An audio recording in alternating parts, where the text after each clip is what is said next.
Hogwarts, the Scholar of Ravenclaw. Chapter 1. The ringing of the school bell marks the perfect end of the school year, which is a happy event for children who are eager for vacation. But our Miss Hermione Granger was a little unhappy, because she lost to that guy in the exam this time. This was the first time that she had lost to others in study. While Hermione was still feeling a little depressed, a figure walked up to her side. It was a rather tall figure, with long, silky hair hanging around his head like a waterfall. His appearance was as exquisite as a work of art carved by God himself. If he were not wearing a boy's school uniform, no one would be able to tell his gender, and the purple-pink eyes like gems are the most dazzling touch on the face like a work of art. "Hermione, do you want to go back together?" the boy asked with a smile. His voice was very calm and gentle, a nice male voice, although it was still a bit immature. "Oh, Blakely." Hermione, who was distracted, was startled by Blakely. "Of course, after all, your home is right next door to mine." Hermione responded naturally and agreed. Blakely moved here from out of town a year ago and happened to live directly opposite to Granger's house. When she first met Blakely, Hermione mistook him for a girl and made some jokes. Blakely's father, Mr. Diaz, is a novelist and a very friendly gentleman. He often invites the Granger family to his home for dinner and has a very good relationship with Hermione's father, Mr. Granger. Moreover, after a year of getting along with Blakely, he became Hermione's best friend and only friend. The two of them first recognized each other as friends because although she did very well in school, she had no friends and was isolated. Once she was harassed by a few guys and was saved by Blakely. Although Blakely looked a little thin, but he was surprisingly able to beat them. One person beat the four of them until their teeth were all over the floor. After that, the two of them were even called parents. Mr. Disfit, I think our Mr. Blakely Fit did not take our school rules seriously. It not only had a serious impact on the school's image, but also caused irreparable damage to the four gentlemen. That's what the bloated female teacher said at the time. She defined them as the wrong party without even asking the whole story. Because those four students were very rich and powerful, the truth of the matter was basically unknown. Unimportant. Before his father could speak, Mr. Disfit, who had always been gentle, took action first. "First of all, I don't think my son caused any harm to those little guys." Mr. Disfit slowly stood up from his seat. The gentle temperament on his body was swept away, replaced by the extremely oppressive momentum coupled with Mr. Disfit's height of 1 meter suddenly made the bloated female teacher turn pale with fright. "Secondly, you should first understand the whole story before deciding your behavior." At that time, Mr. Disfit was very scary. Although it seemed no different from usual, he just felt terrible, as if he would be torn alive in the next second. "Broke in." Finally, Mr. Disfit said his last words as he pulled his father and led them out of the office. "Since they bully my children in this way, don't blame me for standing up for them." Hermione couldn't remember how she got home afterwards, but she remembered that Mr. Disfit was very handsome at that time, and so was Blakely. Since then, the two have become best friends. The four classmates dropped out of school the next day because their family went bankrupt. The bloated female teacher never saw her again for some unknown reason.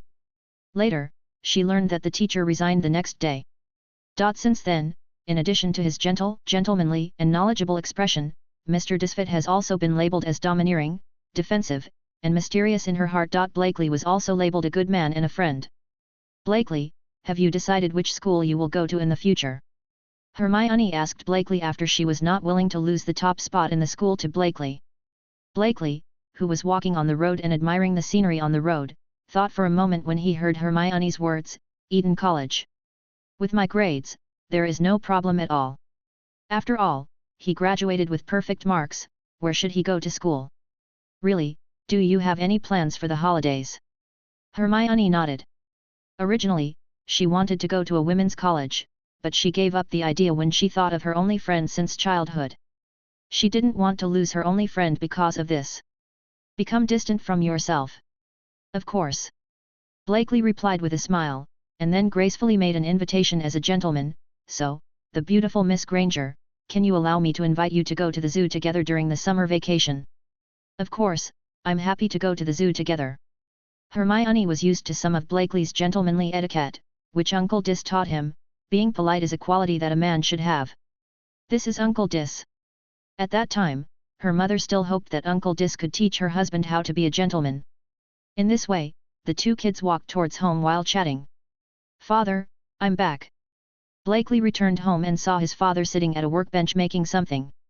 Seeing his son coming back, Dis put down what he was doing and stood up to greet his lovely child. Dis looks to be only about 27 years old, and his appearance is not particularly handsome, just above average. But her temperament is gentle and elegant, and her height of 1 meters is very attractive to people of the opposite sex. Her long black hair was meticulously styled and fell down to the top of her thighs.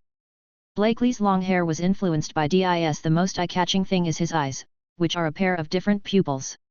The left eye is a mysterious purple color that is as fascinating as a purple gemstone, and the right eye is a bloody scarlet color full of violence and madness. "No matter what time, my father's eyes are the most eye-catching," Blakely said, looking at his father. "Haha, you are 11 years old this year." Dis did not answer Blake's words but changed the subject. "Yes, father, I should be able to learn magic from you, right?" Blakely was a little excited. After all, this is magic. He had long known that his father was a magician, but his father always thought that he was too young before he was 11 years old. The reason why learning magic is dangerous has been postponed until now. "That's right, come with me." Dis nodded and waved, and the space in front of him distorted and then shattered, forming a large dark hole that could be passed through. Before Blake could react, he stepped into the hole. Lay quickly followed. Stepping through the black hole, Blake felt his eyes light up, and Blake was shocked by the sight before him. There was a pure white world in front of him. Countless bookshelves filled with books were placed or floating in this world. Blakely noticed that none of these books were the same. Dis walked in front and said to Blakely, "The books here are all written by me. I lived for a long, long time, 16,988. In this long time, I learned a lot: modern magic, ancient magic, and super ancient magic.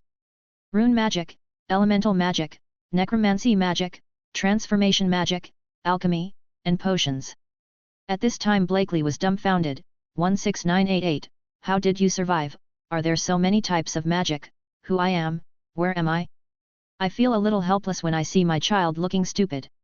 Why is it that I found a way to live forever more than 1 year ago? I can't help it. Even though I am an adopted son, I am still a child and must be pampered. Okay, let me talk about your situation first." Dis gently knocked his silly son on the head, and secretly used a little magic to make Blakely subconsciously accept this matter. Well, modifying other people's subconscious and even common sense is a little magic. Sure enough, Blakely immediately accepted this fact and began to listen to his father's words carefully. "First of all, your magic talent is very good. I will slowly teach you some suitable magic. Secondly, you have a strong affinity and talent for the natural lightning attribute. Learning magic with thunder and lightning elements is not only very simple, but also very powerful. Finally, do you still remember the physical skills I have been calling you? Don't be lazy. In tens of thousands of years, I have seen too many guys who ruined themselves because their bodies were too weak." Dis said a lot in one breath, and added Blakely's confused eyes determined his training plan. Blakely said that he hoped to go to the zoo with Hermione sometime, and Dis easily agreed and showed a smile that his pig would finally hump someone else's cabbage. Chapter 2. It has been a week since he received the devilish training from his father, and Blakely finally learned a few spells. "What spells do you ask? How to learn without a wand?" Dis said. "When did ancient magic require a wand? Were there magic wands back then?" Blakely learned 3 magic spells, all of which were lightning attribute spells, namely Ancient Magic Lightning Strike, Ancient Magic Thunder and Rune Magic Thunder. The lightning strike is to release a bolt of lightning to attack the target, and the thunderbolt is to select a location to gather the thunder element magic in the sky and then turn it into lightning to strike down. The power depends on the strength of the user and the gathered magic power. The final rune Magic Thunder and Lightning is learned to depict the words representing thunder and lightning in rune text can be engraved on objects so that they can be enchanted with thunder and lightning, or they can be directly drawn with magic power to create a lightning strike in the air. Facts have proved that Dis's vision is very vicious, and he learned 3 spells in just 1 week. It must be said that Blakely's lightning affinity and talent are really strong, and he would not be able to learn it so fast without killing him. As for the other spells, Dis decided to put them aside for now. Blakely's basics were still not good. As for the basic spells, Dis said he didn't know and had forgotten about them. So Blakely finally had time to go to the zoo with Hermione. He was wearing a black short-sleeved top and black shorts. The ends of his long black hair were tied together, and his beautiful face transcended gender. He looked like a black angel beside God. If he wasn't wearing men's clothes, he would definitely be recognized. Become a beautiful girl. He picked up the gold-framed glasses on the table and put them on, adding a bit of quiet temperament. Those glasses are an alchemy tool made by his father. Injecting magic power can allow him to see other people's magic power, but be careful not to leave it on for a long time, because it will continue to consume magic power, and it can only see the magic power of others, and there is no way to distinguish the strength of it. But you can use magic power to distinguish whether the opponent is a wizard, which can also prevent other wizards from sneak attacks on you. Finally, it also comes with a translation function. The text you see through these glasses will be the text you know. Pushing up his glasses with his fingers, Blakely liked the gift his father gave him very much. In addition to the very beautiful shape, he couldn't put it down because of the effect of being able to translate any text. As for the ability to identify wizards by injecting magic power, haha, he doesn't care. Can he explore the fragrance of knowledge at will without any obstacles? After packing up his clothes, he put on his little leather shoes and strode to the appointed place with Hermione. In fact, it was still some time before the appointed time, but as a gentleman, how could he let the lady wait for him?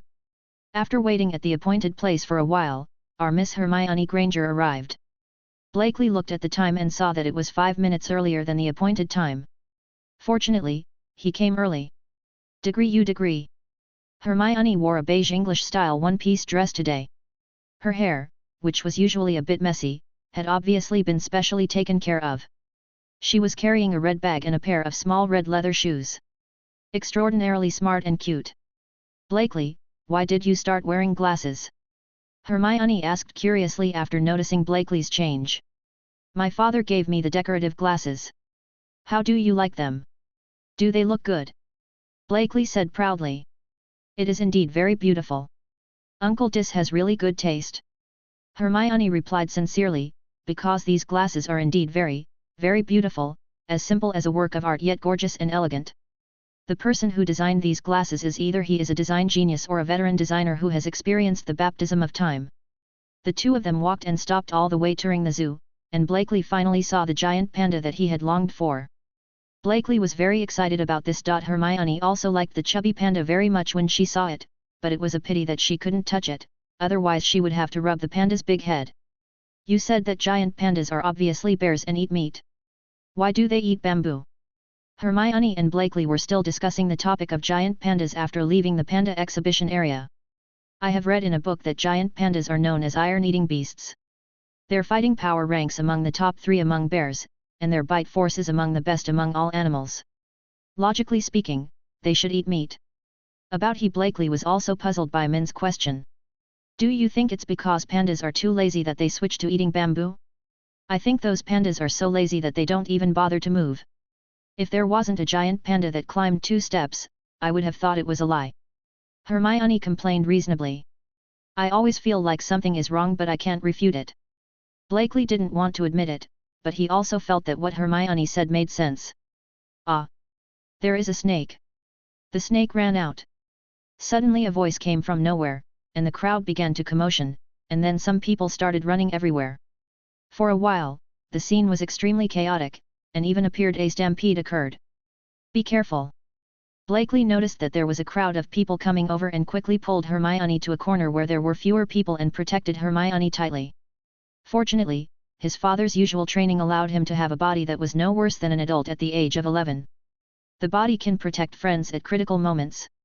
Blakely protected Hermione while touching in the direction of the exit. Suddenly, he spotted a thin boy with glasses, who seemed to have been scattered by the crowd and his family. In line with the principle that saving one is also saving, and saving two is also saving, I struggled to reach the boy's side and took the boy and Hermione away from here smoothly. Blakely, are you okay? Hermione looked at Blakely with concern as soon as she came out. She saw that the places where Blakely had been scratched or hit by the crowd because he had protected her and the boy along the way were turning purple and blue. Hermione felt a little anxious and distressed. I'm fine, I just look powerful. When my father taught me, I was much better than this. Blakely waved his hand indifferently. He was telling the truth. His father was much more ruthless than this when he taught him physical skills. After that, Blakely comforted Hermione a few more words before she calmed down. At this time, the boy who was unable to interrupt finally had a chance to speak. Hello, My name is Harry Potter.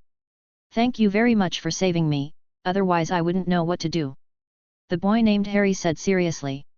He couldn't guarantee whether he would be raped. What happened to the crowd? Don't mind Mr. Potter, it's just a casual thing for me. Blakely said Harry didn't mind. He always believed that his father's words of kindness would be passed on, and one day the words would be passed on to him, so it was true. I hope Harry doesn't mind. If you really mind, Mr. Potter, try to help others as quickly as possible without affecting yourself. Blakely smiled gently and continued, my father said that kindness will spread. One day it will be passed on to me. Oh, your father must have been a very kind and gentle man, Blakely, said Harry. Thinking of the 4 classmates who went bankrupt for no apparent reason, the teacher who resigned for no apparent reason, and himself who was beaten to death every time he taught physical skills, Blakely reluctantly answered, yes, yes, he is a very gentle and kind person. Grinning teeth JPG. After that, the 3 children began to get acquainted with each other. They did not notice that shortly after they left the place, an old man with a long white beard appeared not far from where they had just spoken. Goodwill will be passed on, and one day it will be passed back to you. What a good boy! The old man smiled and looked at the direction in which the 3 children were leaving, and then suddenly disappeared. Chapter 3. Blakely received a letter after training today, which was delivered to him by Mr. Owl. After thanking Mr. Owl and giving him a few pieces of pork belly, Blakely sent him out.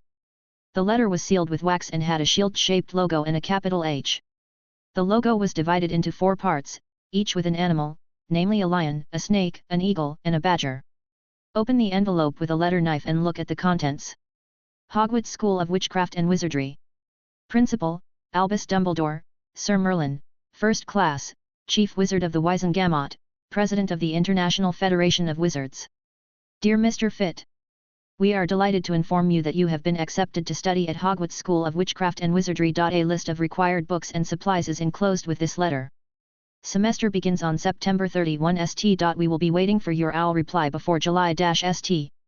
Your loyal Minerva McGonagall, Vice Principal, Female. On the back is a list of items. Uniform. First year students need 1. 3 plain robes, black. 2. A plain peaked hat for day wear, black. 3. A pair of protective gloves, dragon leather or similar material. 4. A winter cape, black fabric, silver buttons. Please note that all clothing for all students must have name tags. Textbook. All students are required to prepare the following textbooks. The Basics of Standard Spells by Miranda Goshawk. A History of Magic by Bathilda Bagshot. The Theory of Magic, by Adab Wallen. The Beginner's Guide to Transfiguration, by Emery Switch. A Thousand Wonderful Herbs and Fungi, by Phil Littispar. Magic Potions and Potions, by Arsenius Geiger. Fantastic Beasts and Where to Find Them, by Newt Scamander. Dark Forces, A Guide to Self-Defense by Quinton Chamber. Other devices. A wand. A crucible, tin, size 2 standard. A set of glass or crystal vials. A telescope. A brass balance. Students can bring an owl or a cat or a toad. Parents, please note that first-year students are not allowed to bring their own broomsticks. Well, it seems that there is a letter from the Magic Academy in England. What do you think, kid? Dis didn't know when he had arrived at Blakely's side. I have to think about it first and then decide. Blakely was a little confused. Although his father can also teach him magic, his teaching level is really poor. He can learn by himself faster by reading those books than by his teaching. His teaching level makes even a dog shake his head. But some people can't let go of Hermione. She has no friends. He is the only one who can be counted as her friend. What if he is not here and Hermione is bullied at school? Obviously, Blakely learned from his father's fault perfectly. Looking at his child's troubled look, he didn't know what he was thinking. If you are worried about Hermione, then your worries are unnecessary. Dis poured himself a cup of tea and took a sip. That girl also has a lot of magic power. Didn't I give you those glasses? You didn't you find it? After hearing his father's words, Blakely's body froze slightly. He really hadn't paid attention to this, because it consumed magic power. Why was he exploring magic power when he had nothing to do? I'm going out for a moment. If he had received the notice, then Hermione must have received the notice as well. He could discuss it with Hermione. He came to Hermione's house to explain his purpose and that he and his father were also wizards. At first, the Grangers didn't believe it, but after Blakely performed a lightning strike on the spot and chopped a chair into charcoal, the Grangers finally believed.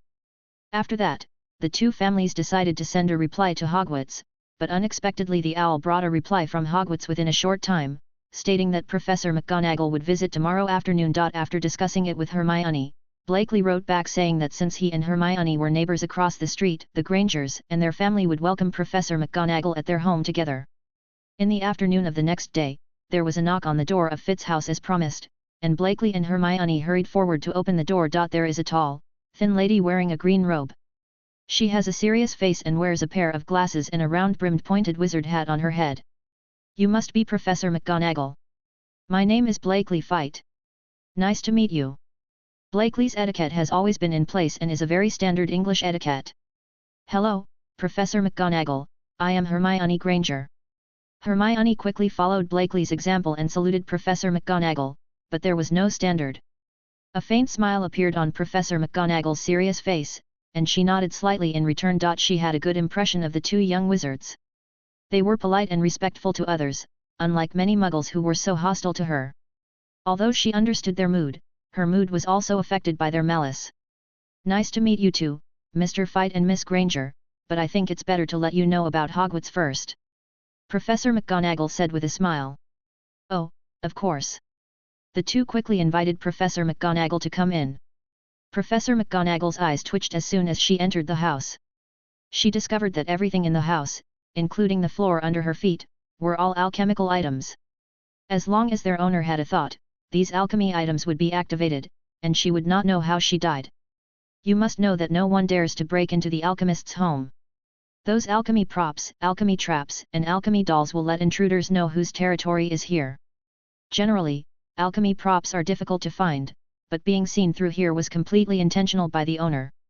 Is he trying to give himself some prestige? It's better to show that I don't have any ill intentions.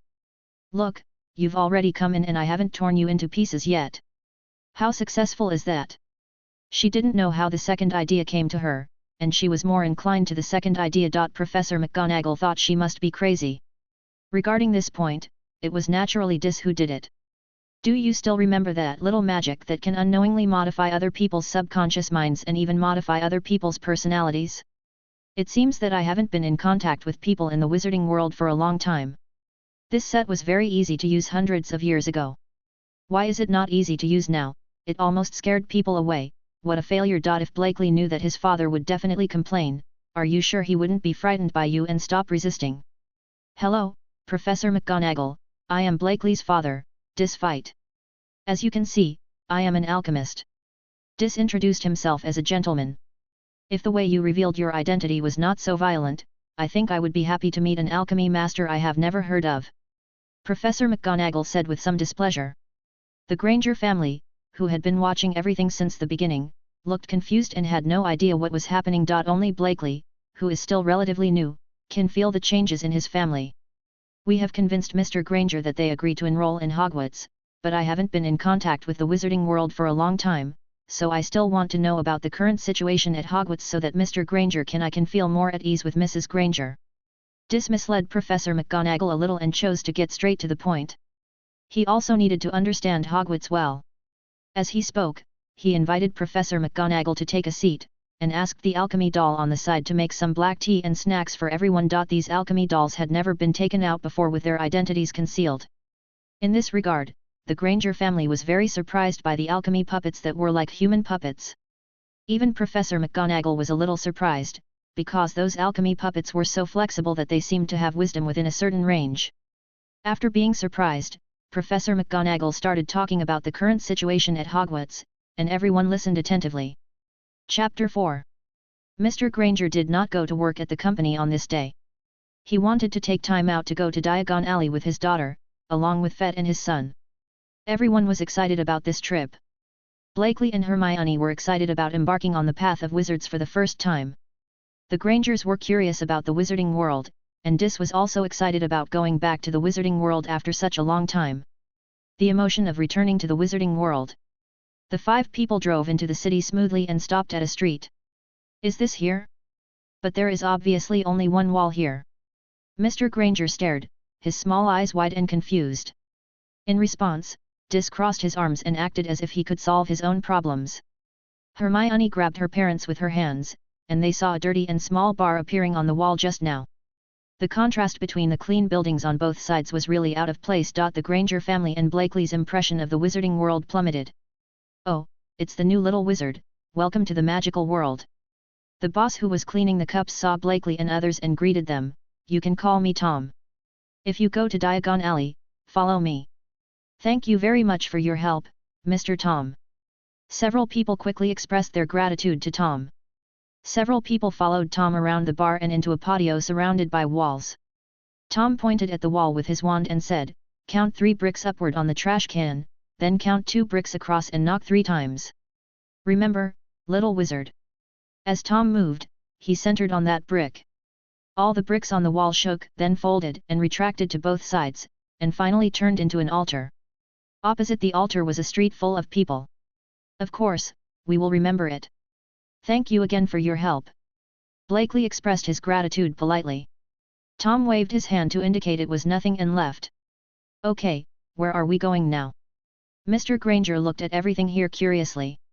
As an Englishman, who has not had fantasies about magic, the first step is that we need to go to Gringotts to exchange currency for the wizarding world. "Oh, Gringotts is the bank of the wizarding world." Hermione looked at the list in her hand and answered her father's question, not forgetting to add that Gringotts roll. Following the route given by Professor McGonagall, we arrived at Gringotts and saw a text at the second door. "Come in, stranger, but beware what happens to the greedy. Asking blindly and getting something for nothing will be punished severely.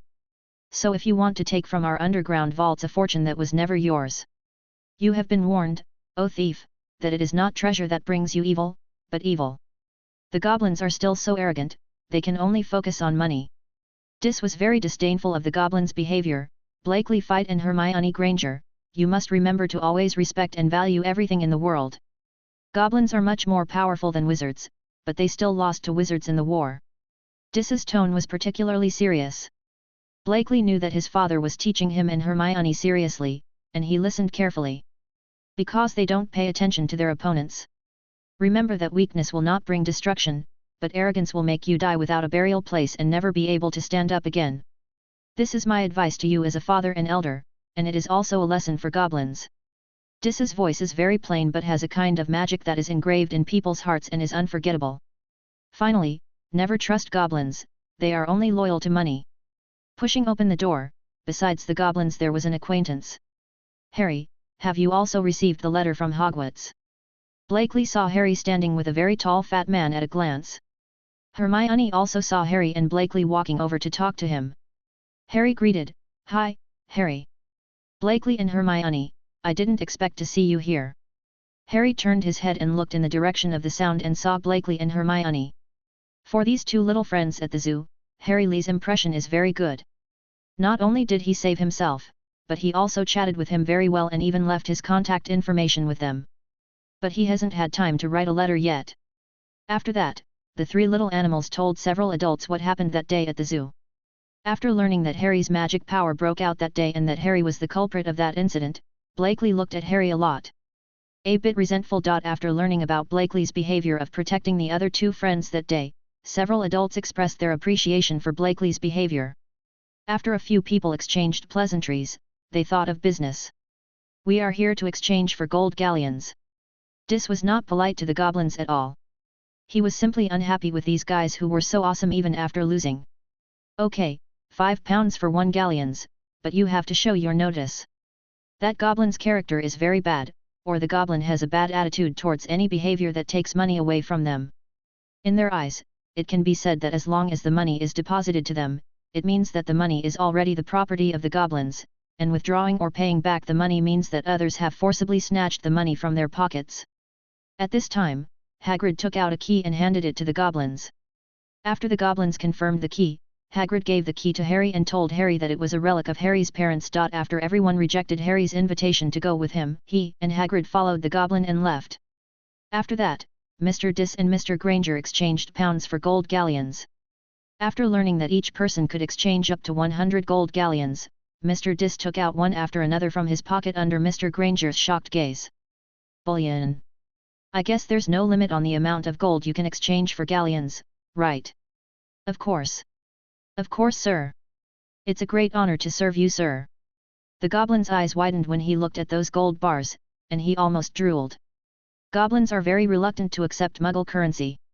In their eyes, Muggle currency has no value and is just some waste paper, but gold is different. In their eyes, gold, gems, and gold galleons are all precious and valuable. For Dis, money is the easiest thing to obtain, and his son has come to the wizarding world, so he must be prepared for the money.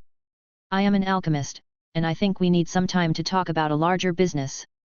Dis said, releasing some magic power to show his identity, and a large gold exchange transaction. Of course, I will notify my boss to come with you to see your husband.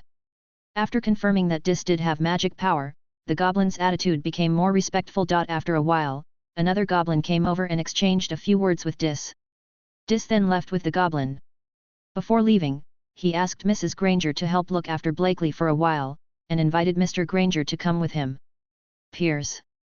Mr. Granger naturally agreed to this, as if Mr. Granger knew something about the matter. Although his father and Mr. Granger had a long chat alone after Professor McGonagall left that day, Blakely did not know what his father and Mr. Granger said. Chapter 5. When Harry came back from withdrawing the money, Mr. Granger and Dis had just finished talking and were returning here with the goblin. When a few people left, a scene that shocked Blakely and Hagrid appeared. The goblin actually politely sent them to the door in person, and expressed that the conversation with Dis and Granger was very pleasant, and that he hoped that Mr. Dees was able to handle it as quickly as possible. Fortunately for Blakely, he only knew a little bit about goblins from his father's books. But Hagrid knew firsthand what goblins were like, and it was the first time he had seen a goblin at the management level of Gringotts give away a human. Hello, my name is Rubeus Hagrid, and I am the keykeeper of Hogwarts. Hagrid, who really couldn't bear his curiosity, decided to satisfy his curiosity. Hello, Mr. Hagrid. My name is Dis. Fight is an alchemist. Nice to meet you. If you don't mind, just call me Dis. If you're not used to it, you can call me Fight. Dis was very happy. Introduce yourself politely. If you are curious about what just happened, I can only tell you that Mr. Granger and I made a big deal with Gringotts. I can't tell you the details. Of course Dis could tell that Hagrid was what was he thinking, so he took the initiative to say. After learning that Dis was also a wizard or an alchemist, he said nothing more.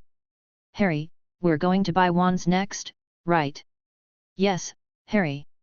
Hagrid thought for a while and finally decided to buy a wand first. Everyone followed the route and came to a very shabby store. There was a very conspicuous sign in front of the store. Ollivander's wand shop was founded in 382 BC. Hermione read as she looked at the sign.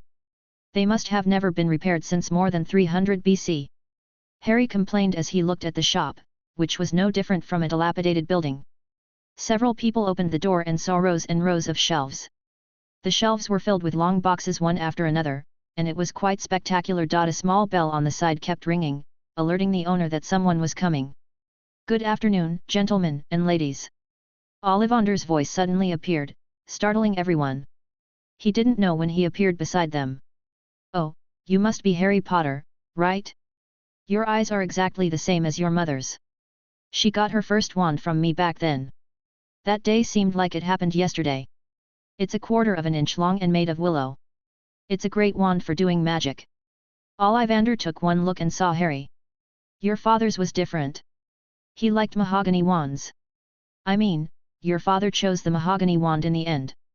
It was 11 inches long, very flexible, and perfect for transfiguration. Ollivander realized that he had said the wrong thing and quickly changed the subject. Every wizard needs a wand, but remember, it is the wand that chooses the wizard. Let's start with Mr. Potter. As he spoke, Ollivander took out a silver measuring tape and measured Harry's arm length. Which is your dominant hand? Right hand. I usually use my right hand. Okay, raise your arms. Ollivander measured Harry's physical data carefully, and then began to help Harry choose a wand. Mr. Potter, let's try this wand first. It's 9 inches long. It's made of beechwood and the heart nerve of a fire dragon. It's a very flexible wand. It's very good. Come on, give it a try. Ollivander said after a while. De came out with a box, opened it and handed Harry the wand in the box. Harry took the wand and waved it slightly cautiously. Next moment. Boom! Looking at the blown vase, Ollivander shook his head. Definitely not this one. Try this one again, Maple. Harry tried one wand after another, and after trying countless wands, he finally got the Hollywood and Phoenix Feather wand that belonged to him. Hollywood is a rare wandwood and a symbol of hope. Phoenix feathers are the most picky about the choice of their masters, because the phoenix is an independent creature and the most difficult to tame, but once it identifies its master, it will also be the most picky. The loyal one. Then Hermione also got her wand here, grapevine wood, dragon heartstring, 9 3/4 inches. Wands made of grapevine wood are also relatively rare. Their owners are usually knowledgeable, visionary, or have amazing talents in some aspects. The wands made of dragon nerves are the most powerful, and the spells they can cast are also rare. The most amazing thing is that it always maintains a close connection with its owner, but at the same time it is also very unstable and can easily accept changing owners after its owner is defeated. After that, Ollivander once again encountered picky guests. Ollivander took out the 17th box and said, "Oak, unicorn tail hair, 12 4/3 inches, less elastic. Loyal and stable, preferring little wizards with strong intuition." Blakely picked up the wand and waved it lightly. A small purple lightning bolt shot out from the tip of the wand and split a cup into several pieces. "Oh, don't worry about Mr. Fight." Ollivander took back the wand from Blakely and muttered in a low voice, "Oh, this is obviously wrong, not for this picky guest." Then he started looking for it again. "Try this one, apple wood, dragon heartstring, 11 inches, no elasticity. It is powerful and suitable for young wizards with lofty ideals." He was about to hand the wand to Blakely, but it was not handed to Blakely's hand yet. He quickly took it back. "No, no, no. It's not this, it must not be this. Yes, this. Maybe it can be done." Ollivander accidentally saw a box and said excitedly, "Willow, Thunderbird tail feathers, 13 4/1 inches, poor elasticity."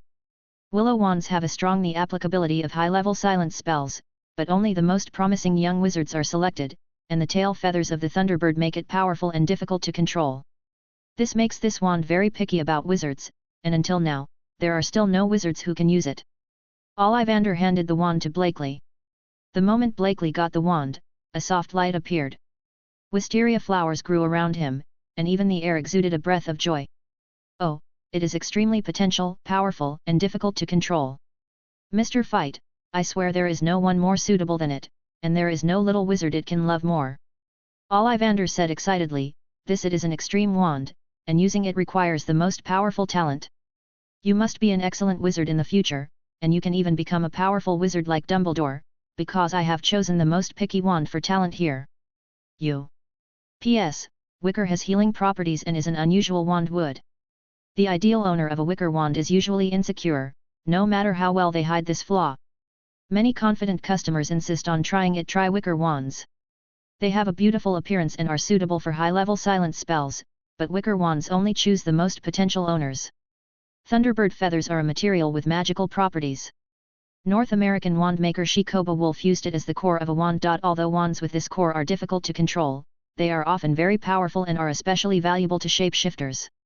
I searched online for a long time and finally decided to choose a combination of willow wood and thunderbird feathers as the protagonist's wand instead of making up an Ollivander ancestral wand. First, I always feel that I am heavier than most Harry fans. Secondly, I also feel that this is more sincere. What I write may not be pretty, but I will definitely write it with my heart.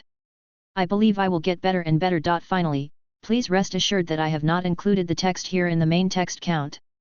Thank you very much, Mr. Ollivander. Blakely said sincerely, looking at his wand. You don't need to thank me. I'm very happy that the little wizard can find his partner. The Ministry of Magic will pay for the extra 7 galleons for each wand.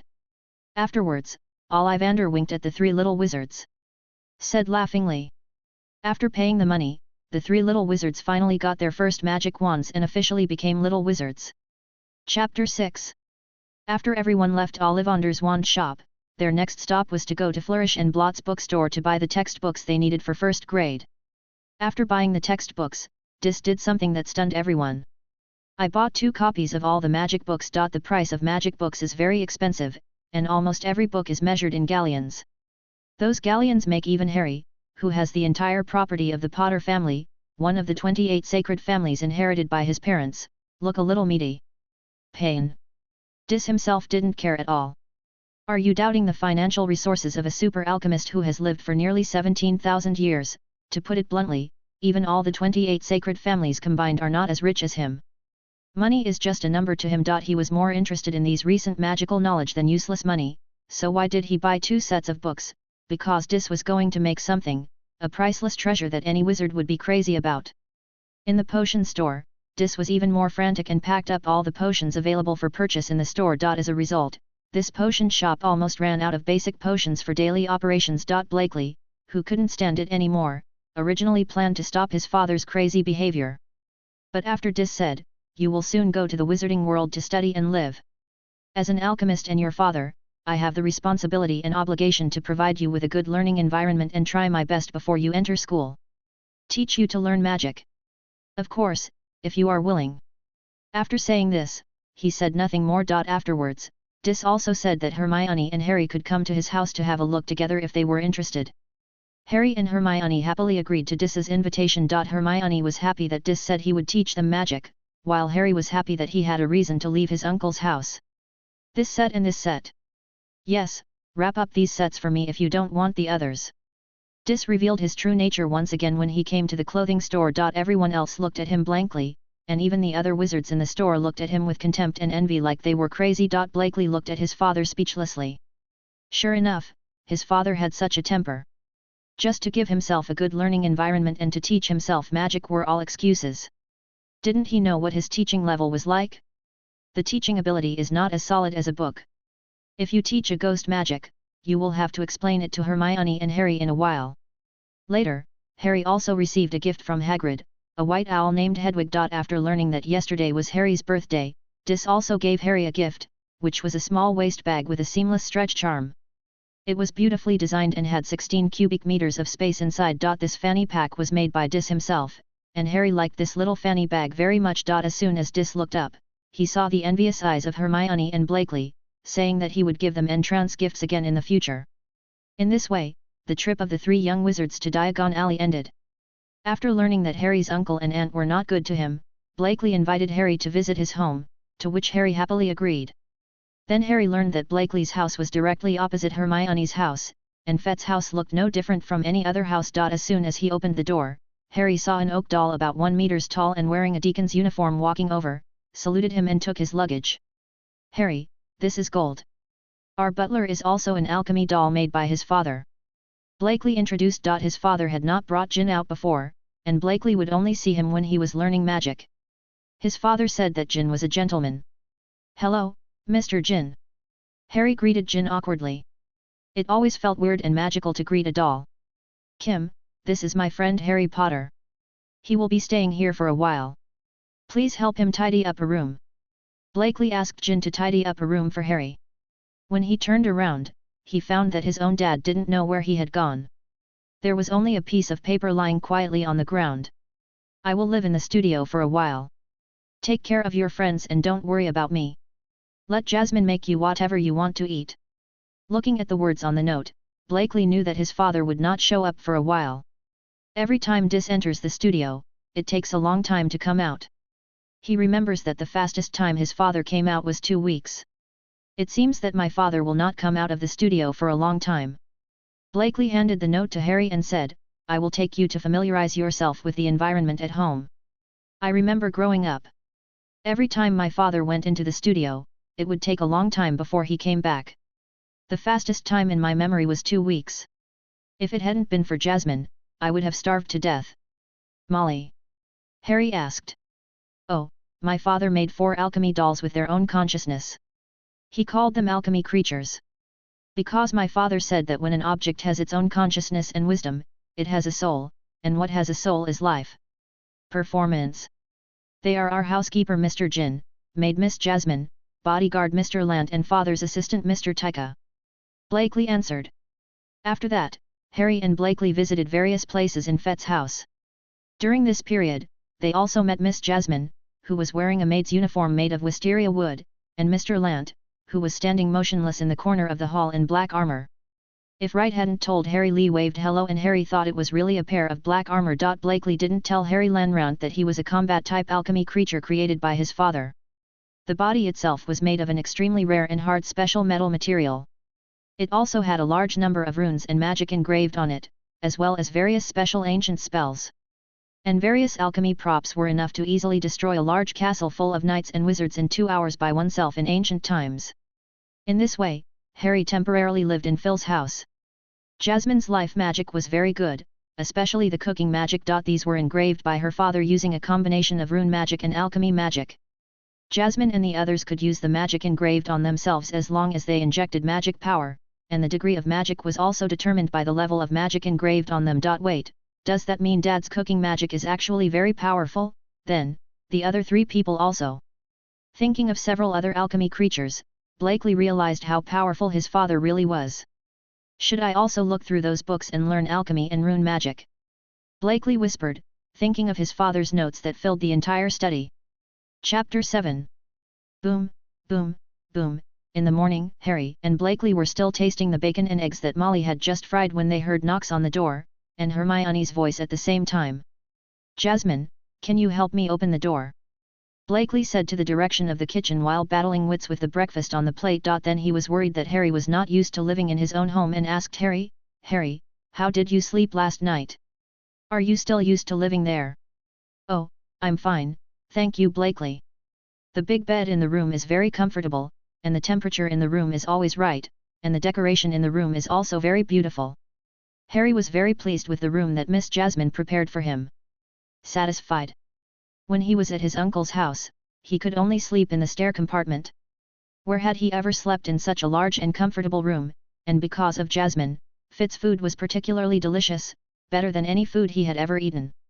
Harry, who was about to tell Blakely how satisfied he was with the food, was suddenly stunned. What did he see? In front of him, Miss Jasmine suddenly changed from a wisteria wood doll to a beautiful lady with fair skin, tall and well-proportioned figure, long blonde hair, blue eyes and a delicate and soft face with a gentle temperament. Oh, my father engraved transformation runes on all the alchemy creatures, but they can only change into a few fixed shapes. That is Miss Jasmine's human form. She can also turn into an orange tabby cat. Black Ray looked at Harry's shocked look and answered casually. In fact, he had no idea what his father's magic meant in the wizarding world. But I can also feel that my father is very strong, and the things his father has done are also amazing, but there is still nothing to compare with and I don't have a deep understanding of the wizarding world. Does that mean Mr. Jin and the others can also turn into humans? Harry asked curiously.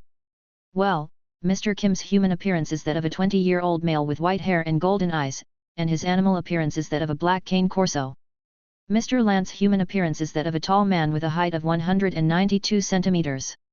He has long purple hair and a pair of blood-red eyes, and his animal appearance is that of a black crow with blood-red eyes. I have never seen Mr. Taika in either his human form or his animal form. Blakely replied after thinking about it. At this time, along with the sound of footsteps, Hermione's voice came, Blakely, are you ready to learn magic? Hermione walked in and naturally sat on the sofa next to the fireplace. Jasmine on the other side walked to the kitchen and brought out a cup of honey tea and a strawberry cream cake and placed them on the table in front of Hermione. Oh, thank you, Miss Jasmine. Hermione politely thanked Jasmine. She liked the strawberry cream cake made by Jasmine very much.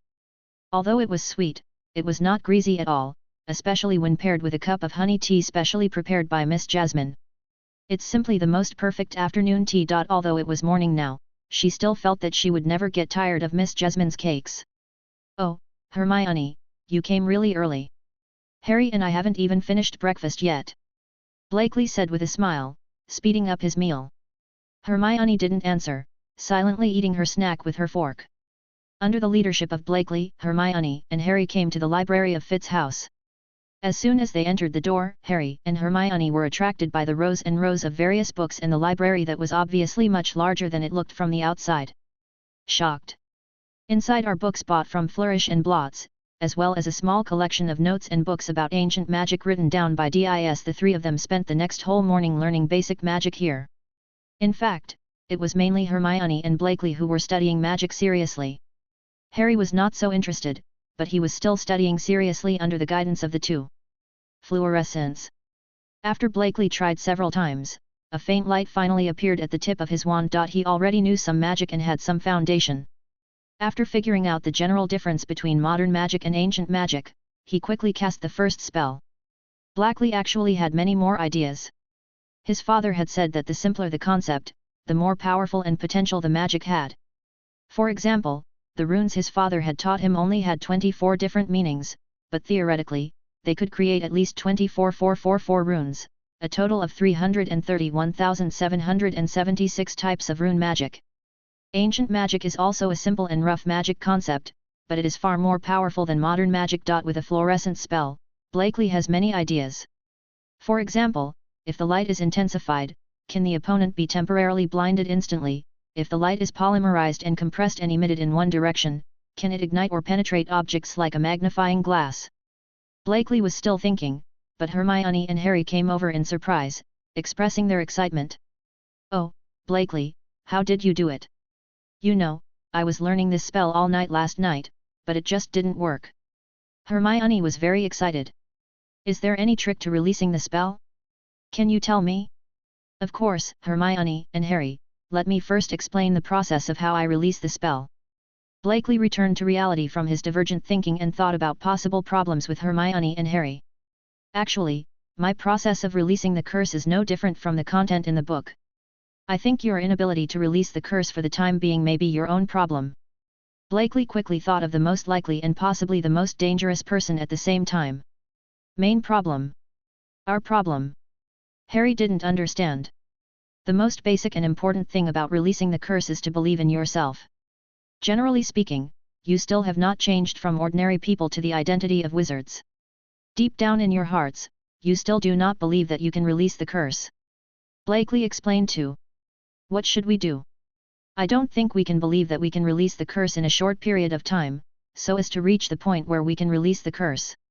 Hermione was a little worried.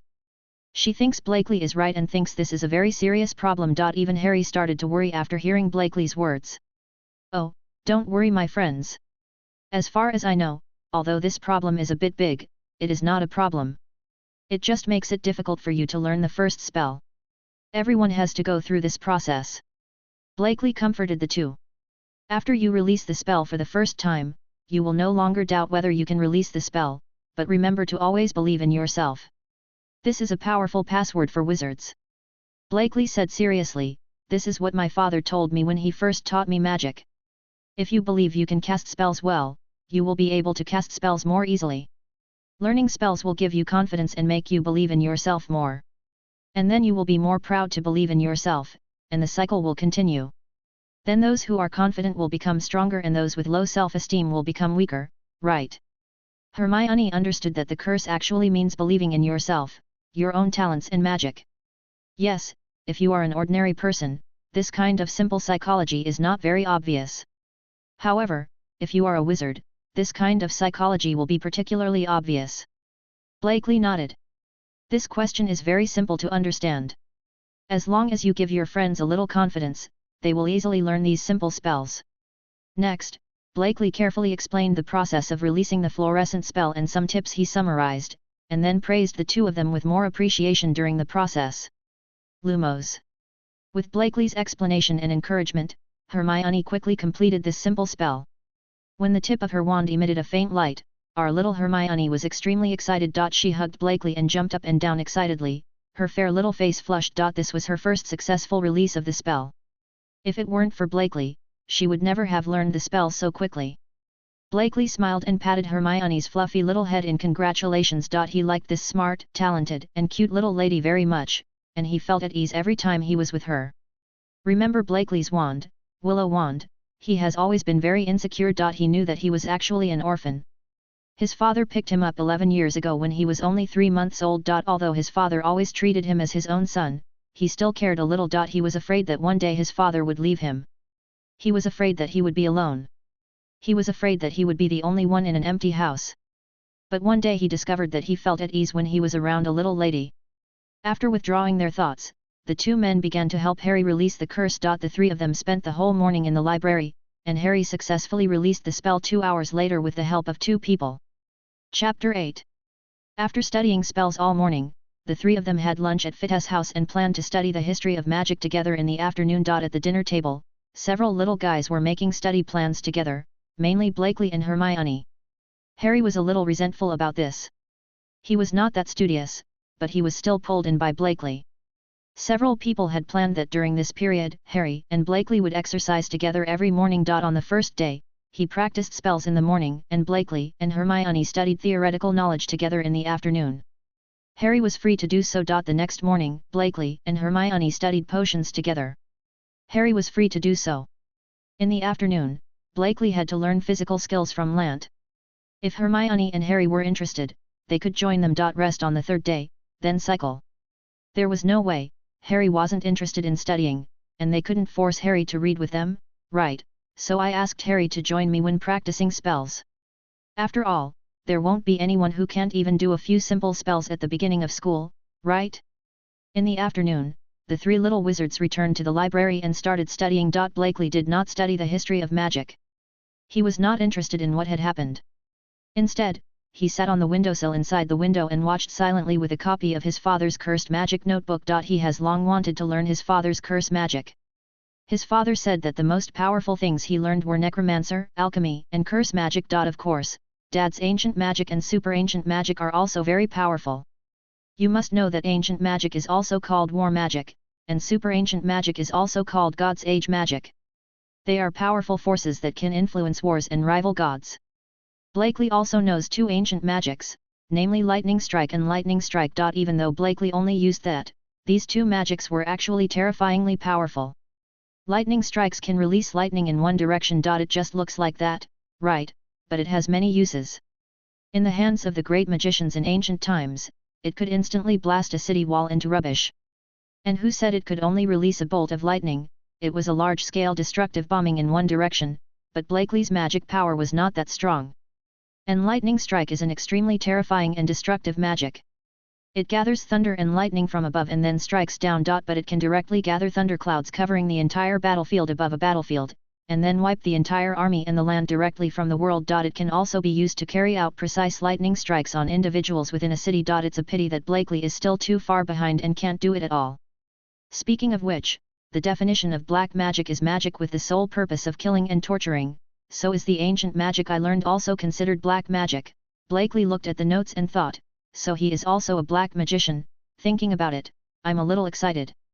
This notebook records an ancient curse magic called dust peeling, which is a very dangerous magic. Can release one or more balls of green flames to attack the enemy and break the target into molecular-sized particles. However, the prerequisites and probability of success are very uncertain, and it is too difficult for him to learn now. It seems that I am only talented in ancient magic with thunder and lightning attributes, which is enough to be able to learn the corresponding magic without any foundation.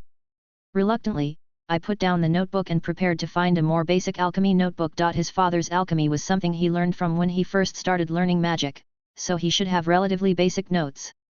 Look, Harry, there's you in the book. Hermione suddenly pointed at one of the pages of a modern history of magic and said to Harry. Blakely and Harry heard Hermione's words and came to Hermione's side to look at the page Hermione was pointing at. From the beginning of the second generation Dark Lord Voldemort to October 1981, 10, Halloween, Voldemort came to Godric's Hollow where the Potter family was hiding, and killed James Potter and Lily Potter. Since then, Voldemort has disappeared and Harry Potter, the savior who survived the prophecy, has disappeared. So that's it, it was Voldemort who killed my parents. Harry looked at the picture of Voldemort in the book with a low voice. Harry, I'm sorry. I just saw your name in the book. I didn't expect. Hermione felt that she should apologize. She didn't know that this was such a thing. Harry, you still have us with you. Blakely patted Harry on the shoulder. He didn't know how to comfort others. He could only gesture to Hermione and ask Hermione to go out first and stay with him. That's how Blake sat next to Harry, and the room fell silent for a moment. I'm fine. After a long time, Harry's voice came. Harry, you can never catch what you have lost. Blakely's voice was calm. I am my father's adopted son and have never met my parents. But I have never felt pity because I have loved my adoptive father, he treats me like his own son. I'm lucky, luckier than you. Blakely walked to a bookshelf and took a book from it and handed it to Harry. As a friend with a similar life experience, if you want to take revenge on Voldemort, I will help you. But before that, you need to clean yourself up and make yourself stronger. If you have anger and hatred in your heart, then just turn it into a force moving forward. That's my advice, my friend. Harry raised his head and looked at Blakely, his eyes were gentle, calm but also full of strength. Looking at the book in Blakely's hand, he couldn't help but twitch the corner of his mouth. He saw the name written on the book was the Encyclopedia of the Most Vicious Destructive Curses and Magic in Ancient Wars. Good guy, he's a straight-up good guy, he has no plans to become a black magician. Haha, Harry, Hermione and I will help him learn magic, and then you have to use your wand to knock Voldemort to the ground and kick his butt hard with your leather shoes. Blakely looked at Harry, who relaxed a little. He said with a smile on his face. Thank you, Blakely, Harry said. Is it just Blakely? I'm your friend too, right? Hermione stood at the door at some point. Thank you. Harry felt different from when he was alone before. Maybe he was no longer alone.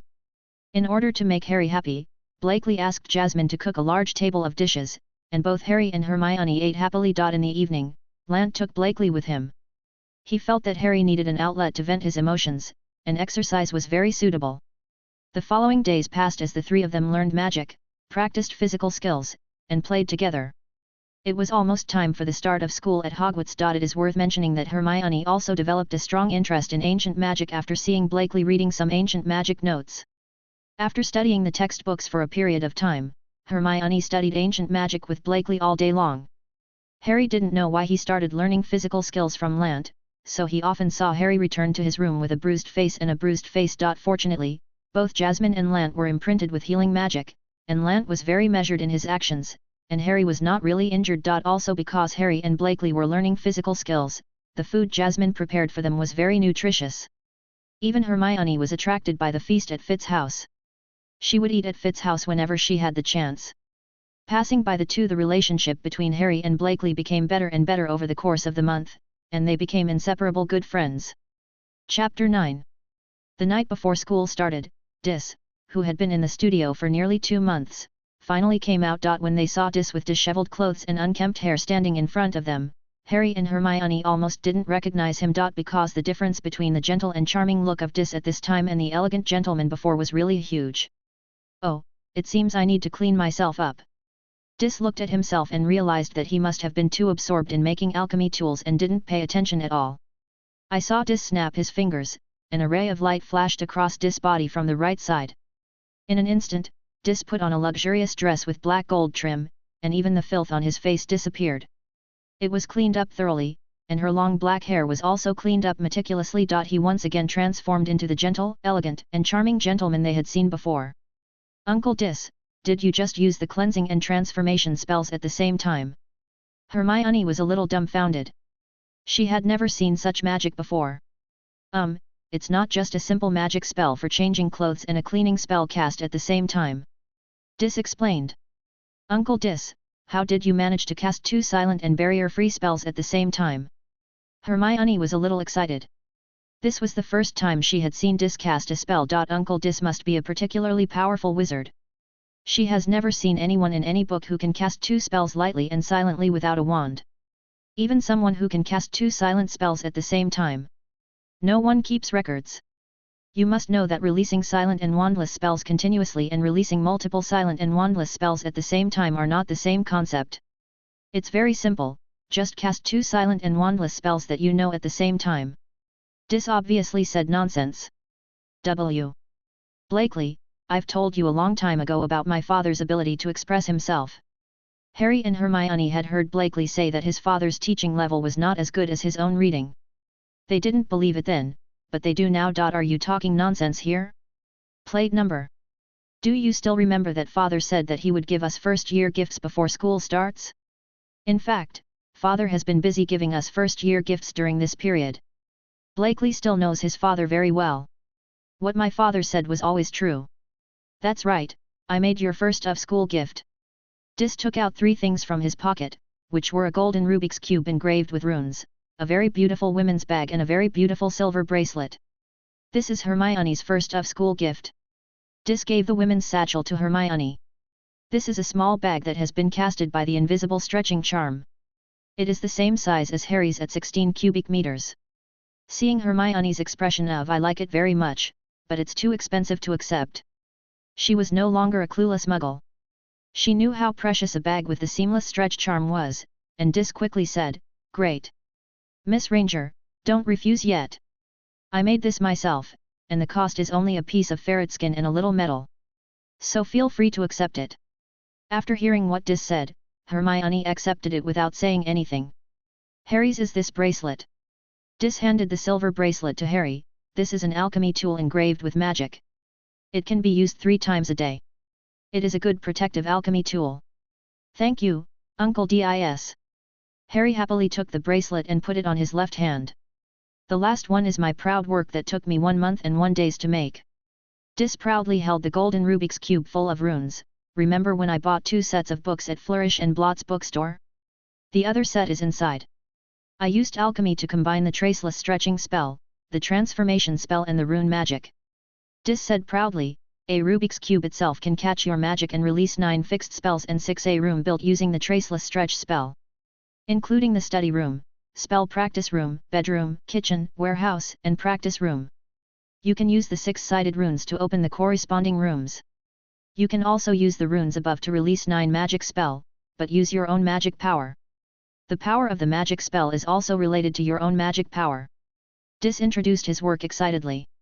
"So, my father has been making this thing all the time." Blakely was very moved when he saw the Rubik's Cube in his hand, and the corners of his mouth rose to reveal a smile from the bottom of his heart. "Thank you very much, father." Looking at Fit and his son, Harry showed envy and blessing in his eyes. King's Cross Platform 93/4. Blakely looked at the ticket in his hand and felt like there was something wrong with it. "Is there such a thing as a platform 9 3/4 at a station? Would you like to ask the staff?" Harry asked. "It's best not. Since it's a wizard station, it will definitely cast a muggle expulsion spell." Hermione rejected Harry's suggestion. The 3 little wizards were wandering around the station empty-handed, out of place with the other passengers, but they were not empty-handed at all. Hermione was carrying the women's satchel with the invisible stretch charm on her shoulders, Harry was carrying the fanny pack with the invisible stretch charm on his waist, and although Blakely was not carrying anything, the pockets of his clothes had all been cast by his father. Although the invisible stretch spell in the pocket is small, it is enough. Who would carry so much luggage with the invisible stretching charm? Let's talk between station dash and station dash first. I think the answer should be found somewhere. Blakely felt that they were not the only ones who encountered this problem, so they would definitely be able to find the answer when they go there. Sure enough, when they came to station dash, they found the answer. They saw a fat lady with red hair. The fat lady asked the 4 children around her to follow her and board the bus with large and small bags. "George, take our things with you and don't leave anything behind. Ron, check your stuff." The fat lady's voice sounded loud and bulging. "It seems we can see how these students do it," Hermione said. Then they saw the twins pass directly through the pillars directly between platform 9 and platform 10. After passing through the pillar, we came to a new platform. Platform 9 3/4 is the Hogwarts Express. It is an old-fashioned train with a black background and orange-red decoration. This model doesn't look very fast. Blakely looked at these antique trains and couldn't help but think. Chapter 10. When they got on the train, the 3 of them found that the space here was much larger than it looked from the outside. It seemed that a traceless stretching spell had been cast. The invisible stretch spell may be valuable to other wizards, but to those wizards who know the invisible stretch spell, it is just that. There seemed to be no vacancies at this time, and they finally found an empty cubicle. The 3 of them planned to stay here until they arrived at Hogwarts. "You should put your luggage first." "Oh, they don't need to put your luggage, that's fine." "Hello, can I sit here?" "There are no other seats." The 3 of them had just sat down when a little red-haired boy came over and waved slightly awkwardly. He brought his luggage and the car swayed left and right. "Look, one of the 4 children represented by the fat lady I just met seems to be named Ron." "Oh, of course you are welcome. Blakely. Need help?" Harry asked. "Thank you, no need." Ron was carrying the suitcase and trying to put it into the compartment for luggage. It looked like he was having a hard time. Wingardim Leviosa. Seeing Ron struggling, Blakely decided to help him and released a levitation spell. He was pretty good at the levitation spell. He learned it in the past 2 months. One of the curses.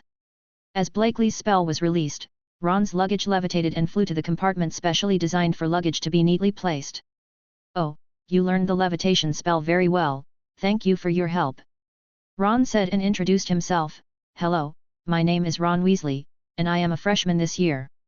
"Hello, my name is Blakely Fight, and I am a freshman this year like you." Blakely waved his hand to say you're welcome. "My name is Hermione Granger. I am a friend of Blakely and Harry, and a first-year freshman." Hermione also introduced herself, and at the same time stretched her right hand in Harry's direction to indicate that this was Harry. "Harry? That Harry Potter?" Watching Hermione's movements, Ron looked at Harry with excitement. "Yes, my name is Harry Potter. If I guess correctly, the Harry Potter you are talking about is me." After this period of time, Harry also understood how famous he was in the wizarding world. "So those are all real? And that scar is real too? Well, you know what I'm talking about." Ron was very excited. When Harry lifted his hair to reveal the lightning-shaped scar, Ron was even more excited. He almost became Harry's little fanboy. Hermione and Blakely looked at each other and looked at Harry and Ron with smiles. They were very happy that Harry had made new friends. Well, it feels a bit like parents-in-law looking at their son and daughter-in-law.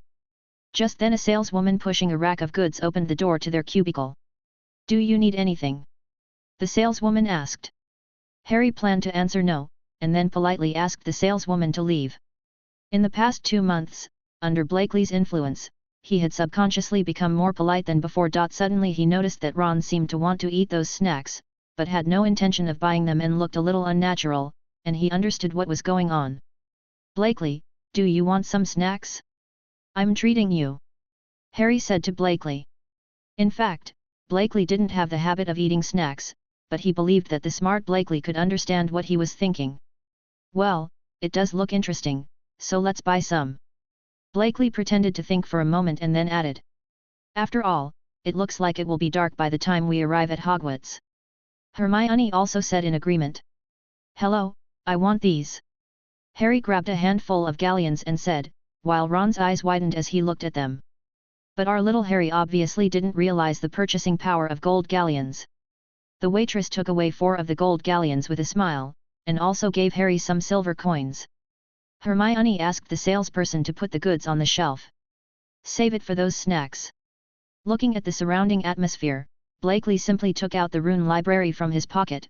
Blakely named the golden Rubik's Cube given to him by his father the rune library, took out a teapot, placed it on a metal iron piece, and brewed black tea.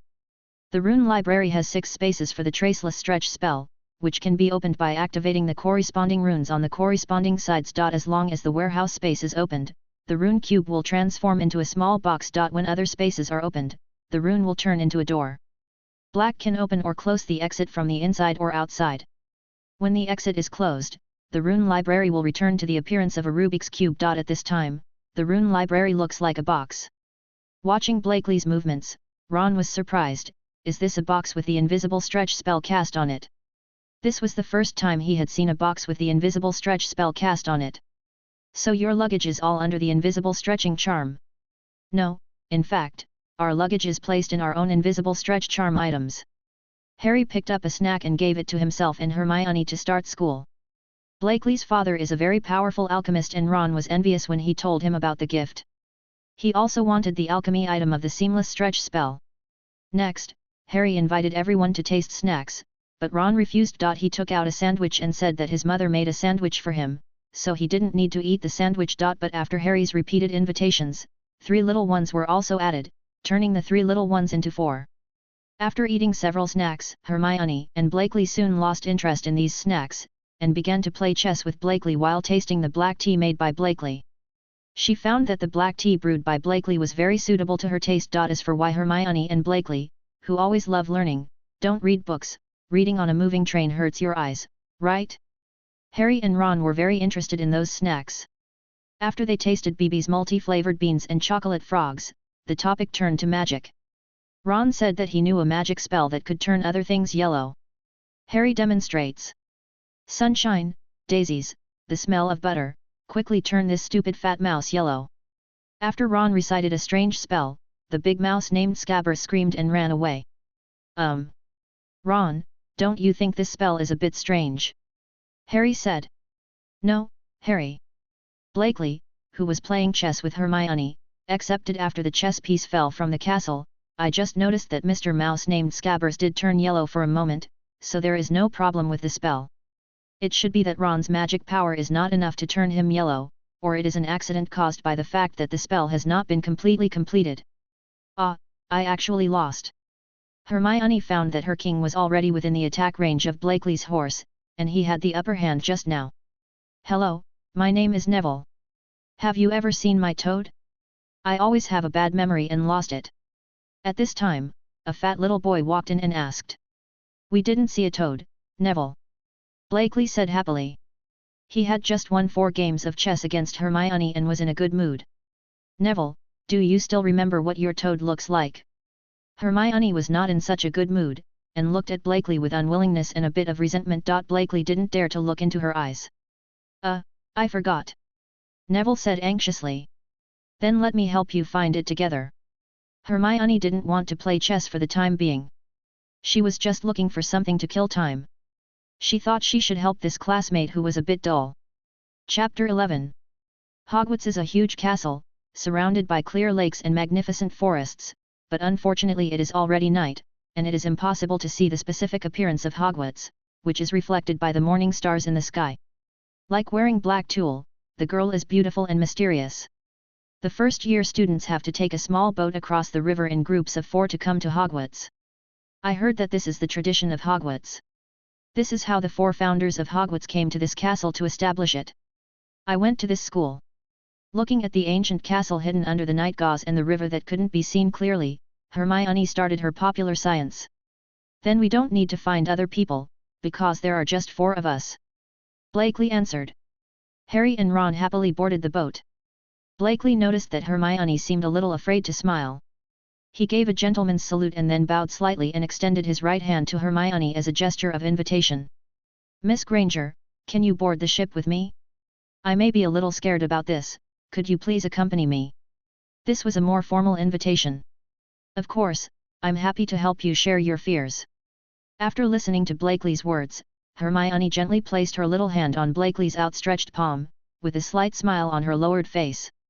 The 4 people boarded the boat. The unmanned boat started slowly. A gust of cool breeze blew it dry. Little Hermione shivered and tightened her wizard robe, lowering her head lower. Blakely rarely held Hermione's little hand on the boat. He noticed that Hermione's little hand was a little cold, so he used his wand to release a levitation spell with his other hand, causing his grey scarf to float and spread out. On Hermione. Little Hermione raised her head and showed a grateful smile, and Blakely smiled back. The stars in the sky fell on Blakely's delicate little face, which looked particularly charming and full of mystery. Hermione's little face felt a little hot. He turned his head hurriedly. It's a pity that the straight man Blakely didn't pay attention to Hermione's little movements at all. He just thought that Hermione was still a little scared, but there was nothing he could do. After passing through a tunnel made of ivy, I saw a dark and winding passage, and then I saw the pier. In this way, they rowed the boat all the way to the other side of the river, and the 2 little guys didn't let go of the little hands they held together until they got off the boat. Blakely originally planned to let go, but found that Hermione didn't seem to have any intention of letting go for the time being, so he didn't let go. After getting off the boat, I checked to see if Ron had lost any luggage. Why did you only check Ron's luggage? The luggage of the 3 Blakeleys were all under the invisible stretching charm and were not used at all. Hee. The road was wet, slippery, and so dark that it was difficult to see the road, so Blakely cast a fluorescent spell to make it better. There was a tunnel on the road, and the entire tunnel was filled with mist. Everyone along the way was wet and sticky. Blakely had never been so lucky that he knew how to cleanse the spell. After walking through the tunnel, there was muddy grass again. When the shoes went on it, they were covered in mud, which gave Blakely some inspiration. Hermione, do you think you can make yourself fly by using the levitation charm on yourself? Blakely touched his chin with one hand, thinking about the feasibility. Hey! Hermione was a little speechless. This guy had some strange thoughts again. You see, the levitation spell makes objects float, right? If you treat yourself as an object and control it, can you achieve controllable flight? The more Blakely thought about it, the more he thought it would be feasible. Or use the levitation spell to make an object float. Then move in multiple directions at the same time. Can you tear that object into multiple pieces alive?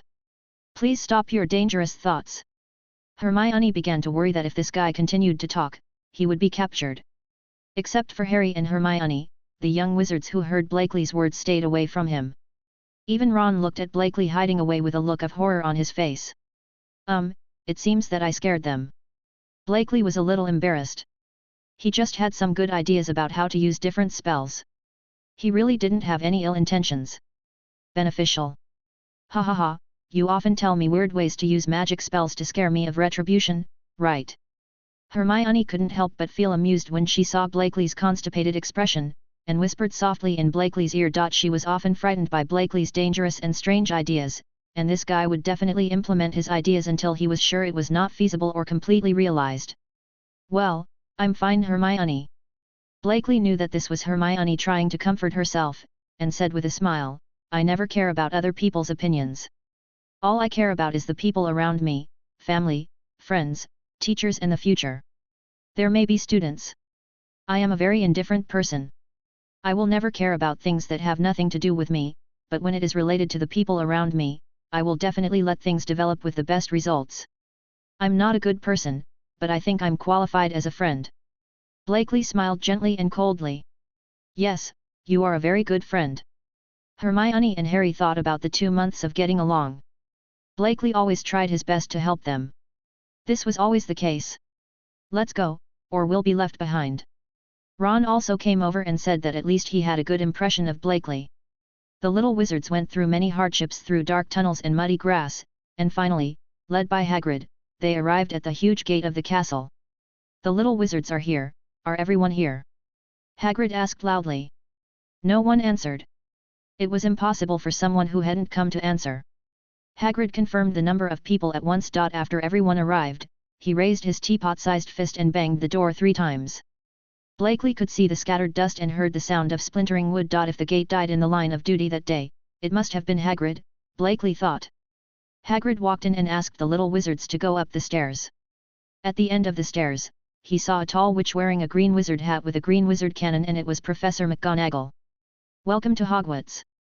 Professor McGonagall stood at the door at the end of the stairs with a serious face and dignity. Okay, you will pass through this door in a while and gather with other students.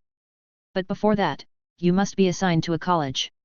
There are Gryffindor, Hufflepuff, Ravenclaw and Slytherin houses. The school is like your home while you are at school. If you perform well, you can get extra points for the college. If that college violates the school rules, points will be deducted. Professor McGonagall's voice was very slow so that everyone could hear it clearly. At the end of the year, whichever house scores the most points will win the house cup. The majestic Professor McGonagall didn't seem to notice that a toad came to her feet at some point. Life foo. When Professor McGonagall was reaching the key point, a fat boy saw the toad and shouted.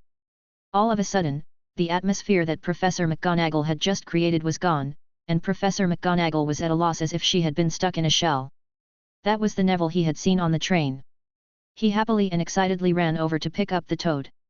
When he looked up, he saw the majestic and somewhat overwhelmed face of Professor McGonagall. Well, maybe I was a little shocked. Neville. I'm sorry. After saying this, Neville quickly returned to the little wizard's team. In a little while, the sorting ceremony will begin. Professor McGonagall didn't say much and walked into the door after speaking. Chapter 12. After Professor McGonagall left, a beautiful little boy with bright platinum blonde hair stood up. Because at this age, handsome is not really considered handsome, so we use beautiful to describe our young Master Malfoy. It seems what they said is true. Harry Potter is coming to Hogwarts. The boy said proudly. Harry Potter. Neville looked at the boy and then at Harry. This is Crabbe, and this is Goyle. The boy pointed at the 2 fat guys beside him and introduced. My name is Malfoy.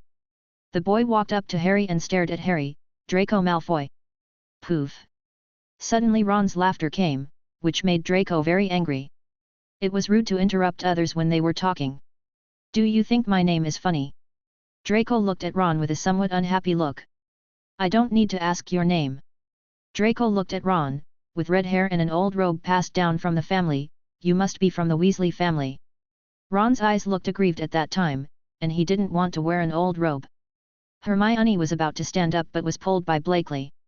Hermione looked at Blakely with some confusion. Blakely explained to her, This time it was Ron who interrupted Malfoy first when he introduced himself, and Malfoy just responded. "We are not being reasonable, and Ron didn't actually suffer, right?" As she said this, Hermione discovered that Blakely had already held the wand in his hand. Although he also hated people who interrupted others without the courtesy, Ron was Harry's friend after all, and he would not really let Ron suffer. "You will soon find that some wizard families are superior to others, Potter." Draco looked at Harry, and then looked at Ron with gritted teeth. "No one wants to make friends with bad people. I can help you." Malfoy looked at Harry and extended his right hand. Blakely's slightly frowned brows relaxed after hearing Draco's words, and the wand in his hand was put back into his pocket. It turned out that he wanted to make friends with Harry. He thought he was here to cause trouble. He just wanted to try out a new way to use the levitation spell. "I'm sorry, Mr. Malfoy," Blakely said before Harry could refuse. "Allow me to interrupt and apologize again for interrupting your conversation." After saying that, he gave Draco another classical courtesy among nobles. Draco, who was interrupted the second time, was about to get angry, but when he saw that his well-mannered and beautiful classmate had just been interrupted, his anger subsided a lot, even though it was a boy. "Of course, sir. I accept your apology." Draco saw the standard aristocratic etiquette and gentlemanly reply and asked, "It seems that you are also a pure-blood wizard." "If a pure-blood wizard means that the family has a magical heritage of more than 1,000 years and has been preserved, then my father is." He then elegantly introduced himself. "I'm sorry for not introducing myself first. My name is Blakely, Blakely Fight. I came to the UK in recent years. I am an orphan myself. My father adopted me and gave me the name Fight and the knowledge of magic passed down in my family." Qualifications. In fact, it means telling Draco that although he is not a pure-blood wizard, he is also a pure-blood heir. "I see, so what does Mr. Fight have to say?" Draco felt that although the other party was not a pure-blood, there was actually no difference in status, so he corrected his attitude. "I am a friend of Harry and Ron. First of all, I want to apologize to you on behalf of Ron for his rude behavior." Blakely bowed slightly to express his apology. "I believe that the wizard nobles of the British Holy 28 family must be rich in aristocratic spirit and forgive him, right?" "Oh, of course. Magnanimity and tolerance have always been the traditional virtues of our Malfoy family." Draco, who was said to be rich in aristocratic spirit by Blakely, immediately expressed the generosity that a noble should have. "Of course I will also apologize for hurting his fragile heart with my retaliate." Draco felt that he should show the noble spirit of a pure-blood noble to the polite and elegant pure-blood wizard from abroad. As for Ron, he had never taken that Weasley seriously. "P.S. I have always felt that Malfoy is not bad here, he was just spoiled by his father and later threatened by Voldemort, so he stood on the opposite side of the academy. In fact, if Malfoy is brought in here, you will feel that he has some grievances." His self-introduction was interrupted, and he wanted to make friends with others but was humiliated and rejected. "Wouldn't you be angry if it were you?" If someone had apologized for Ron and given him a chance to step down, I think he would have become friends with Harry. Although he has a bad mouth, he is pretty good to his friends. He didn't say anything about how bad his two followers were. In the Chamber of Secrets movie, when he saw his little followers in trouble, he would go to rescue them. It's really true that he has a bad mouth. Very good. In the end, I still hated Harry and Malfoy. This will not be included in the text count. At this time, a senior from the Snake Academy passed by holding a senior from the Normal Academy. JPG. Humph. Ron wanted to say something else, but it was hard to say anything when he thought Blakely wanted to help him. "That's all I have to say, thank you for listening." Blakely put his right hand on his chest and bowed slightly. "I like you very much, Mr. Fight. You are very gentlemanly and aristocratic. I think we can become friends." Draco returned the gesture and extended his right hand. "Of course, it's an honor, Mr. Malfoy." Blakely held Draco's hand and smiled politely. "What about you, Potter?" Draco stretched out his hand to Harry again. When Blake walked back, he passed by Harry and whispered, "No matter what your choice is, there is no reason why you can't stand up to someone who comes here specifically to make friends, right?" The voice was so low that only Harry and Ron heard it. "Hello, I'm Harry, Harry Potter." Harry felt that Blakely was right. He had no reason why Draco couldn't come down. Of course, he looked like Dudley, not to mention that he also expressed his feelings to Ron. "Apologized?" How complicated is the world of children. Soon Professor McGonagall came back. The door opened and the little wizards entered the lobby. There were 4 very long tables arranged there. There were many students on each long table. It seemed that each long table represented a college. There are many candles floating around, and you can directly see the starry sky outside from the ceiling of the lobby, which looks very magical. The starry sky on the ceiling is not real, it is enchanted. Hermione explained excitedly, I read about it in a history of Hogwarts. Really? Which one is it? Blakely asked, answering every time Hermione's words were ignored. I'm interested in a spell. Oh, I knew you would be interested in it, just. At this time, Professor McGonagall, who was walking in the front, walked up to the high platform in front and came to a high stool. Please wait here. Professor McGonagall pointed to the position in front. The first-year wizards stopped according to Professor McGonagall's order. Before the ceremony begins, Professor Dumbledore has something to say. On the long table at the back of the high platform, a tall old man stood up. He had long grey hair and a grey beard that reached his waist and was no shorter than his long hair. Blakely also noticed that Dumbledore the professor had an injury to his nose that was not treated. The injury must be important. Blakely knew that this was the most powerful wizard in the wizarding world, Albus Dumbledore. The White Devil who defeated the first Dark Lord. I have a few things to announce here for the start of school. Attention first-year students, our school strictly prohibits any students entering the Dark Forest, it is a forbidden forest. In addition, our administrator Mr. Filch asked me to remind everyone that the corridor on the right side of the 3rd floor is also a forbidden area. If you don't think you will die miserably, don't go there. Chapter 13. Professor McGonagall finally started the sorting ceremony. Professor McGonagall placed a worn, patched, dusty and dirty wizard hat on the high stool. Then the hat shook, opened its mouth and began to sing a very unpleasant song. You may think I'm not pretty. But don't judge a book by its cover. If you can find a smarter hat than me, I can eat myself. You can make your bowler hats black and shiny. Make your top hats smooth and crisp. I'm the top hat for the Hogwarts test. Naturally, it is much taller than your hats. Any thought hidden in your mind can't hide from the golden eyes of the devil's hat. Try it on, and I'll tell you. Which college should you go to? You may belong to Gryffindor. There is courage buried in the bottom of my heart. Their courage, boldness, and chivalry make Gryffindor stand out. You may belong to Hufflepuff. The people there are upright and faithful. Hufflepuffs are stoic and honest. Not afraid of hard work. If you're smart, into wise old Ravenclaw, perhaps. Those who are wise and learned will always meet their fellows there. Maybe you'll be in Slytherin. Maybe you make a true friend here. But those cunning and insidious people will do everything possible to achieve their goals. Come and take me, don't be afraid. Never panic. The student whose name you read comes forward. Professor McGonagall waited for the sorting hat to finish singing and took out a piece of parchment and said, I will put the sorting hat on your head. As he spoke, Professor McGonagall picked up the old magic hat. Then decide on your college. Hannah Abbott. A little girl walked forward timidly, and Professor McGonagall put the sorting hat on her head. The answer came quickly. Hufflepuff. The sorting hat's voice echoed throughout the hall. The long table belonging to Hufflepuff burst into bursts of applause to welcome their new member. Hannah felt a little embarrassed and walked to the Hufflepuff table and sat down. Hermione Granger. Hermione became obviously nervous when she heard her name. She took a deep breath and walked forward while whispering, No, okay, don't be nervous. Hermione, don't be nervous, Blakely comforted in a low voice. Is there something wrong with her brain? Ron said. Ron, Hermione may be too nervous. Harry defended Hermione. Blakely also wanted to say something, when the voice of the sorting hat came. The protagonist and the others are very close to the sorting hat, so they can slightly hear the sorting hat whispering to Hermione. Very well, that's right. All right, Gryffindor. There was a burst of applause from the Gryffindor table, and Hermione walked to the Gryffindor table and found a seat to sit down. Then Professor McGonagall's voice came again, and Blakely didn't pay attention until he heard the name of another attribute. Draco Malfoy.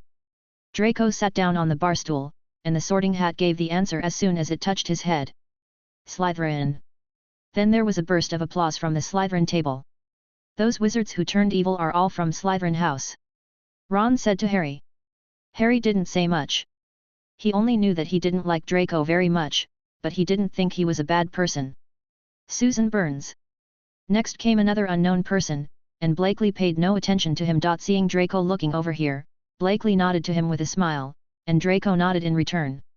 Harry found a man in a black cloak standing opposite a man in a turban looking at him. At this moment, he felt that the scar on his forehead began to hurt. It hurt so much that he covered the scar and screamed in pain. This caught Blakely and Ron's attention. "Harry, what's wrong with you?" Blakely and Ron asked at the same time. "Nothing, I'm fine," Harry replied, but he kept looking in the direction of the man. Blakely looked in the direction of Harry and saw two people, but in order to see more fully, he still injected magic into his glasses. What did he see? Blakely frowned slightly when he confirmed what he saw. He saw that the man in the turban had two different kinds of magic. The key was that both kinds of magic belonged to him. You must know that your own magic is very different from obtaining other magic through other methods.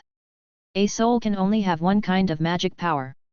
The magic power can be changed, but the magic power will not be changed by others. How is this going? Blakely began to think. Could it be that that person had two souls? How did you do it?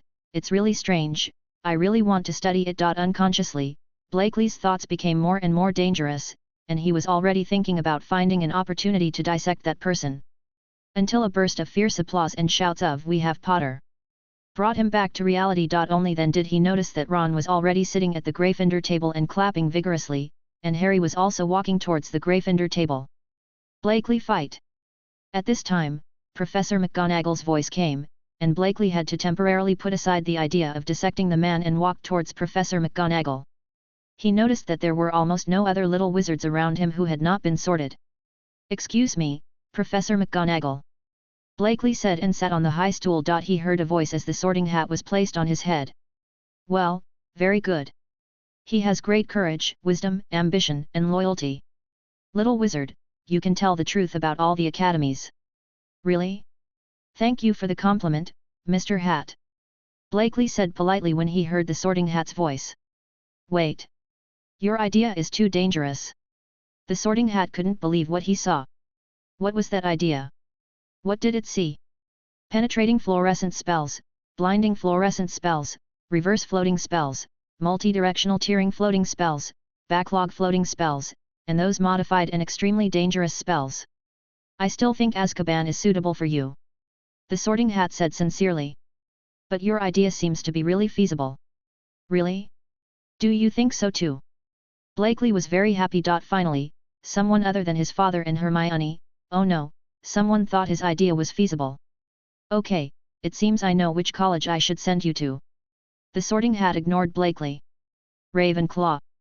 The voice of the sorting hat spread throughout the hall, and applause came from the Ravenclaw table. He was very satisfied with this result. He remembered that Ravenclaw was the most thirsty house for knowledge, and so was he. He walked to the Ravenclaw table and found a place with few people to sit down, and ignored the subsequent sorting ceremony. He noticed that Gryffindor didn't seem to talk to anyone else. He was sitting alone, Harry and Ron, and was surrounded by several little Gryffindors who were chatting about something, and Draco was also chatting with the little snakes about the beginning of school. "Are you not very gregarious?" He is actually the same type of person as Hermione, and the main reason why he values his friends is because he really has very few friends. He was also a weird kid in the eyes of his classmates when he was a child. It was just that he was stronger and those peers who wanted to bully him ended up in the hospital. "Haha, I'm overthinking again." Blakely shook his head to recover his thoughts.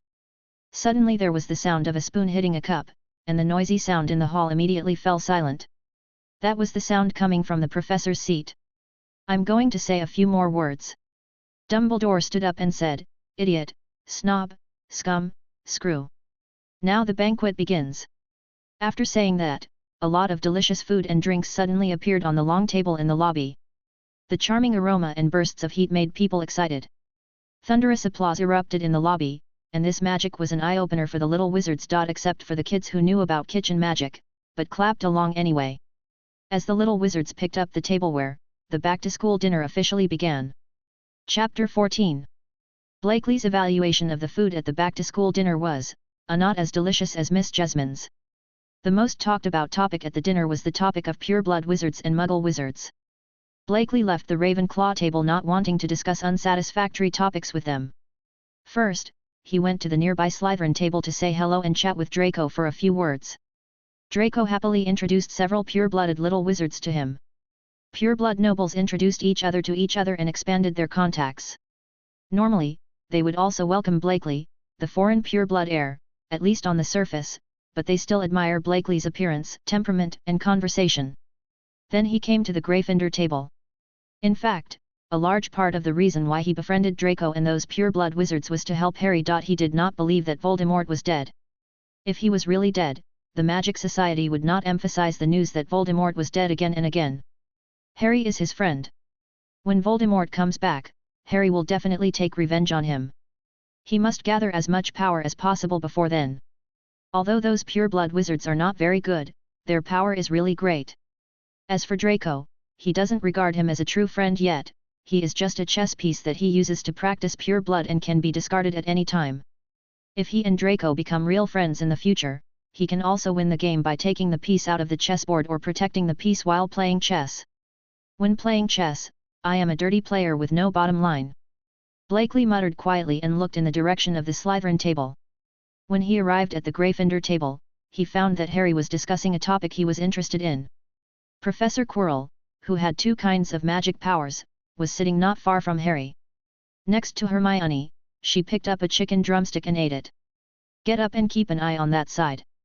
"Percy, who is talking to Professor Lodge?" Harry asked the boy named Percy. "Well, the red hair looks somewhat similar to Ron's." "Is it possible that Ron's brother is also a Gryffindor?" "That's Professor Snape, head of Slytherin House." Following Harry's gaze, he saw a middle-aged man with medium long hair and an expressionless face wearing a black cloak and robe. Judging from his appearance, he should have been a handsome guy when he was young. "What subject does he teach?" Harry asked. "Potions," Percy answered, and added, "but everyone knows that he is interested in dark magic, and he has been coveting Professor Quirrell's position for a long time." "Are you interested in Professor Snape?"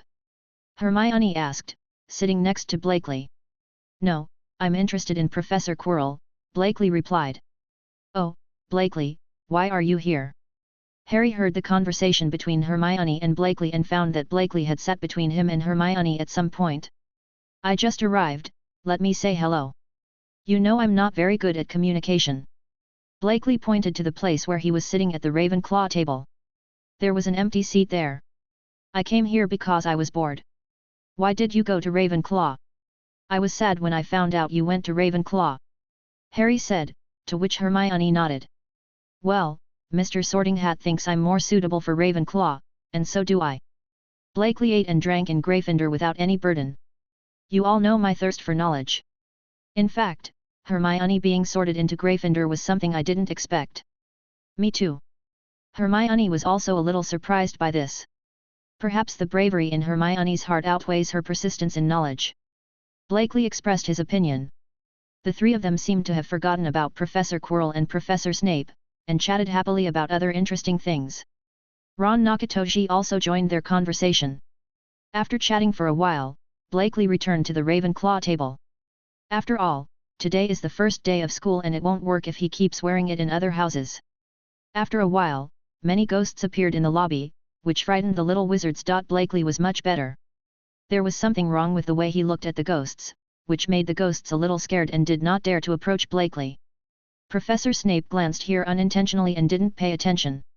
He noticed that Blakely looked at the ghost a little bit. He sometimes looked at the experimental materials like this when he saw some rare potion materials. "Hello, I am Ghulam Camel. Why are there no ghosts around you?" A little boy hid when he saw that there were no ghosts around Blakely. "Hello, I'm Blake Fight. I don't know about your question." Blakely looked at the little boy.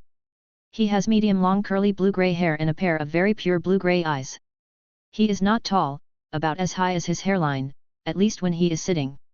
His cute little face is a little pale, and it seems that he has been the ghosts were scary. "Are you afraid of those ghosts?" Blakely asked. "Cover your mouth and snicker. There are some, after all, they are ghosts."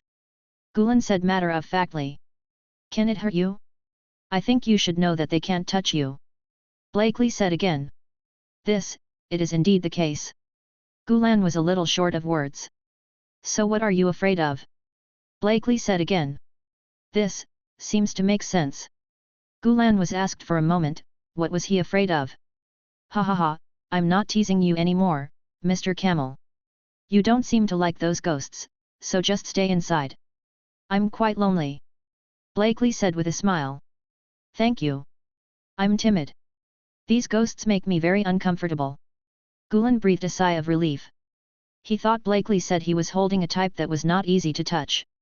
Blakely then chatted with Gulan while eating. He found that this timid classmate had a high level of knowledge, especially in ancient writing and ancient runes. Then there will be a common topic, right? Captain Blakely took out the rune library in a box form from his pocket, took out a notebook from it and handed it to Gulan. It was his notebook for learning ancient rune magic.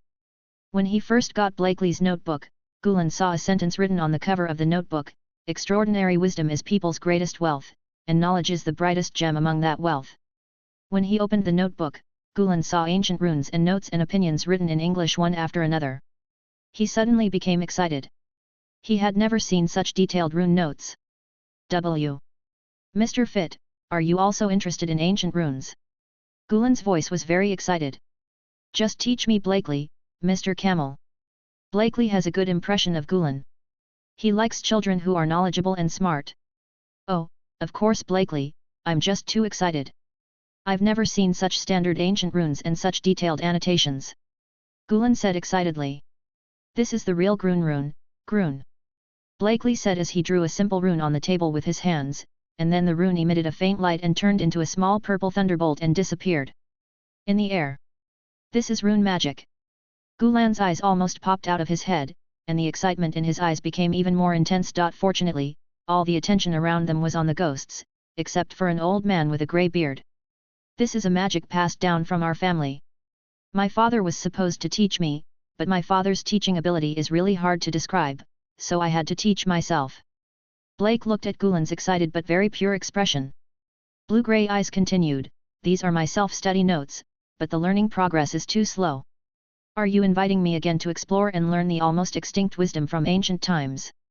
Gulan's eyes were a little dull, and he was overwhelmed by the great happiness. What's your answer? Blakely said with a smile. Do you just believe me that much? Gulan took a deep breath for 3 seconds to calm down.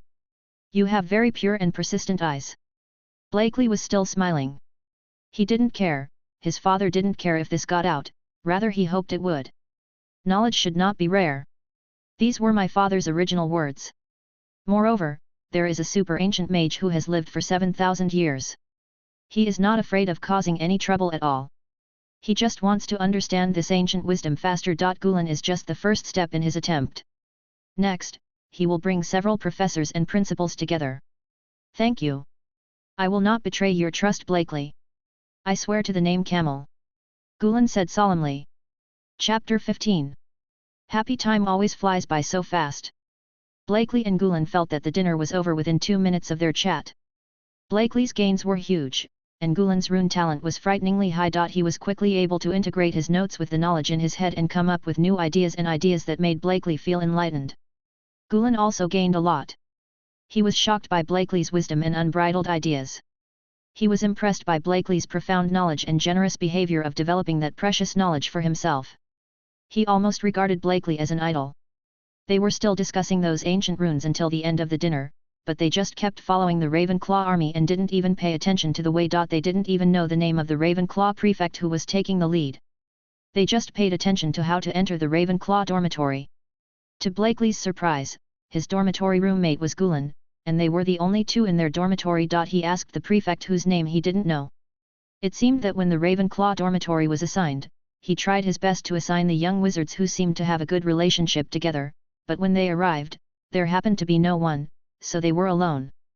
The two of them had a separate dormitory. In order to save time, Blakely directly used the floating spell and the cleaning spell to tidy up his and Gulan's beds. Oh, Blakely, I didn't expect your spells to be so good. Gulan expressed his affirmation of Blakely's spell skills. Your surprise is still to come. Blakely smiled and picked up the rune library at hand, and transformed it back into a Rubik's Cube covered in runes under Gulan's shocked eyes. Then he injected a little magic power to activate the runes on the library side, and then threw it on the ground and it turned into a door with some runes engraved on it. Then Blakely looked at Gulen with a proud expression. "Come with me, my friend." Blakely immediately defined Gulen as a friend. Sometimes when you make friends, you can quickly identify them as good friends. This depends on your intuition. Opening the door, Blakely and the two entered the library in the rune library. As soon as you entered the door, you saw a solid wood table with a mahogany rose pattern and 6 matching chairs. Behind the table is a fireplace and a stove for boiling water. Next to it is a small mahogany cabinet containing 2 tea sets and boxes of different types of tea. There are bookshelves on both sides, 2 rows on one side and 3 bookshelves on the other. A total of 12 bookshelves are filled with various books and notes. "Welcome to my bookcase, my friend Gulen. I think we can pick up where we left off before taking a break." Blakely opened his hands to show off his library. Next, Blakely and Gulen once again began to study and discuss ancient rune magic. In order to prevent them from getting sleepy in the first class tomorrow, Blakely placed a small clock on the table. Blakely got up very early the next day. His habit of exercising made him want to go out and run around the castle, but he didn't. He remembered that he and Gulen didn't pay much attention to the road to the castle yesterday, but his amazing memory allowed him to recall carefully for a while, and he remembered all the routes they took that day and the changes in the stairs at that time. It shouldn't be a big problem to return to the restaurant. Looking at Gulen, who was still sleeping, he took out a piece of sheepskin, wrote a note, put his glasses on the table, and entered the training room in the rune library to start exercising. Gulen was indeed waiting for Blakely when he came out of the rune library. The two of them went to the dining room to have breakfast according to Blakely's memory. He only saw Draco and Hermione but not Harry and Ron, who probably hadn't gotten up yet. Thinking of this, Blakely took Gulen to greet the two of them in turn and sat down next to Hermione at the Gryffindor table. They were not familiar with the people in their own house, and they were looking for friends from other houses. There are also many little wizards who have no fixed requirements for eating. What Blakely didn't expect was that Gulen's family was actually a large pure-blood family. Although it was not as good as the Holy 28 family, it was not far behind. Draco and his friends welcomed him. Hermione also showed great enthusiasm when she learned that Gulen was very good at ancient runes and said that she could learn magic with them. Blakely was also very happy and agreed. Originally, before the start of school, I have also been studying with Hermione. They also agreed on a time and place to meet together, which was actually the Hogwarts library. After breakfast, there were 3 or 4 Blakeleys, because Draco had to be counted. They hurriedly went to class, but Harry and Ron still didn't come. Poor Harry will be late for class because he overslept. He will be scolded by Professor McGonagall and will break down, cry and jump in his heart. It's so pitiful. Ravenclaw's first class was the charms class taught by the headmaster of their house. Many of Ravenclaw's classes were taken with Hufflepuff. There were many people in the class. Blakely pulled together. Gulen found a seat in the test corner and sat down. Because Professor Flitwick was very short, he stood on a pile of stacked books to teach. Although Professor Flitwick was short and seemed easy to bully, Blakely did not dare to look down on him at all. He learned from the book that this professor was the champion of the duel competition when he was young, and was the champion for several times in a row. Private setting, his record seemed to be an absolute crushing of his peers at that age. This Professor Flitwick is also the most important link in Blakely's learning plan, and is also the easiest to handle among professors, because a Ravenclaw will not refuse knowledge. I would like to add a setting here. The setting about Gulen Camel is that other magic talents are only at the upper middle level, but the talent of rune magic is the highest in Europe in the past 4 centuries. In the story I designed, he compared Blakely to Grindelwald and Dumbledore, but they are not lovers but close friends, and they will not become enemies. In addition, the protagonist is a person who hates noise and is afraid of loneliness. He is very indifferent to others. He is a cold-blooded madman who will not have any tolerance or sympathy even if someone is killed in front of him. He will not hesitate. Of assholes who treat others as pawns and abandon them. But he is also a protective maniac who attaches great importance to the people around him. All the people around him are his enemies. He is a scholar full of wisdom, but his perverted desire for knowledge and excessive persistence in his own ideas are no match for his family and friends around him. Ghulam Kamal is my personal character, the second male lead. He is a very smart and simple person. He is very interested in ancient runes and has extraordinary talent in this area. He is also a person who attaches great importance to agreements. He regards repaying kindness and repaying revenge as his own rule. He has a strong sense of honor for his surname, and he admires and respects Blakely. In his opinion, Blakely was not only his best friend, but also the first teacher who introduced him to the ancient rune magic he dreamed of. Chapter 16. Professor Flitwick's teaching method is very simple. He first explains the key points of the spell and the spell-casting actions, then demonstrates it several times and then lets the little wizards practice. Wingardium is similar to Viosa. Blakely easily made the feathers from the professor's hair float. He had already used the floating spell very well and could even do delicate tasks such as writing with the floating spell. Beautiful levitation spell. Mr. Fight has successfully cast the levitation spell. Professor Flitwick looked at Blakely happily, and then skillfully gave extra points to his students, add 5 points to Ravenclaw. The other little wizards applauded him and practiced even harder. Seeing that everyone was practicing and no one was paying attention to him anymore, he left his seat and came to Professor Flitwick's side. "Hello, Professor." Blakely bowed slightly. "Oh, it's Mr. Fight, I heard Professor McGonagall talking about you." Professor Flitwick was very interested in the son of the master alchemist, especially his father, who naturally also liked this outstanding student. "What's the matter with you, Mr. Fit?" "Professor, how does the levitation spell make objects float?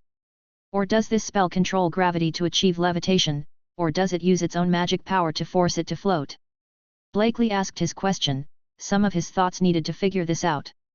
"My answer to this question is both," Professor Flitwick replied. "First let the feathers become lighter in your own mind. You know that your thoughts have a great influence on the spell. Then use your own. The magic power plays a guiding role to control the target's actions. So, Professor, do you think if you use the levitation spell on yourself, can you achieve your own flight? Or can you open a levitation spell that allows you to fly on your own? Can it be achieved?" Blakely said to himself. "Idea. Oh, that's a very good idea, Mr. Fight." Professor Flitwick was very happy to hear Blakely's idea. "But unfortunately, Mr. Fight, this is difficult to achieve." Professor Flitwick shook his head slightly. "Some people have proposed these ideas, but it is too difficult. And if you want to open a new spell based on the floating spell, you need a lot of time. But we have magic broomsticks, and that's not cost-effective at all. That means the second proposal is possible, right?" Blakely took out his notebook and quill and recorded something on it. "What you wrote in your notebook is really in line with Ravenclaw." Professor Flitwick couldn't help but sigh when he noticed the words in Blakely's notebook. At the same time, he had a better impression of this student. "Well, that's my motto for myself," Blakely replied. "Can I see your notebook?" Professor Flitwick suddenly became curious about Blakely's notebook. "Of course, Professor." Blakely was eager for Professor Flitwick to read his notes. He was still worried about how he would let Professor Flitwick find out that he was learning ancient runes. When Professor Flitwick got Blakely's notebook, he found that it was an alchemical item. When he opened the notebook, he first saw several alchemy labels inside. They were written on rune magic, ancient magic, alchemy, elemental magic, and magic. Spell lessons and magic expand the mind. Professor Flitwick's eyelids jumped when he saw it. "Is this written for fun? It doesn't look like it." Turning over the page of rune magic, Professor Flitwick was surprised by the precise and careful ancient runes, unique insights, and well-founded notes. He had seen ancient runes, but they were sporadic runes found in broken ruins. They had never been so detailed and accurate. A terrifying thought emerged from his mind. Could this be a real rune demon? Next is ancient magic. He still knows something about ancient magic, and he even knows an ancient magic. Then he was shocked because it was completely right. Although it is a bit immature, it is completely in line with the common characteristics of ancient magic. Now he completely believed that this child had indeed come into contact with rune magic and ancient magic. Regarding elemental magic, it is very simple. I thought there were only notes on elemental magic in the thunder and lightning category, but what is different from other notes is that it has several very mature spell records and some insights. The corners of his eyes twitched when he saw the expansion of magic ideas. There were many good ideas in them. But some ideas are true punishment. Some of them have experimental notes and records of success or failure at the back. Have you already experimented with feelings? You are too tortured and very dangerous, you know. And how did you develop the fluorescent spell into a penetrating spell that can penetrate stones? And how did you come up with the idea of releasing the floating spell in multiple directions to tear the object into pieces? It seems that these ideas are not impossible. No, try it. Ahem, Mr. Fight, your idea is good, but it is still a bit dangerous. Don't try it easily. Professor Flitwick coughed a few times and said to calm down his mood. Of course, I remember, Professor. Can I go to your office to see you after class? I still have some questions for you, Blakely said. Professor Flitwick immediately realized that his elder brother knew what the little wizard wanted to do. He first exposed his ancient magic notes and then showed dangerous magical association and mobility. Is this because he wants to tie himself to his side to help him study those ancient magics and runes? Thinking of this, Professor Flitwick couldn't help but smile and shake his head. How about just saying no to this kind of thing? If he had to do it like this for a while, it made his heart itch. He was looking forward to those ancient magics very much. However, we still need to tell Principal Dumbledore that this student can be included in the plan, and he needs to be guided to at least not let him become the next Voldemort. Then Professor Flitwick looked in the direction of Blakely and found that he was patiently helping his seatmate to perform magic as soon as he returned to his seat. Then look at the other pureblood wizards who released their magic and laughed at other students, and the comparison immediately came to mind. At least Blakely will take the initiative and patiently help his classmates, which many young wizards cannot do. The first spell class ended amidst the sounds of the little wizards practicing spells. After class, Blakely took Gulen with him to Professor Flitwick's office. This is my friend Professor Flitwick, we are studying together. Blakely introduced his friend. I don't care about that, it's your choice. Professor Flitwick looked at Blakely and said. I believe you have guessed my purpose, Professor. Blakely got straight to the point. I'm curious why you made such a choice. Professor Flitwick nodded. This is magic knowledge passed down from our family, but when my father taught me, I learned about his indescribable teaching ability. Blakely said helplessly, if I don't think of a way, I can only watch these magics. How painful this is for a scholar. You just let others learn your own precious magic. Professor Flitwick was a little puzzled. My father would have loved to do this. He always said that these ancient wisdoms should not be unknown. And this is not something that ordinary people can learn. Blakely added in his mind. Your father was a great man. It is precisely because of those who clung to it that this knowledge gradually disappeared from time. Professor Flitwick sighed. I promise to help you research this knowledge. Thank you for your help. Blakely took out the rune library and opened the door of the library. Seeing the changes in the rune library, Professor Flitwick called him a genius. After taking Professor Flitwick into the library, he went to the bookshelves where ancient magic and ancient runes were stored and asked Professor Flitwick to use a copying spell to copy those two books. All the books on the bookshelf were copied, shrunk with a shrinking spell and put into pockets. Seeing Professor Flitwick's eyes gleaming and his face turning red as he looked at the books, and the way he was so excited that he was afraid of damaging the books, Blakely felt a sense of amusement. In fact, the books here are relatively basic books. The truly precious books are in the hands of his father, and the most precious and powerful things are in his head. This is the real reason why he took out these books and squandered them at will. Once you have mastered the basics in this area, you can completely learn advanced knowledge by yourself. Who will care if these basic books are left outside? Poor Dis was completely ignored by his own son because of his teaching ability. After all, Teddy's lectures will take you on a detour for 10 years. If he was even slightly better than the dumb book, Blakely wouldn't go through such a troublesome detour. After Professor Flitwick promised many times that he would study these books carefully and asked Blakely to bring his friends to his office to see him every Wednesday and Saturday, Blakely and Gulen left the office. Chapter 17. Blakely was in a good mood after completing his goal. He led Gulen humming a little tune to the dining room and went straight to the Gryffindor table. He remembered that Harry should be late today, so he planned to have sex, to comfort Harry's young mind. By the way, introduce Gulen to Harry. What he didn't expect was that he met Draco, who was also in Gryffindor. It seemed that someone had already ridiculed him first. Blakely thought he should hurry over before anything bad happened. Potter, I didn't expect you to be affected by those stupid Gryffindors so quickly. You know that you are also a member of our sacred 28 families, and you actually regressed after staying in Gryffindor for just one night. Sure enough, Draco's tone was still so maddening. But for a moment Blakely couldn't think of anything to refute. This little friend was quite clever when he was living in his own home. Why did he act like a fool when he came to Gryffindor?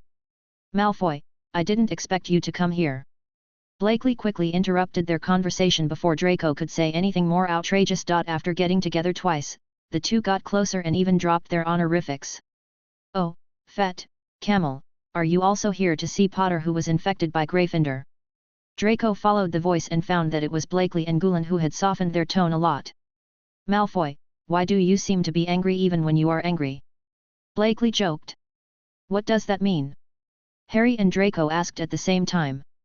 The direct translation is to resent why the iron block did not turn into a steel block. It describes being dissatisfied with the person who is expected to live up to expectations and not making progress, and eager to hope that he will get better. Gulen answered on Blakely's behalf. I didn't mean that.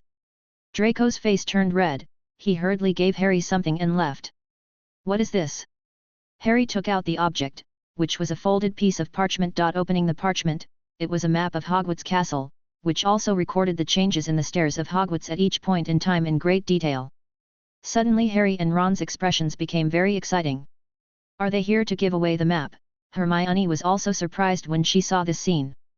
When she turned her head, she saw Blakely and Gulen looking at each other with onto smiles on their faces, then looking at Harry and then at Draco, who was running towards the Slytherin table.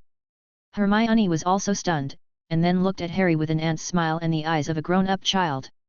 She felt her Fujoshi soul burning. There was a homosexual relationship between these two. The looks in the eyes of the three people made Harry feel very uncomfortable. He felt that something terrible was being made up to him. What should we do about this? Harry was at a loss as he held the map. Here it is, just keep it. Why are you so unified? Ron looked confused. Remember to thank them properly. Hermione. I'll thank you when the time comes. Although Malfoy has a bit of a bad mouth, he's still okay. Blakely. Malfoy has no ill intentions towards you, but there is a problem with his expression ability. Gulen. Who are you? Harry looked at Gulen in confusion. Oh, look, I only remembered to kowtow and forgot about the real thing. Blakely said, patting his forehead. Harry, where is CP? This is Gulam Camel, my roommate and new friend. After Blakely introduced Gulam to Harry, he then introduced Harry to Gulam. This is Harry Potter, my friend. Next to him is Ron Weasley, who is also a friend.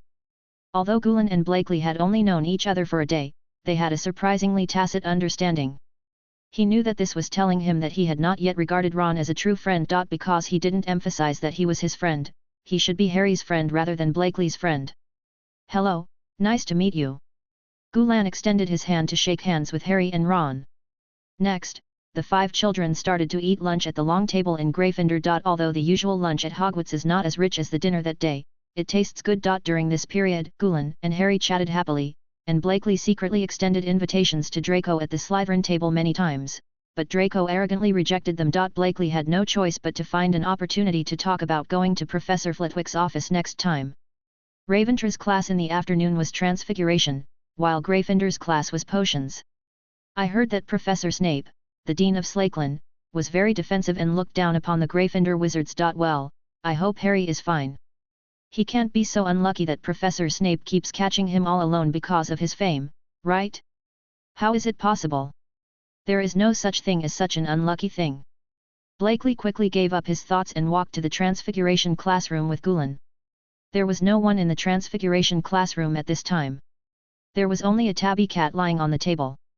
Blakely noticed that there was a circle of eye-like patterns near the eyes of the tabby cat, which made it clear. When he was studying at home, he read that there was a special transformation technique called animagus that could transform into an animal at will, and Professor McGonagall was an animagus. It seemed that this was Professor McGonagall's animagus. Blakely bowed slightly to Professor McGonagall as a salute. Gulen Gang looked at Blakely's movements with some confusion but quickly reacted. The teacher of the Transfiguration class is Professor McGonagall. This is a cat, transsexuality, turning into an animal is an animagus, and Professor McGonagall is an animagus, so this is Professor McGonagall. Gulen reacted quickly, almost saluting Professor McGonagall with Blakely. Professor McGonagall naturally noticed the difference between the two people, but she couldn't help but wonder why the little wizards from Ravenclaw and Gryffindor were so different. Mau Mau nodded in response, and then lazily crawled back to sit down. In fact, Mau Mau was quite cute, which made Blakely want to keep a cat. When the students arrived, Professor Kimag jumped off the table in full view, and then instantly transformed into a human form, making all the eaglets and badgers widen their eyes. Professor McGonagall first transformed the table on the topic into a lion pacing and roaring on the podium, then it turned into an eagle spreading its wings and circling around for a while before returning to the podium, and then it turned into a black snake spitting out snakes. Then it turned into a black badger and finally turned into a podium again. This scene once again shocked all the little wizards and aroused their interest in learning. Professor McGonagall was very satisfied with the little wizard's reaction. Then Professor McGonagall explained some basic knowledge and usage techniques of transfiguration, and then spent a lot of time talking about the dangers of transfiguration and warning the young wizards not to try human transformation easily. Seeing Professor McGonagall warning them with those failed cases, Blakely had no choice but to temporarily put aside the dangerous thoughts about transfiguration in his mind. Well, the idea of multiple animal transformations of one's own body should be discussed after he has mastered the art of transformation. It's too dangerous. Blakely was frightened by his own thoughts for the first time.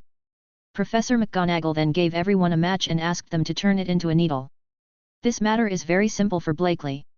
His magic talent is surprisingly high. Most spells can be learned instantly, but it takes some time to master them. Otherwise, you won't be able to learn those ancient magics. You must know that the reason why ancient magics are lost is not only because they are reluctant to teach them, but the main reason is that they are too talented. Chapter 18. During dinner that night, Blakely learned something that surprised him. It turned out that Harry could really be so unlucky. Ha ha ha ha ha, you really are. Blakely teased Harry in a nonchalant way.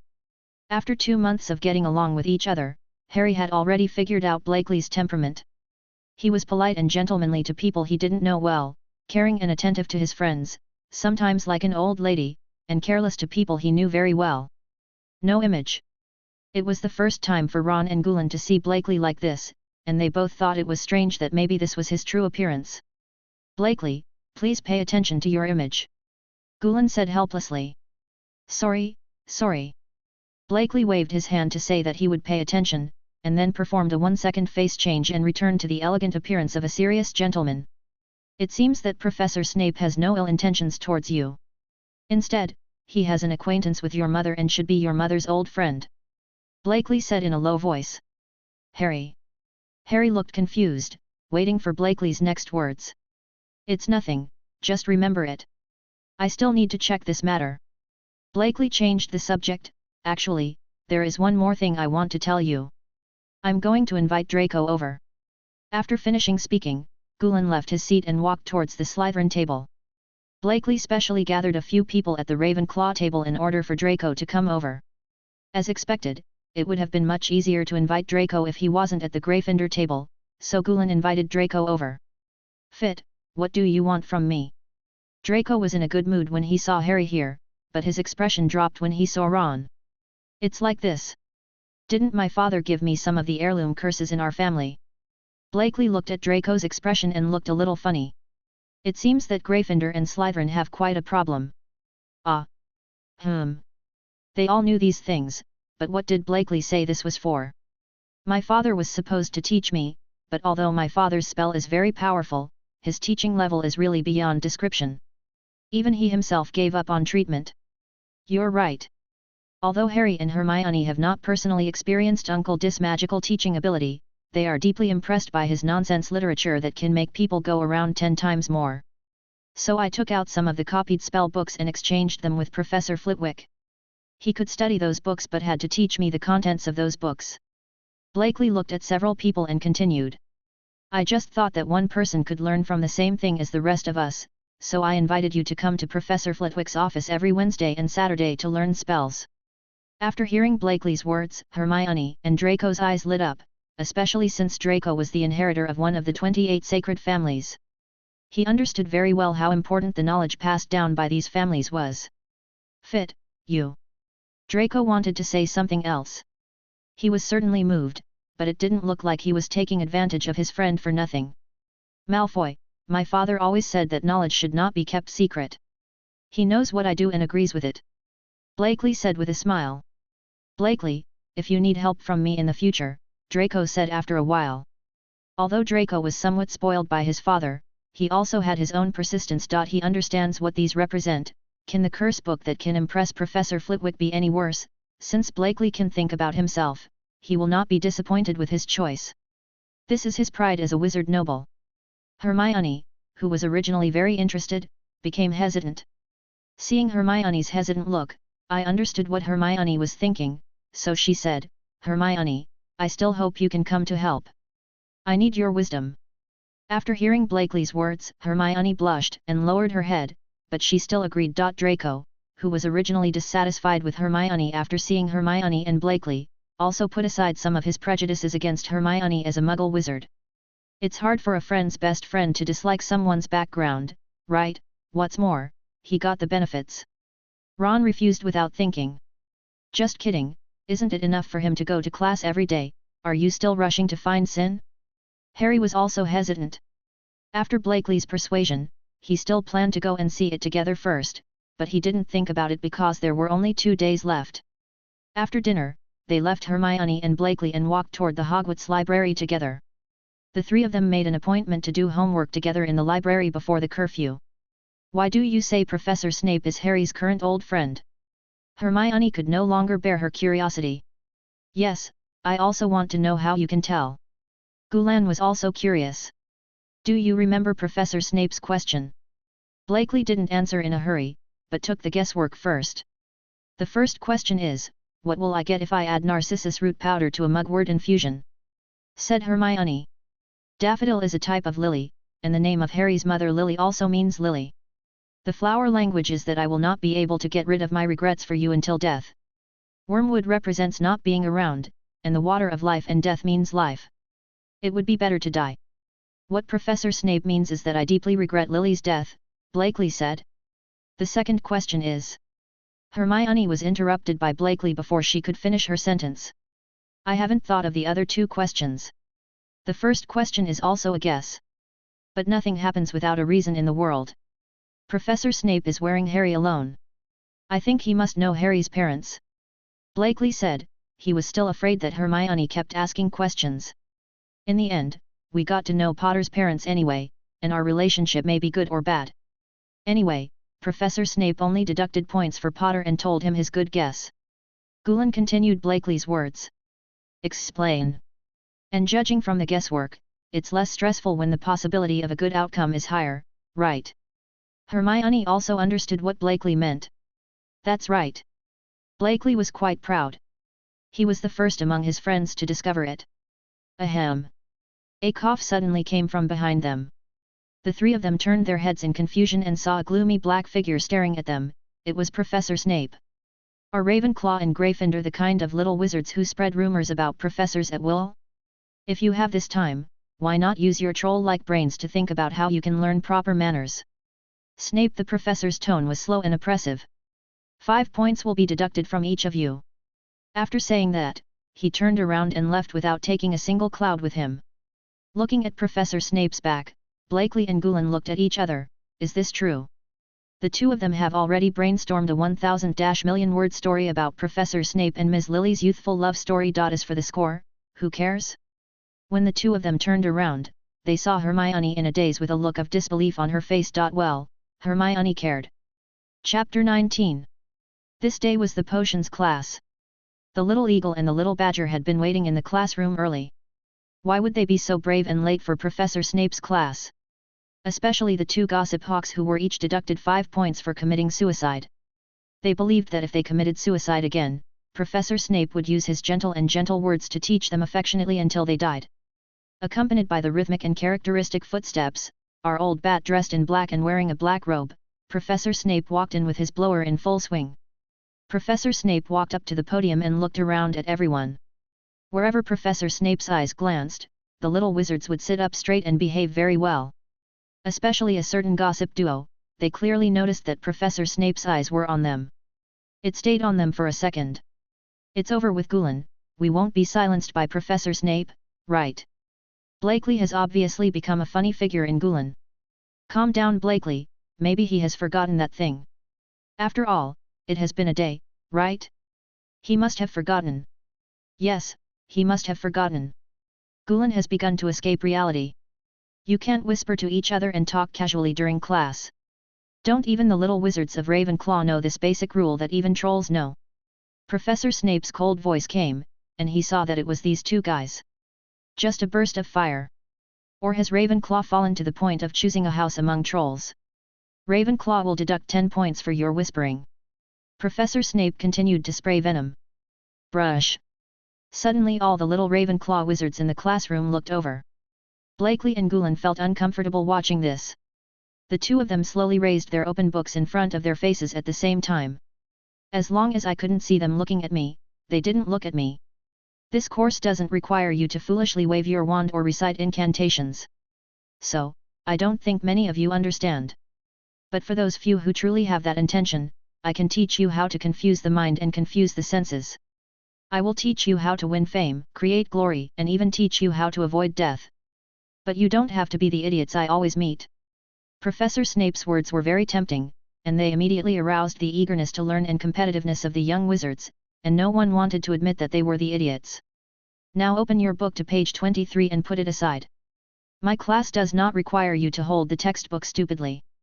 Professor Snape said and began to explain some basic knowledge and key points of potions class. It seems that you think you are knowledgeable enough and don't need to take notes, right? Ravenclaw and Hufflepuff will deduct 5 points each.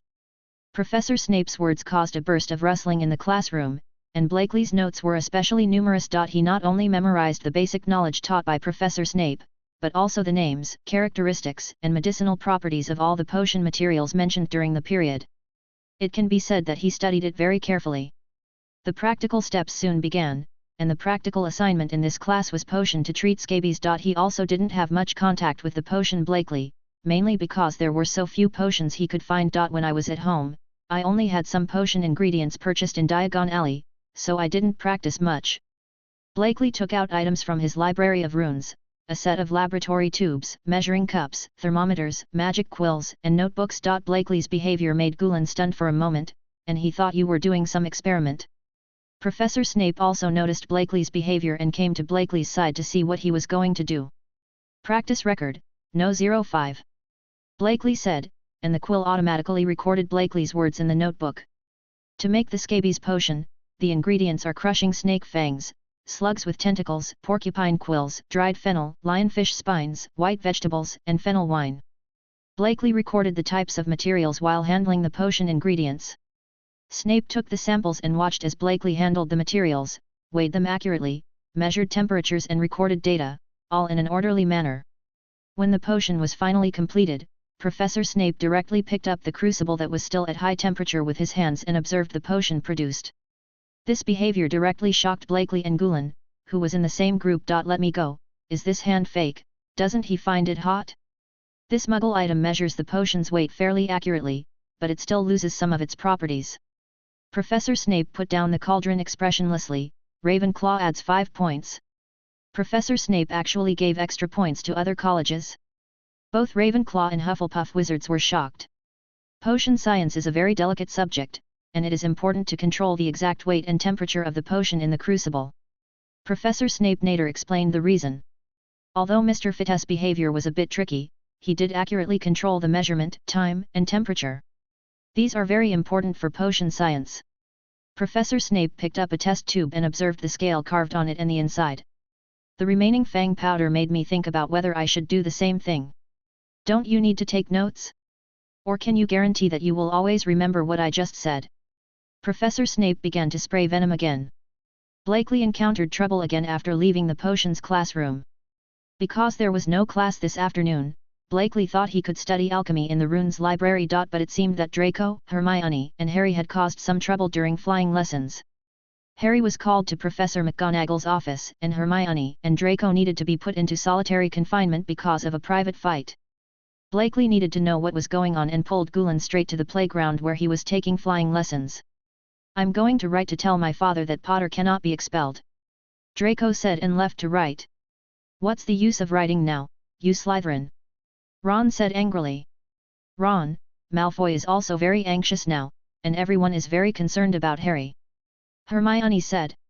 What are you talking about, you pure-blood traitor? Draco was also irritated. He was not a good-tempered person. Calm down, now we have to find Blakely and Gulen to find a solution together. Hermione quickly dissuaded the two. Seeing this scene, Gulen quickly went up to mediate the two of them. After a while, the two guys who disliked each other finally calmed down and Blakely and Gulen could finally understand the truth of the matter. Chapter 20. After Hermione's explanation, Blakely and Gulen finally understood the general process of the matter, which was actually two different things. The cause of the incident was that Neville's flying broomstick was improperly operated, causing Neville to perform an irregular flying display in the sky and fall off the flying broomstick. Fortunately, it was hung on the stone statue, so no serious accident occurred and it only broke.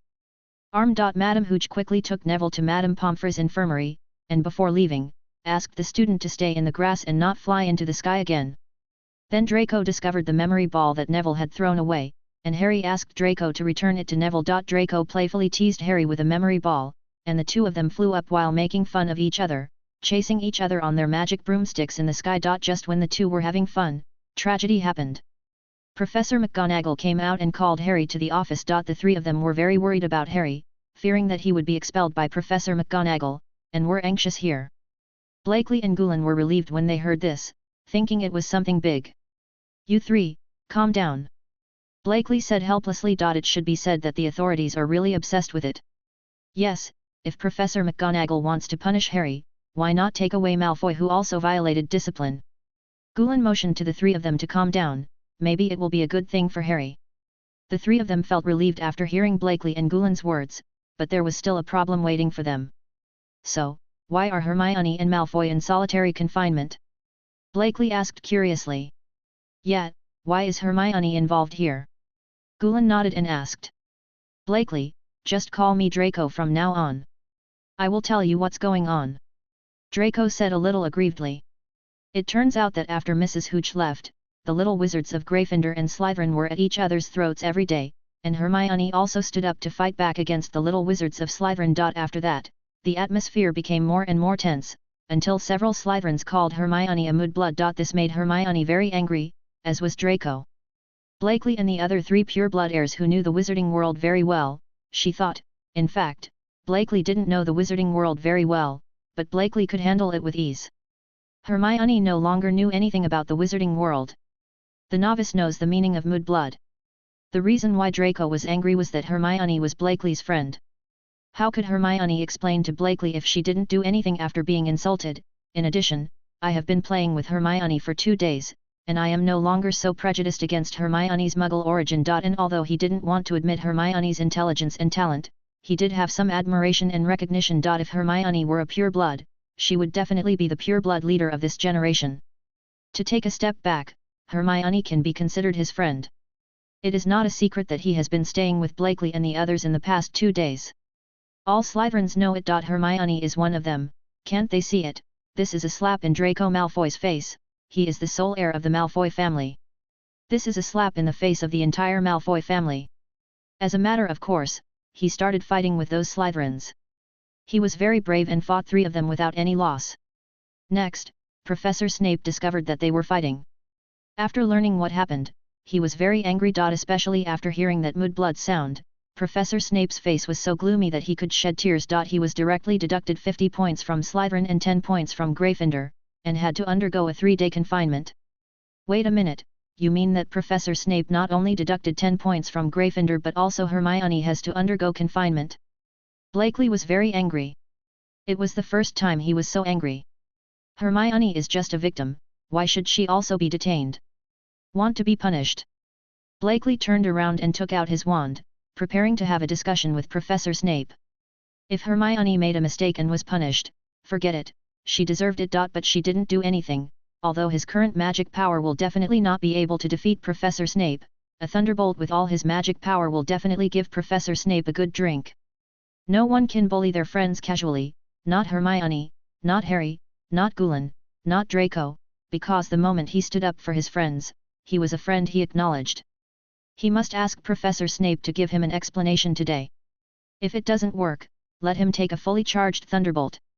The other friends were horrified to see Blakeley angry for the first time. Although they didn't get along with Blakeley for a long time, Blakeley has always been wise, calm, intelligent, rational and gentle. Why did he suddenly become like this? They felt that something terrible would happen if Blakeley was not stopped. Gulen immediately locked Blakeley's hands and pulled him back, but Blakeley's strength was terrifying. Harry, Hermione, Draco, and Ron all worked together to barely hold him back. Because I did it too. I have been casting spells to interfere with those Slytherins. Otherwise, do you really think that Malfoy can fight 3 of them? Hermione said the punishment at a very fast speed. Reason. After hearing Hermione's words, Blakely became silent for a moment, and then realized how impulsive his behavior was. It seems that the course on controlling emotions needs to be carefully considered. Willow, it's really accurate.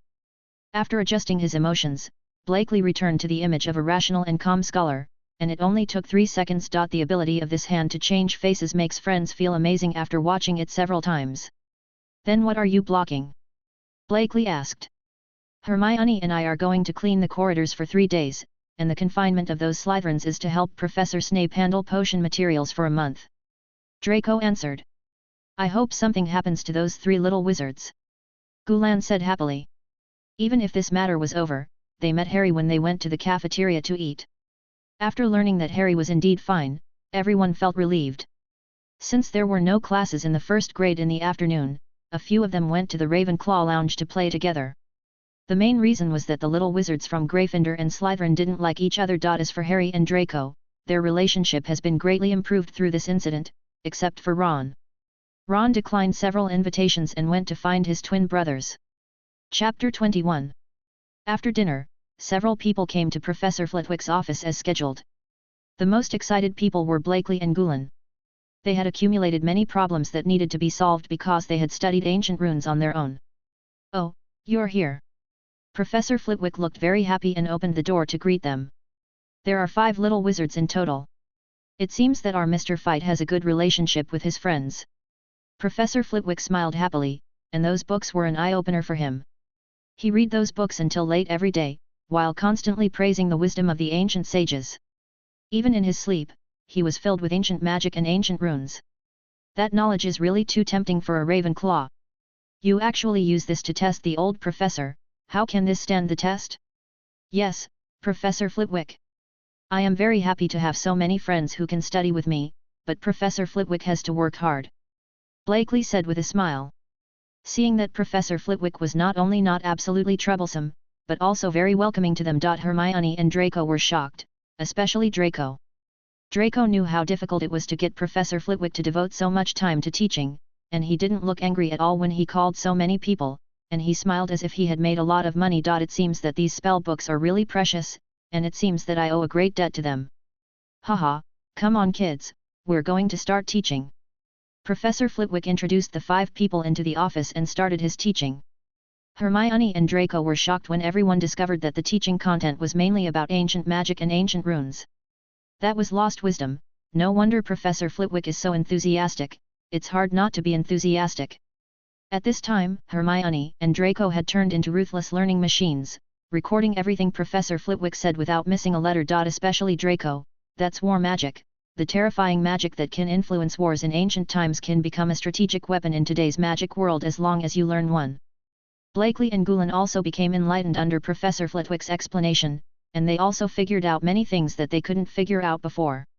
But Professor Flitwick was just starting to learn about ancient magic, and he didn't have much to say. Afterwards, Blakely proposed some ideas about ancient magic. Professor Flitwick thought it made sense. The 2 of them discussed it for a while and then got stuck. It's really not at that level yet, it still needs time. Blakely and Gulan took out the questions they had accumulated, and Professor Flitwick picked a few that he was confident about and answered them. There can be no deviation in this kind of question, and Professor Flitwick was very careful when answering. Seeing that there was still some time left, the enthusiastic Professor Flitwick taught the 5 little wizards about the magic learned in class, which made the little wizards gain a lot. Blakely had a nightmare at night, dreaming that the surroundings were pitch black and he couldn't see his fingers, and there was nothing around him. Blakely felt endless loneliness and sadness surrounding him, and he just curled up in the dark space. Have I been abandoned again? I'm alone again. Did I do something wrong again? Don't leave me, I don't want to be alone anymore, can anyone answer me? Blakely could only watch helplessly as the boundless darkness swallowed him up, unable to resist. Blakely was awakened by the nightmare, his whole body was soaked with sweat, and he was panting heavily and could not recover for a long time. Blakely, you have a nightmare.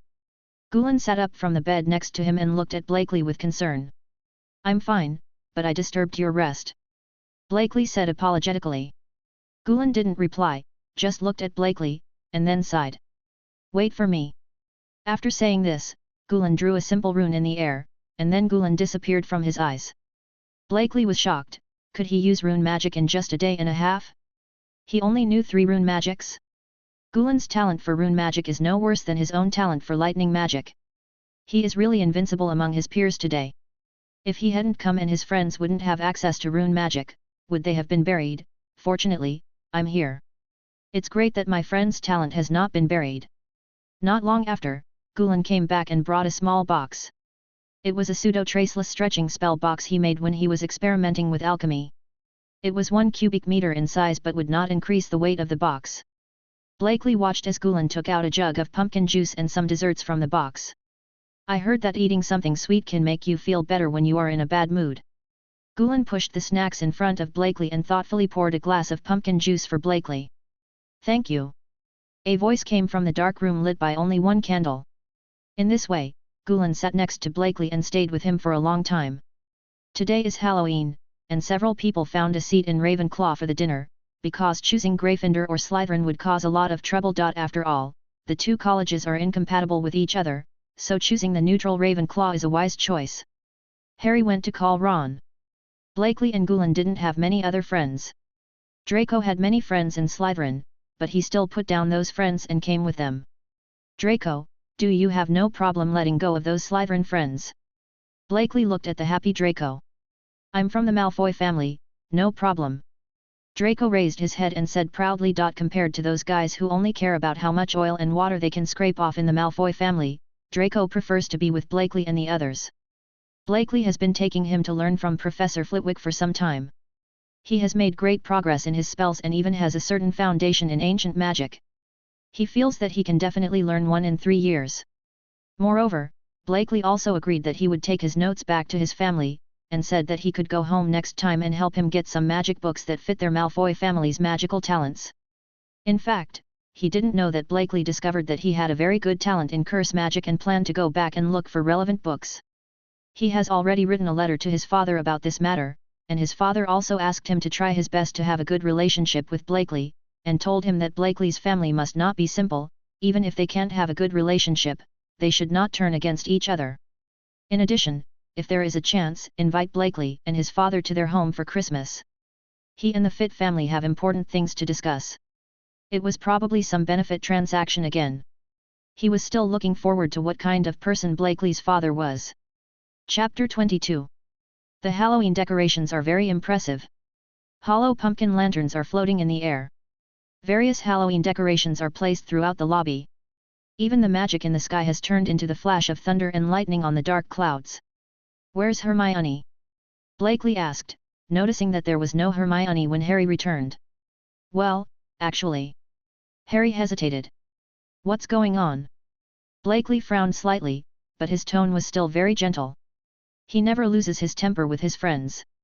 Actually, it turned out that during today's charms class, Hermione had been correcting Ron, who couldn't cast the levitating spell, but Ron was annoyed by Hermione who kept nagging. Not only did he have a bad attitude towards Hermione, but he also said bad things about Hermione in other Gryffindor wizards books, and most importantly, Hermione heard it. So Hermione left quickly. Harry heard from other Gryffindors that Hermione might have been crying in the women's bathroom all afternoon. After hearing the whole story, both Gulen and Draco looked at Ron with "So you are like this" eyes. To be honest, it's not without reason that Draco doesn't like Ron. There's nothing wrong with this guy. It's okay if you don't appreciate it, but it's your fault if you talk nonsense and spread rumors. Let's go to the bathroom to find Hermione. Blakely still had the gentle smile on his face. But Gulen, who got to know Blakely well after getting along with him during this period, knew very well that Blakely was actually quite angry. Are you planning to force your way into the Gryffindor women's bathroom? Harry, a wise man, looked horrified and considered whether to inform Professor Blakely of his intention to act rogue. Won't we find a lady nearby to invite Hermione out? Gulen thought Draco was right. Harry might have been stupid in Gryffindor. Didn't Blakely say he was quite clever? Besides, do you think Hermione will stay in the bathroom all the time? Draco was also a little speechless. You Gryffindors can really make wizards' brains dull, and they will change if you stay with simple-minded guys for a long time. Simple-minded. I think you should come to Slytherin. I can tell my father and ask him to transfer you. Draco is worthy of being Professor Snape's godson, and he has learned % of the ability to spit venom. I don't think so, I'm fine in Gryffindor. Harry had long been used to Draco's way of speaking, and he had changed a lot. Hey, are dirty Slytherins good? They are all a bunch of bad guys, and they will be a bunch of dark wizards in the future. Ron was not so good-tempered and started to fight back against Draco. The movement here caught the attention of many young wizards, and even some professors looked over. Harry quickly pulled the two of them, and Harry no longer had such a big prejudice against Gryffindor and Slytherin. He knew a lot of Gryffindors, and they were very warm and kind to him. He couldn't tell whether they had courage or not, but the leather was real leather. As for Slytherin, he only knew Draco, and his first impression of Draco was indeed not good, but after playing with Draco during this period, he got to know Draco better. Although Draco was very venomous, he was actually very kind to him. Whenever he was in trouble, Draco would always mock him while trying to find a way to help him. It can be said that although Draco is very naughty, somewhat spoiled by his family, and not liked by others, he is very kind to him and is also his friend. At this moment, Professor Quirrell suddenly burst in from outside, with a horrified look on his face. There is a troll in the underground, Professor. Professor Quirrell's trembling voice spread throughout the hall. I want to inform you. After saying this, Professor Quirrell fainted. At this time, Blakely suddenly remembered that Professor Quirrell had two different magic powers. Professor Quirrell's previous performance was really difficult to attract his attention, but he only remembered it now. But there was no time to think about that now. Hermione was still out there and he needed to find Hermione and get her to safety. The whole place was silent, and then it suddenly broke into commotion, with screams and running sounds everywhere. Quiet! An old and majestic voice came from the professor's seat, and at the same time there was a powerful but gentle magic power.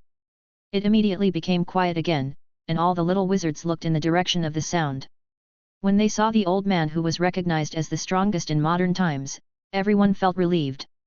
Is this the sense of security that comes from the White Devil? Love it, love it. Please don't panic. Dumbledore's voice was still calm. Now, the prefects will take the students of the academy back to their respective dormitories. Teachers, come with me to the underground classroom. Dumbledore arranged these things in an orderly manner. But Blakely and the others had no intention of going back. As soon as they turned around, the 5 young wizards left the team. Let's search separately. Hermione may have left the bathroom. Blakely said and ran towards the bathroom, while the others also ran in different directions. If you find Hermione, it will turn red. If you find a troll, you will run immediately and turn green. If you need support, it will turn blue. Blakely's voice reached their ears. Harry and each of them had a metal ring with 4 colorless gems on it. It was an alchemy tool that Blakely had just refined today. It resonates with other rings and can convey simple messages using color. When you encounter a friend, you light up the red gem. When you encounter a place, you light up the green gem. When you encounter danger, you need to support the blue gem. There is also an alchemy gem that can track the position of other rings, as long as they do not exceed the tracking range. In addition to Blakely's left hand, he also had a ring in his pocket. They named it the Friendship Circle to bear witness to their friendship. What he had in his pocket was Hermione's share. Soon he arrived at the women's restroom underground. The first thing he smelled was an overpowering smell, and then he heard Hermione's scream.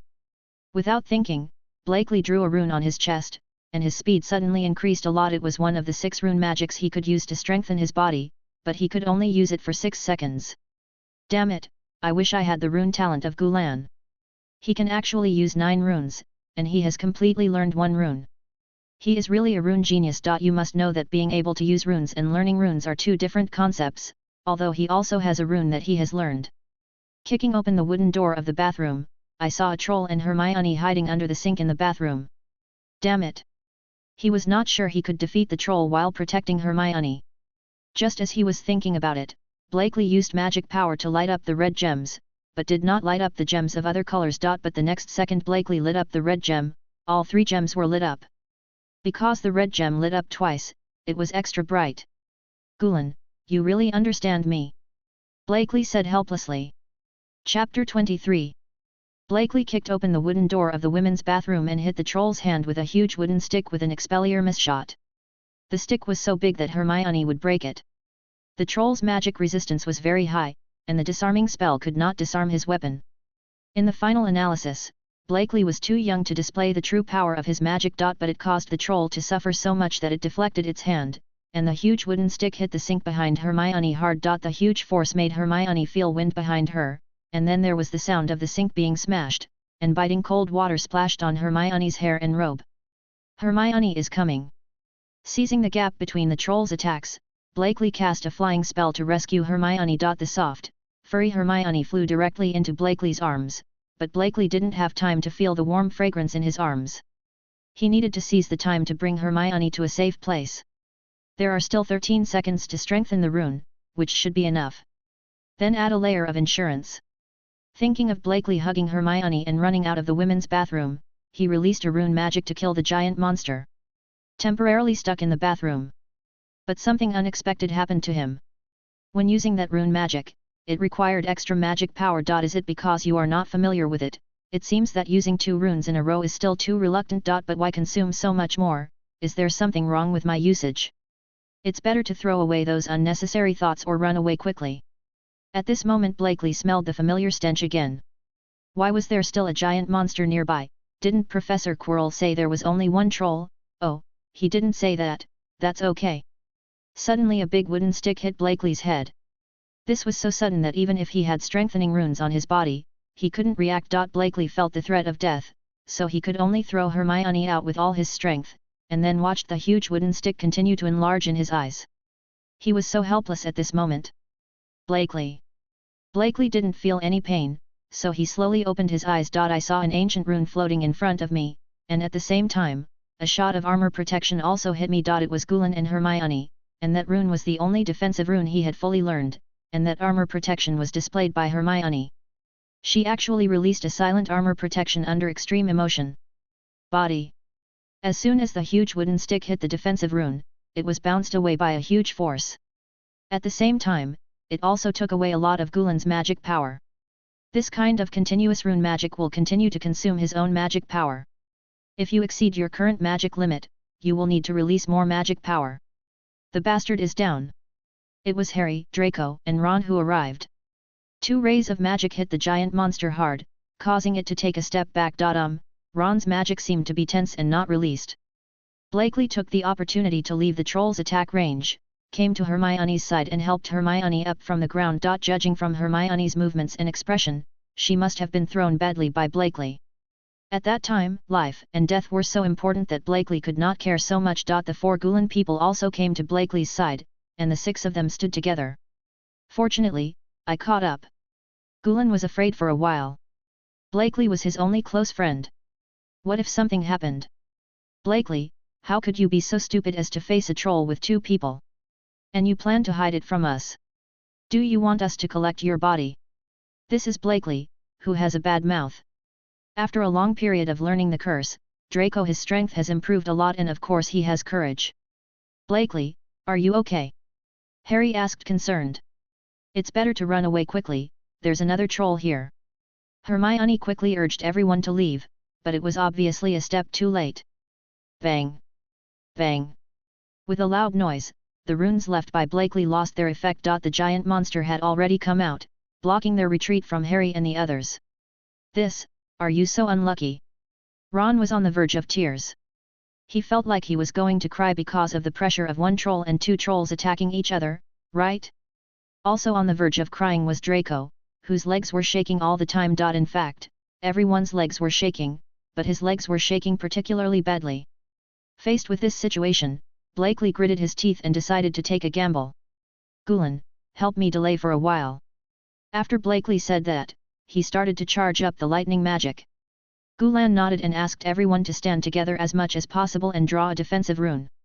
The defensive rune just took away almost 1/8 of his magic power. I don't know how long this rune can last. Bump! A giant monster slammed his wooden club onto the defensive rune, and all of a sudden the little wizards were so frightened that their faces turned pale and bloodless. Bump! Another blow fell. Gulan gritted his teeth and struggled to hold on. His magic power had already gone down by less than half and he couldn't hold on for a few more times. Bump! The 3rd stick fell, causing the little wizards to scream and tremble in fear. Bump! This time it was 2 giant monsters that smashed down together. There was only a pop sound. Gulan couldn't hold on any longer, but there was no need to hold on. Boom! Click! Boom! Two thick purple thunderbolts directly blasted through several layers of city walls and floors and fell on the two giant monsters. The terrifying power of thunder cleared away all the filth in the world.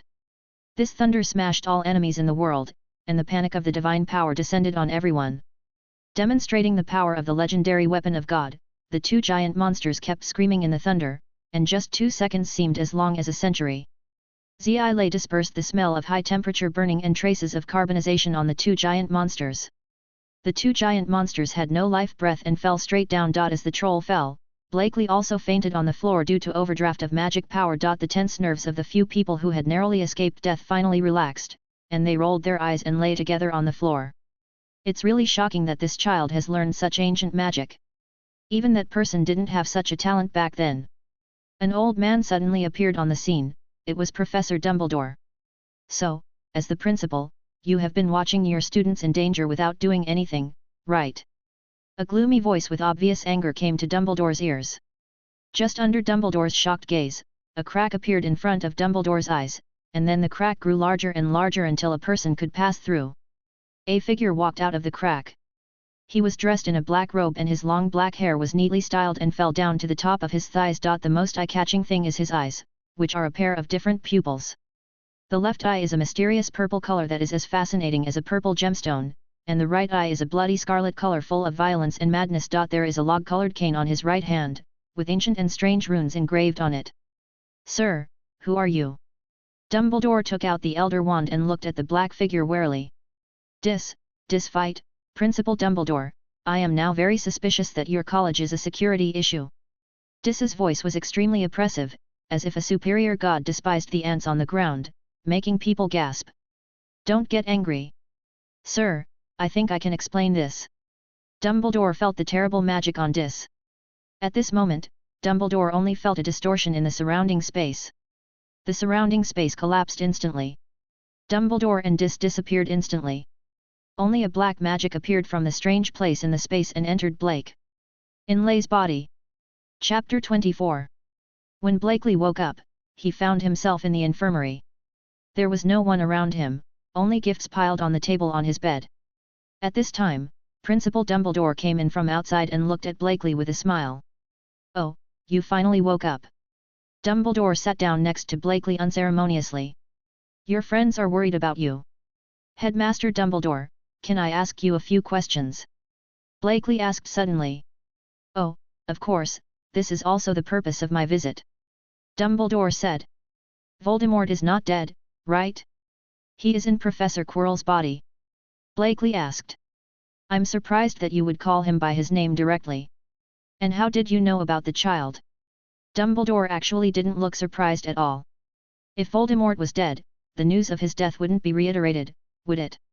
Blakely replied. What about Professor Quirrell? Dumbledore asked. My father gave me a pair of glasses that allow me to see the magic of life. Professor Quirrell has 2 different kinds of magic. It is impossible for a person to have 2 different kinds of magic at the same time. It will only change. Blakely said to himself unless, he is 2 people. You are very smart boy. Dumbledore nodded. It's true that he's back, but he's not fully resurrected yet. Why did he come back here? Is there anything in the academy that he desires? Blakely rubbed his chin and thought, wait, he is not fully resurrected, he needs items that can be resurrected. Life Force, your friend N.I. but Flamel has the magic stone. And he didn't go to Mr. Nickram's house but came here. The Philosopher's Stone is here. The location is one of the 2 places that you said at the beginning of the school cannot be approached. There are too many uncertainties in the Forbidden Forest, so there is a high probability. It's the room on the 3rd floor. Blakely figured it all out in just 2 seconds. I'm surprised, kid. You just took 2 seconds to think of the whole thing. You are the smartest Ravenclaw I have ever seen. Dumbledore sighed. So, is this Harry's trial? Headmaster, you put your students in danger for this so-called trial. Blakely's tone was calm, but his eyes were not so friendly. The messages were so obvious that they were definitely intentional. Not this time, it was an accident.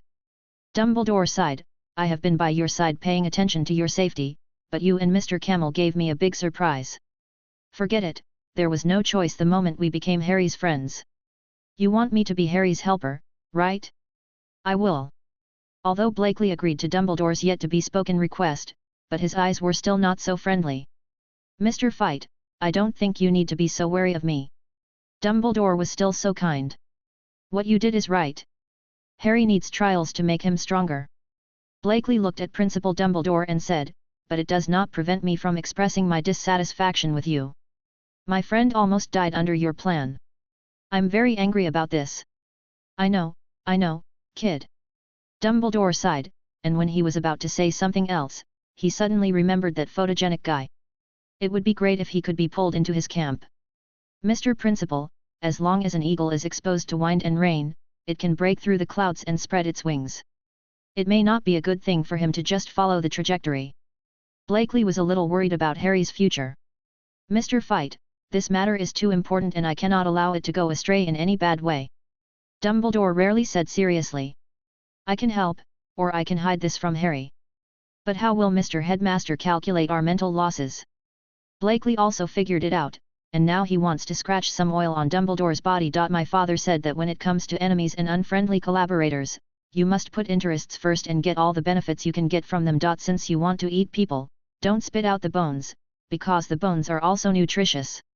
Dumbledore's beard trembled after hearing Blakely's words, and he always felt that his pension was going to be ruined.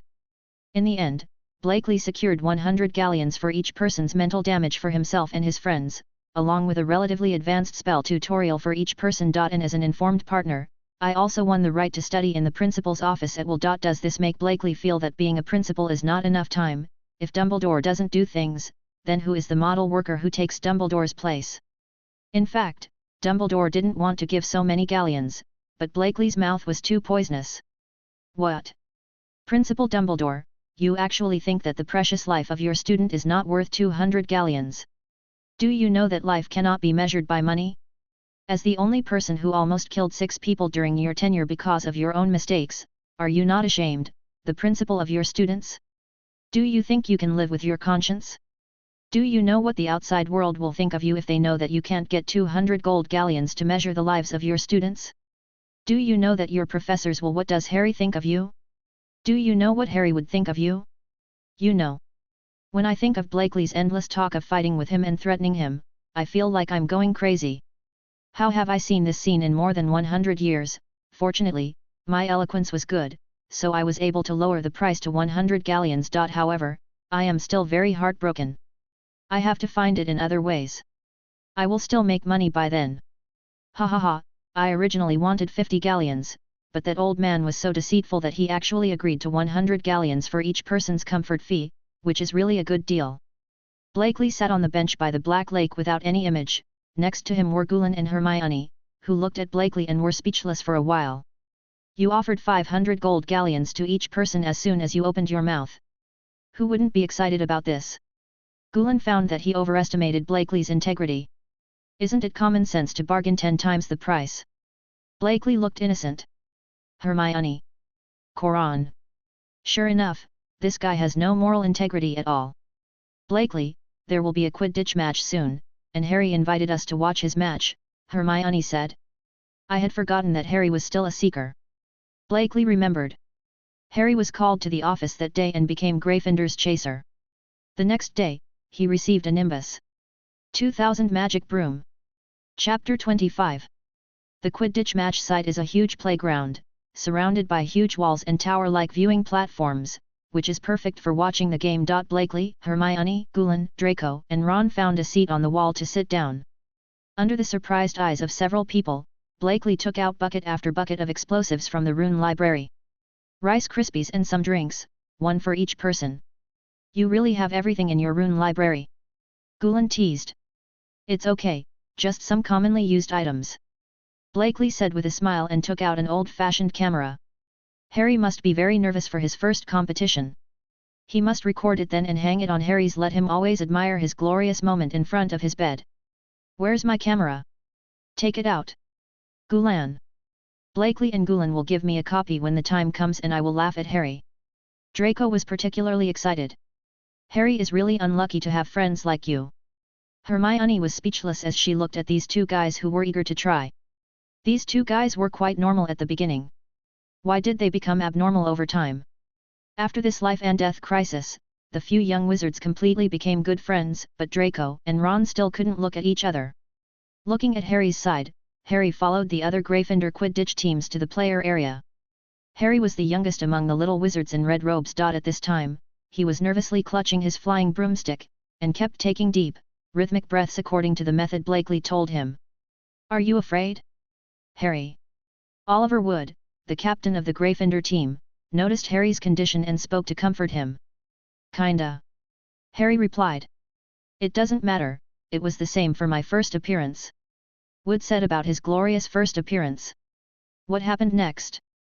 Harry asked curiously. "I don't remember, I was knocked unconscious by a bludger within 2 minutes of playing," Wood said with a bit of regret about the past. "I fainted in the hospital for a week and didn't get out of bed." Well, after the warm comfort of our wise Captain Oliver Wood, Harry suddenly became more nervous. "How about counting prime numbers? 2, 3, 5, 7, 11, 13, 17, 19, and what else?" No, this method doesn't work either." As the gate to the arena opened, players from the Gryffindor and Slytherin teams flew into the playing field from the entrance one after another amid cheers and applause. They circled around the venue, greeting the little wizards they knew or greeting their fans, which was so high-spirited. "Hello everyone, welcome to the first Quidditch match of the season at Hogwarts." The announcer's voice came from the audience. "Today's game is Team Slater vs. Team Gryffindor." All of a sudden, all the little wizards in the audience were waving their little flags and shouting with great excitement. Especially Draco and Ron, who were beside Blakely, shouted so loudly that the 3 Blakeleys felt like their ears were going deaf. "It seems that Quidditch is very popular. It is loved by all the people," Blakely said helplessly. "But the rules of Quidditch don't seem to be that perfect. Personal heroism is too strong." Hermione said her thoughts on Quidditch. "Really? Maybe I was blinded by tradition and didn't see this," Gulen said with some uncertainty. Blakely shook his head. He had no interest in following this movement.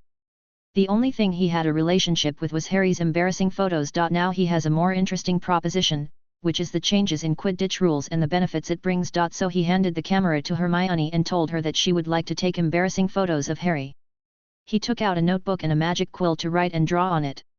I don't know how long it took, but Blakely was interrupted by Hermione and came out of his own thoughts. Hermione kept pulling Blakely's robe in that direction, shouting Blakely's name while jumping up and down anxiously, while Gulen had already put the old-fashioned camera aside and took out one from somewhere.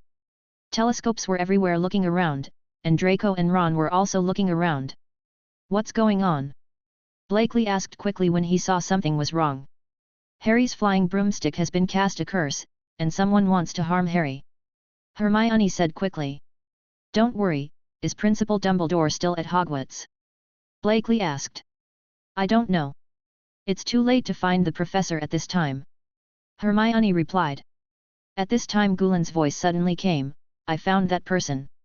Immediately, the other 4 little wizards came to his side and looked in the direction Gulen pointed. There was indeed another person talking and staring at Harry, and that person was very familiar to everyone. It was Professor Snape. "Impossible. He is my godfather or the head of Slytherin. It is impossible for him to harm Harry," Draco said in disbelief. "Gulen lent me the telescope." Blakely motioned to the young wizards to be quiet. Blakely took Gulen's telescope and looked at Professor Snape's position for a closer look. Sure enough, he found a problem. Professor Quirrell was sitting behind Professor Snape, staring at Harry's mouth and muttering, "You need to keep staring at the other person to recite the curse, and the same goes for reciting the curse." Blakely, who knew there was something wrong with Quirrell, immediately knew what was going on. It was Professor Quirrell who was murdering Harry and Professor Sleep was reciting the spell to save Harry. Thinking of Professor Snape's sinister smile when he spat venom at me before, I, Blakely, never hold grudges. Professor Quirrell behind Professor Snape is also chanting a spell and staring at Harry. Blakely told everyone while taking out a flying broomstick from the runes library. "We don't know who is chanting the curse, so you need to ask both of you to stop. I will go to the vicinity of the playing field to rescue Harry at any time." Hermione nodded, pulling Gulen with her and ran towards Professor Snape. The 2 people sneaked under Professor Snape's seat to see that the 2 professors above did not notice them and they were relieved. This could not be discovered. "The flames are blazing." Hermione and Gulen each threw a blazing flame onto the robes of Professor Snape and Professor Quirrell. Suddenly the two professors' robes burned, and the two people quickly slapped the flames on their robes. Without the sorcerer who casts the spell, both the evil curse and the undoing of the curse will lose their effect. Seeing that Harry's condition had recovered, Gulan and Hermione sneaked away together, being cautious for fear of being discovered. Without the curse, Harry was also extremely brave. He quickly caught the golden snitch and ended the game. He ended up proudly amidst everyone's cheers and applause. Blakely's purple-pink eyes stared quietly in the direction of Professor Quirrell without saying a word, but there was a dangerous light in those beautiful purple-pink eyes. Chapter 26. After the game, Draco went back to Slytherin. Because his home house lost the game, he went back to sulk. Everyone in Blakely and Hagrid left the playing field. During this period, Hermione and Ron told Harry everything about Snape and Quirrell's spells. "It must be Snape, he has been making things difficult for me." Harry insisted that it was Snape who cast the curse. "That's nonsense. Why did Snape put a curse on Harry's broom?" Hagrid said angrily. "Who knows? Why did he want to pass the three-headed dog on Halloween?" Ron said unconvinced. "What three-headed dog?" Blakely and Gulan asked together. They really didn't know about this. Hermione, Harry, and Ron began to talk about what happened that day. It turned out that one day Hermione took Harry and Ron to see Harry's father's award-winning medal, but when they returned, there seemed to be something wrong with the staircase, which took them to a corridor on the 3rd floor. Then they found a room guarded by a three-headed dog. Hermione found a door handle pressed under the three-headed dog's paw and guessed that there should be something important under the door. In the end, Harry found Professor Snape's legs had scratches left by a three-headed dog on Halloween last time. In fact, Harry was not sure whether it was true, but Snape was indeed injured, so Harry became suspicious. It was Snape who wanted to pass the three-headed dog. Blakely has already made a guess about this. This should be a trial set by Dumbledore. So Dumbledore used the Philosopher's Stone to attract Voldemort to test Harry, which was really a generous move. Although Blakely lamented Dumbledore's generosity, he believed that even if Voldemort obtained the Philosopher's Stone, it must be a fake one. Damn, poor Voldemort. "Have you discovered Lua?" Hagrid said in surprise after hearing their words. Lua. Blakely was the only one who didn't react, so Hagrid was probably the clue that Dumbledore had given Harry. I just don't know if Hagrid knew about this. Dumbledore wouldn't lie to his own people, would he? Thinking of this, Blakely's vigilance towards Dumbledore suddenly increased to a higher level, and he would have to be on guard against him in the future to avoid being betrayed one day. "Does that monster have a name?" Hermione asked curiously. "Of course he has a name, he is mine," Hagrid said with some pride and some gentleness. "I bought it from an Irishman in a tavern last year, and later lent it to Dumbledore for guarding." When Hagrid said this, he immediately reacted and stopped talking. "What?" Hermione asked. "I shouldn't have said that," Hagrid said to himself. "Stop asking. Don't ask any more questions, this is highly confidential," Hagrid said. Seeing Hagrid like that, he was probably still upset about what he had let slip. Poor Hagrid had no idea that Dumbledore had meant it. Looking at Hagrid, Blakely also lost interest in continuing to listen. He said something to Gulan and the others and left. He also wanted to make an alchemy item just in case.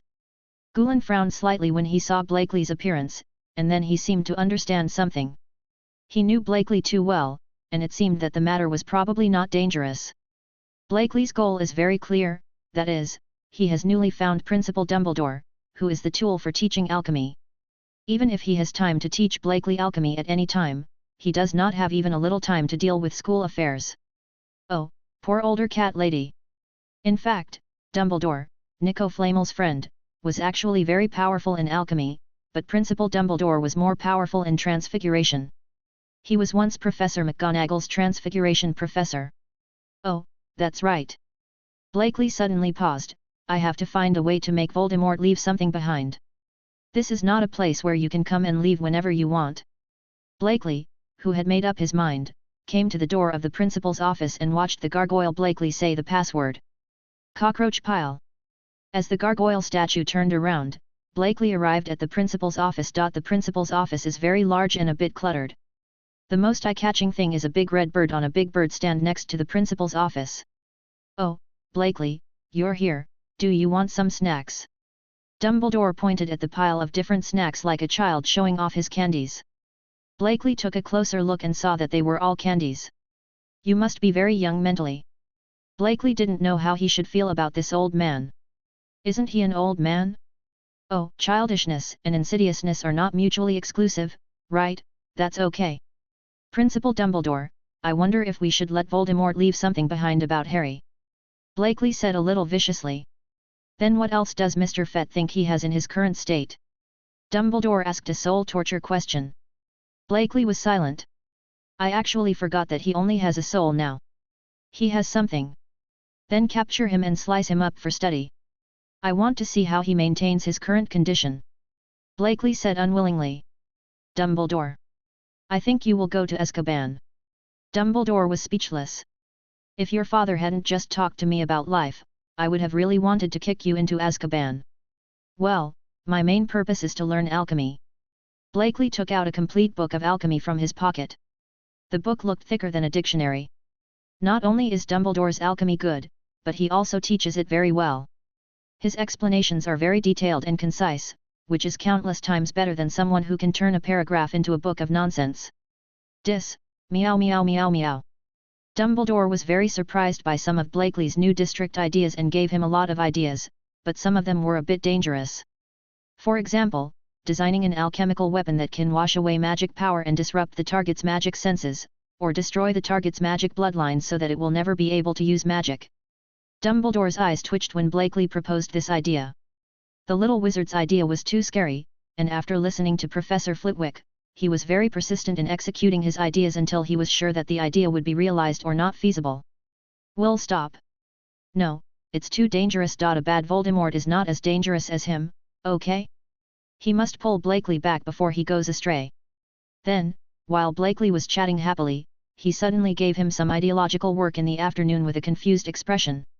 Until he left at dinner time, Blakely's expression was confused, and his eyes were full of helplessness due to ideological education, so that they lost their highlights. Chapter 27. Blakely was having breakfast as usual on this day. While watching the group of owls flying in from the window and bringing letters and packages, he was also in a bad mood with feathers in the sky and his breakfast being ruined. Just when Blakely was ignoring all the owls and concentrating on cooking as usual, a crow with scarlet eyes and a body several sizes larger than others of its kind landed in front of him with a letter. Poof! Blakely, the crow with this attribute, almost choked to death. Mr. Lant, why are you here? Blakely said quietly, for fear of being known by others. Lant flapped the letter with his wings, signaling that he was here to deliver it. Blakely had a bad premonition, and his intuition was very accurate. His father said that he actually had the gift of prophecy, but his magical talent was negligible and turned into a very accurate intuition due to special reasons. Damn it, there is no one whose prophecy skills have degenerated into intuition skills. Wait, it seems good to convert prediction E into intuition A. It's a prophet. Opening the letter, it turned out to be a letter from my father. My dear son. This letter has 3 purposes. The first purpose is the most important. After 13 years of traveling around the world, your mother, Ellie Fit, is finally willing to come back. So don't be ungrateful, kid, and don't even think about coming back this Christmas, or I'll kick you to Hogwarts. Don't ask me why I didn't tell you, thinking I forgot. Hey. Mother? I still have a mother? Damn, you are a big-headed ghost. You bought your sister's cute one. Did I pick it up? It seems like. The second purpose is to tell you that one of my brothers is also back, but I will drive him away tomorrow. But don't worry, he'll send you a Christmas present. You don't think that I have only adopted you as my adopted son for so many years, do you? He will come back next time you take a long vacation, and you can talk to him then. Let me just say, how could you have only had me as your child for so many years? Wait, why did he only mention adopted children? He doesn't have biological children, right? You haven't had children for nearly 7,000 years, aren't you good at it? Finally, given your risky behavior before, he will follow you in the future. But he would not take action unless his life was in danger, and he could also help deliver messages. Trust me, son, he can find me wherever I am. Finally, don't think too much about my old father, I don't have time to talk to you. Who misses you? Annoying your father. Disfit. Blakely was somewhat speechless when he looked at the letter. Just when he was about to put the letter down, he saw there were words on the back of the letter. Fortunately, can this dad get what he wants? He thought of Draco, who needed a way to learn ancient curse magic. The Quran requires some combination of runes. By the way, I want to ask what happened to the problem I encountered with rune magic before. I don't have enough time to see if I can ask my dad if he has anything similar. Finally, ask for a copy of kitchen magic notes and some nice snacks.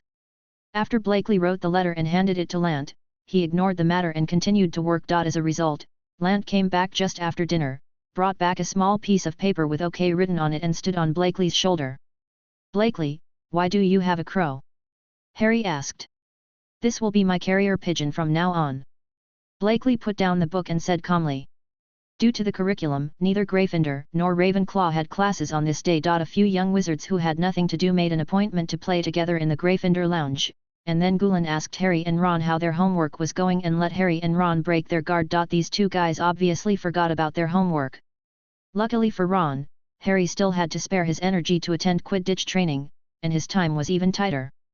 The two people were frantically writing their youth on the parchment with quills, and there were several pieces of parchment waiting for them next to them. Not far away from them, Blakely was reading a book of ancient alchemy. Gulen and Hermione were playing wizard chess. The two of them were about the same level as each other on the chessboard. Blakely, Hermione, Gulen. Save us! Ron wailed towards the three of them. No way, I won't lend you my homework to cheat. Hermione seriously rejected Ron's unreasonable request. Indeed, you should do your own homework. Blakely and Gulen said in unison. It's almost Christmas now, and the winter in England is extremely cold. Many little wizards have put on a lot of clothes, but they still don't want to go out. By the way, is anyone staying at school this Christmas? Blakely wanted to determine who the unlucky guy who couldn't go home was. It sounds like you can't go home. Gulen and Hermione said in unison. They can be said to be the two people who know Blakely the best in the school. My mother came back from her trip around the world, and my father disliked me being in the way and threatened to kick me back if I dared to go back. Blakely said in a dumbfounded voice. How about you come to my house? My family has moved to Diagon Alley now. Hermione said with concern.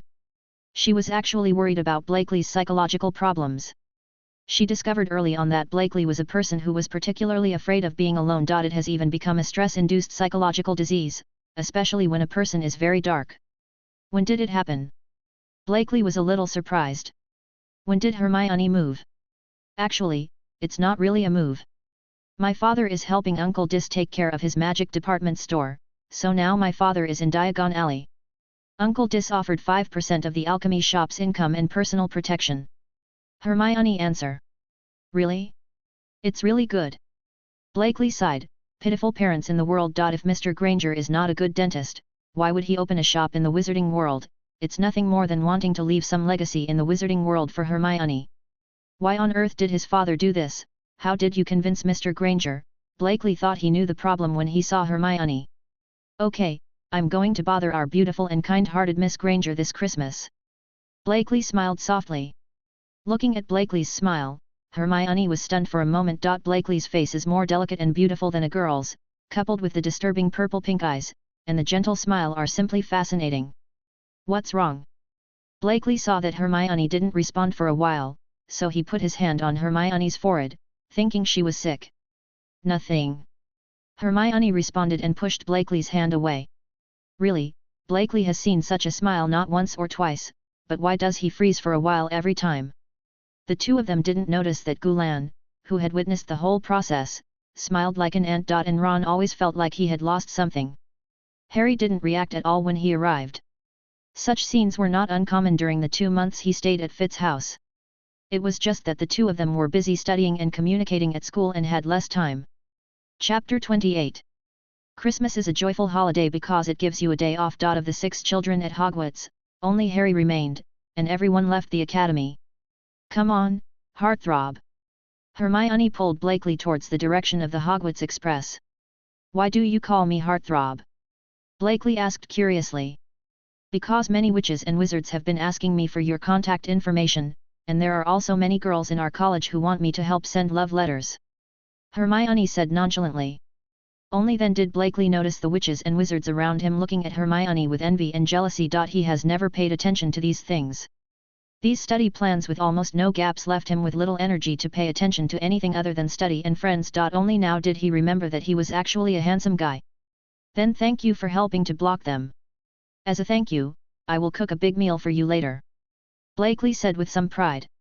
During this time, he deliberately learned kitchen magic from the house elves in the Hogwarts kitchen. As a result, his cooking talent turned out to be surprisingly good, and now he can perfectly cook an English meal. Although the recipes in England are ridiculously thin. You also learned kitchen magic. Hermione was still very surprised by this. In her impression, Blakely had already learned a lot of complicated things, yet he still had to learn these things. I learn things quickly, so these easy-to-learn magics can be learned in a short period of time. Blakely gently pulled Hermione up to the steps that were relatively high and not easy to reach. Hermione nodded. Blakely's magical talent was frighteningly high. He had learned some magic before the start of school and also used many transformation methods. The two of them chatted all the way.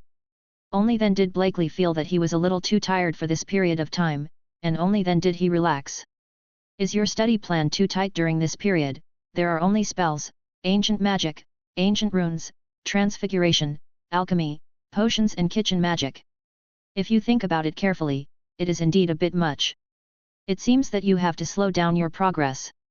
The two found a separate booth and sat facing each other. Blakely skillfully took out the teapot and brewed a pot of black tea, then poured a cup for each of them.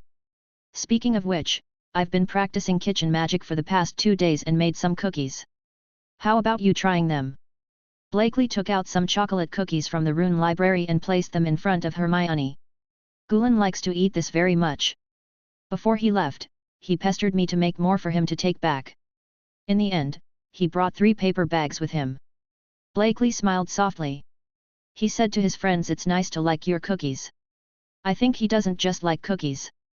Hermione smiled and picked up the cookie and took a bite. It was very fragrant. The slightly sweet aroma was not at all sweet and greasy like other cookies. The mellow chocolate and slightly sweet biscuits with a mellow milk flavor are combined. Really tasty. Why do you say that?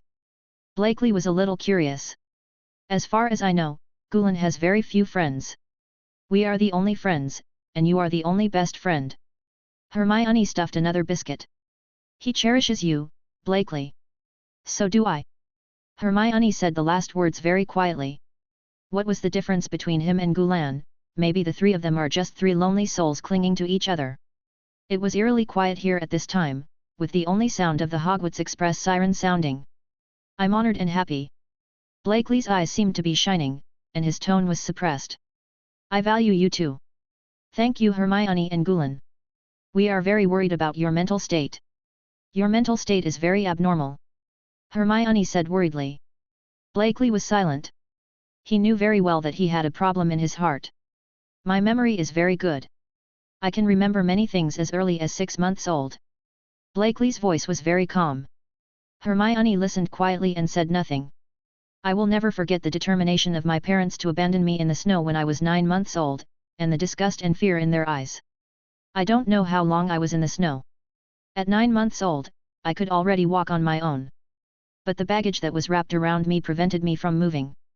I don't remember how I was picked up by my father and brought home. I only remember the bone-chilling coldness of loneliness. And the boundless darkness that seems to never be shaken off. I'm afraid of the dark and being alone. Blakely took out his magic spell and looked at the exquisite willow wand.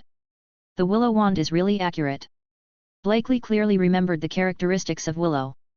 Wicker has healing properties and is a very unusual wandwood. The ideal owner of a wicker wand is usually insecure, no matter how well they hide this shortcoming. They have good looks and are suitable for high-level silent spells, but the wicker wand chooses the most potential owners. At this time, Blakely felt a small hand put on his head. It gently stroked his head and silently comforted him. Blakely, you still have us. You still have Uncle Dis. We will always be by your side. Hermione comforted Blakely softly, hoping to brush away the sadness of this strong yet weak boy. Hermione still remembered how Gulen carefully and patiently instructed her at that time. Maybe the Quran is the friend who really understands you best? However, I am not worse than you. I'm fine, Hermione. I'll feel better after saying it for a while. Blakely returned to his gentle and peaceful look, but it gave people a more real feeling. How do my cookies taste? You haven't answered me yet. Blakely interrupted the topic with a smile. Very delicious. The slightly sweet biscuits and chocolate are very delicious. I can eat all I want with your black tea. Hermione replied with a smile. Haha, my craftsmanship is still very good.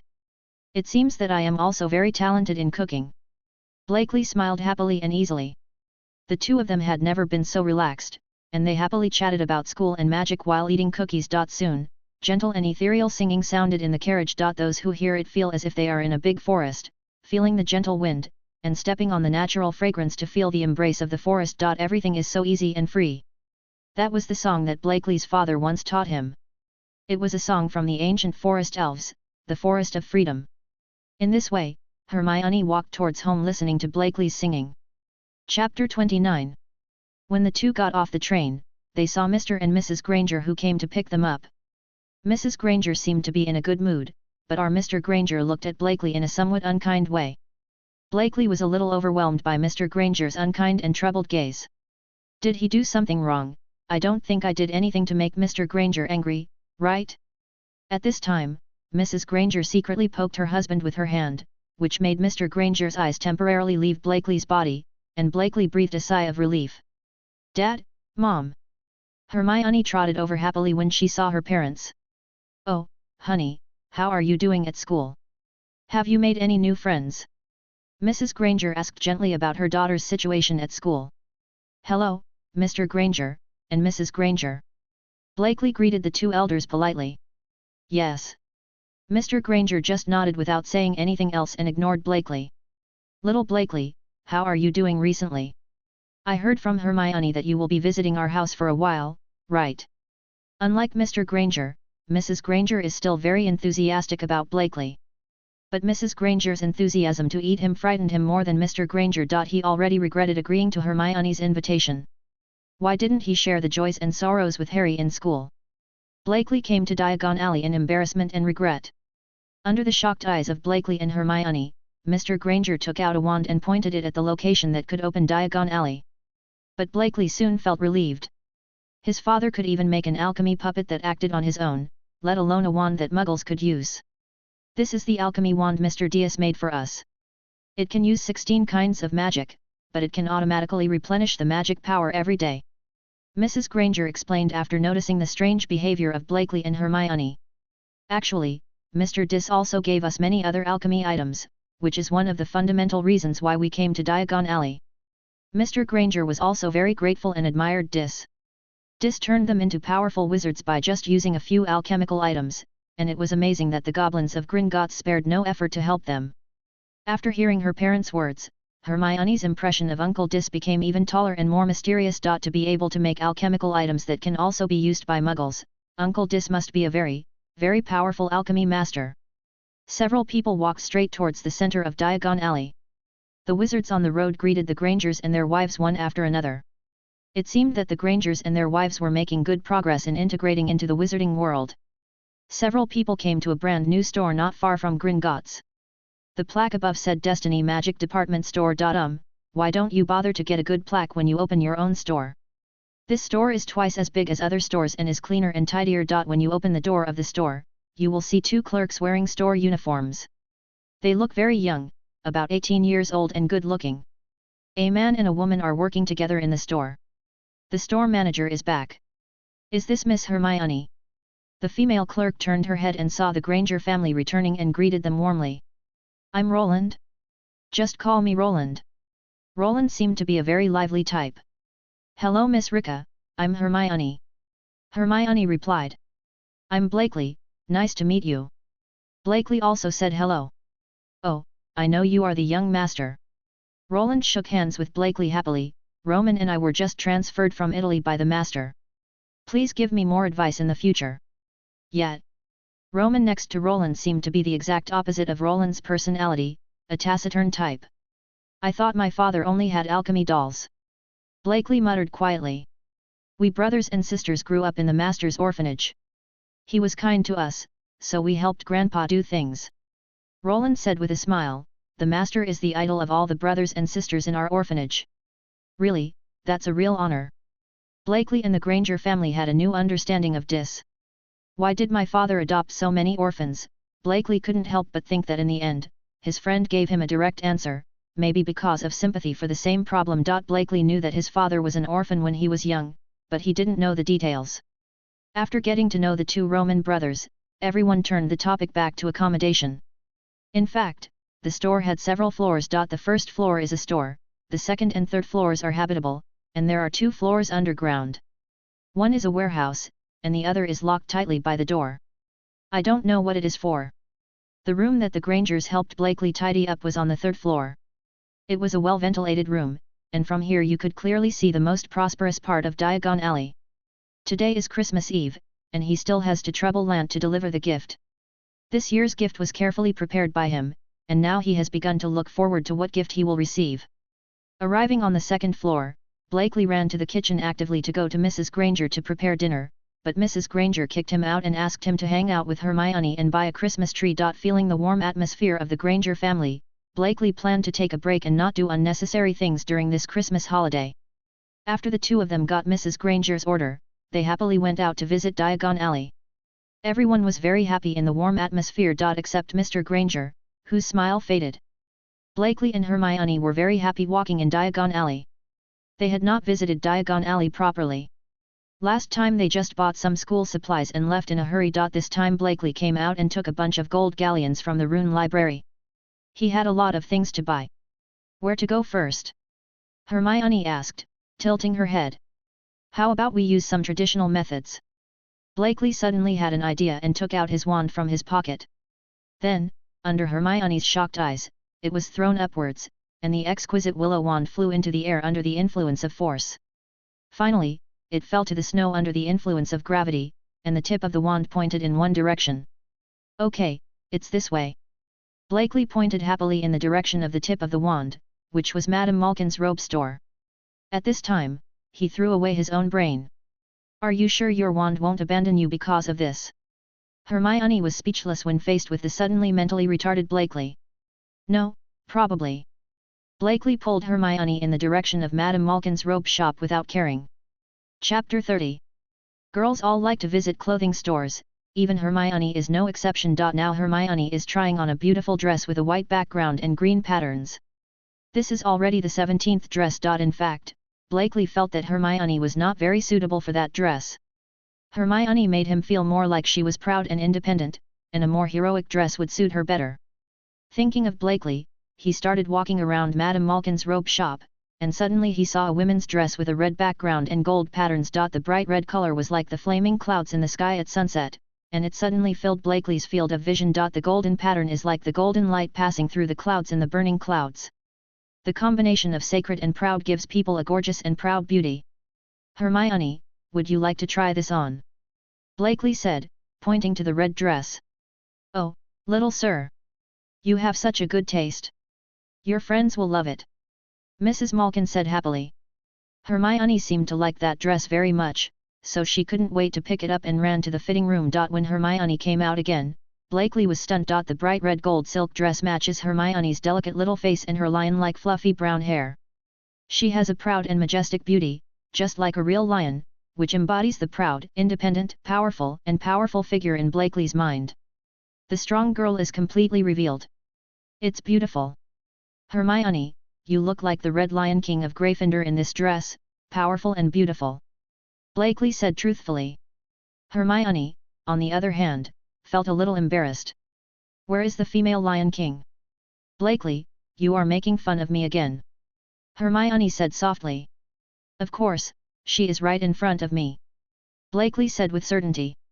Hermione was even more embarrassed after hearing Blakely's words. Is it as powerful and beautiful as a lion? It seems pretty good too. Although Hermione liked the dress, she didn't buy it because she wanted to use her own money to buy it. It's just that she didn't notice Black Cray secretly talking to Madame Malkin. After leaving Madame Malkin's robe shop, the two of them wandered around for a long time. They bought a lot of candies at the candy store, and then went to Flourish and Blott's bookstore.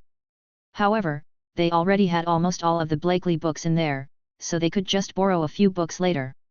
This is delicious. Blakely held the snacks he just bought in one hand, and devoured the big meat skewers he just bought with the other hand. I really don't know why you became like this when you were in front of me and Gulan. Hermione seemed to be pretending not to recognize him, which was so embarrassing. Perhaps, this is the real me. Blakely suddenly appeared in front of Hermione with a relaxed smile. It was completely different from the gentlemanlike and elegant smile before. At this time, Blakely looked like an 11-year-old child. Hermione was stunned again, this time because she saw the real Blakely for the first time. Blakely finally let go of the mask he had been wearing at this moment, and Hermione was happy at this moment. At this time, the two people discovered that they had arrived in a strange place. The place is full of dilapidated houses, pungent smells, and men in black robes with tattered clothes everywhere. Blakely quickly realized that this was Nocturne Alley, a lawless area full of dark wizards. Let's go. Blakely pulled Hermione up with a serious look on his face and left. The sooner he left here, the better. No one knew where a death curse would fly out. Seeing Blakely's serious face, Hermione followed Blakely without saying a word. She believed in Blakely's judgment. At this moment, a dry hand suddenly grabbed Blakely's arm, and the dry and cold touch made Blakely feel sick. Where are these two young wizards going? It was a dark wizard with a hoarse voice, and his crazy and profitable eyes were staring at the two people. Sorry, we don't know each other. Blakely said coldly. He noticed that a large red-eyed crow landed on a branch not far from them, its scarlet eyes reflecting cold murderous intent. Hey, it doesn't matter if you don't know me, it's enough that the gold galleons and you know us. The dark wizard laughed very unpleasantly. Moreover, the surrounding dark wizards gathered around, blocking all escape routes for the two of them. I can give you the money, but you have to let us go. Blakely said calmly. There is still room for maneuver. It is better to solve the problem with money than to solve it with all your strength. And his money is not free, pawns. Yes, Blakely plans to intervene in Nocturne Alley and recruit a group of dark wizards to stage a battle between the Dark Lord Voldemort and the new king in the future to weaken Voldemort's power. Garbage, there are usages of garbage. You can leave, but that little witch can't, he. A wretched dark wizard from behind said and stretched out his hand to Hermione. Ah! Hermione screamed in fright. Do you want to die? Blakely opened the dark wizard's hand instantly and protected Hermione behind him. The voice became even colder, and besides that, there was also a terrifying murderous intent. Feeling Blakely's not too broad but unusually strong shoulders, Hermione couldn't help but recall the time in the zoo when Blakely stood in front of her without hesitation. Blakely made Hermione feel at ease a lot. This little friend always made her feel at ease. Hearing Blakely's words, those dark wizards burst into laughter, wantonly mocking Blakely's overestimation of his abilities. Just when those dark wizards were about to say something else, black thunder and lightning fell from the sky, hitting every dark wizard near Blakely with precision. Putting them on the ground, all the dark wizards lost the power to resist in an instant. However, this time it had nothing to do with Blakely. The crow not far away withdrew its cold murderous intent and terrifying magic power, because now was not the time. Did you do it, Blakely? Hermione said fearfully. Did it scare you?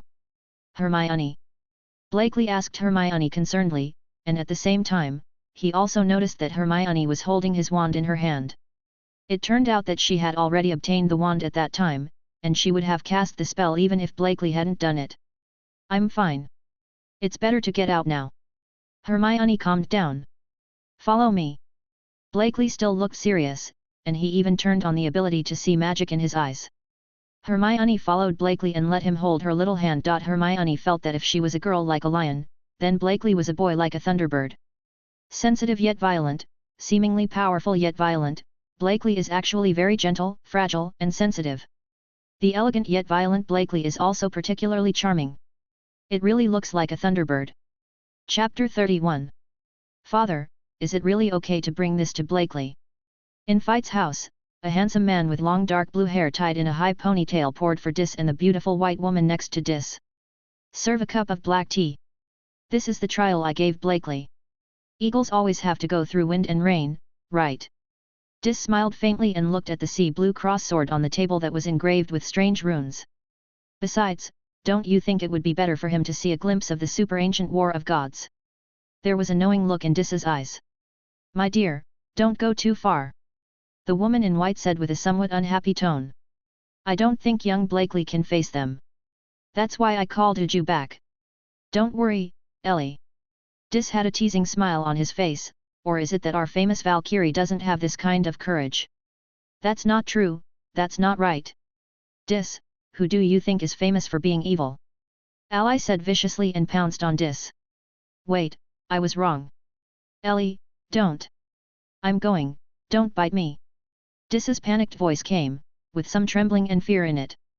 Small, you don't know your family status after not seeing each other for 13 years, right? Ai Li's voice was sly, with the joy of reunion and the evil smile of a little witch. Otto couldn't help but sigh.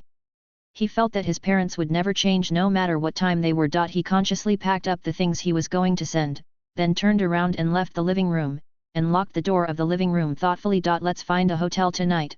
Oh no, it's best not to go back this month.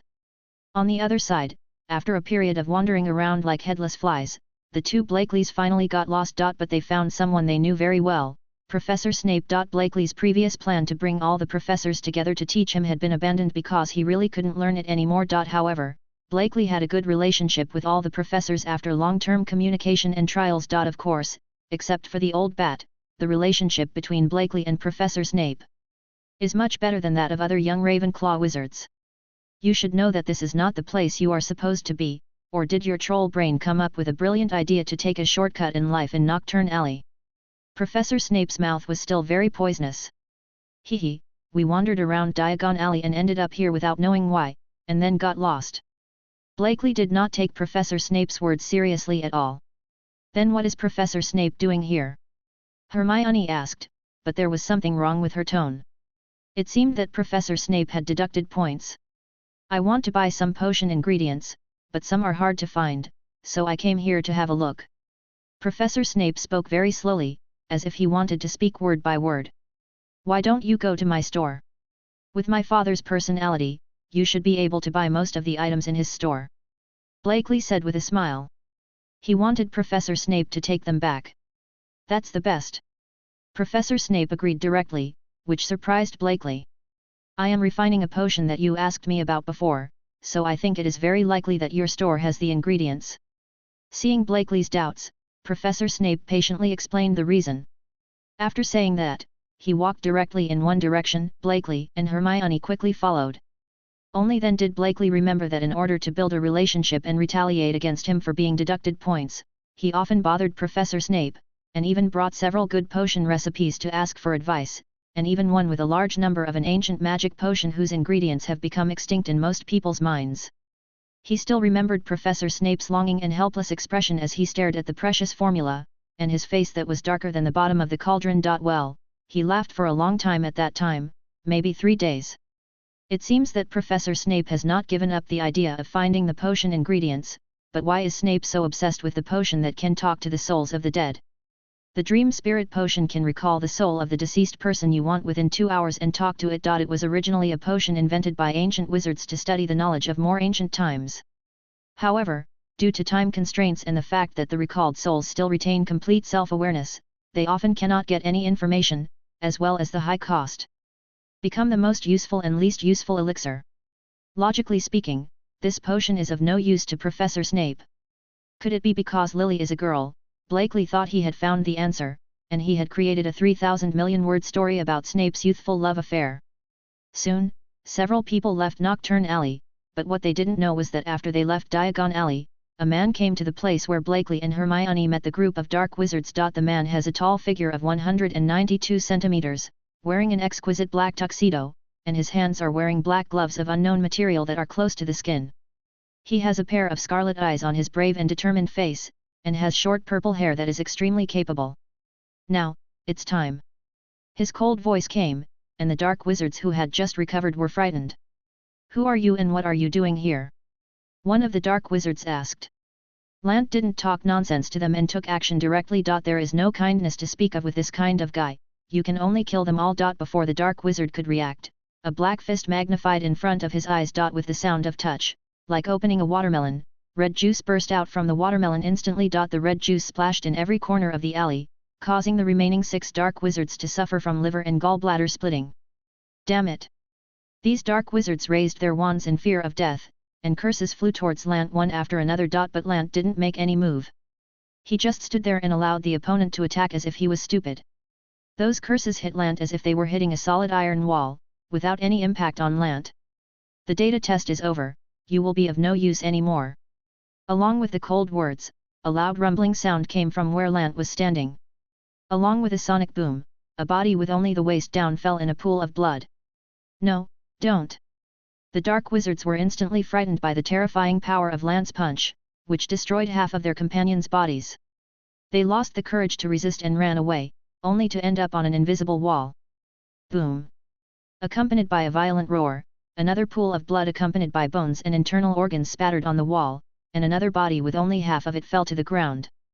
On this day, the legend of a black devil spread in Nocturne Alley. An Oro from the Ministry of Magic saw for the first time a scene full of internal organs and skeletal remains, with the entire alley painted in red and white.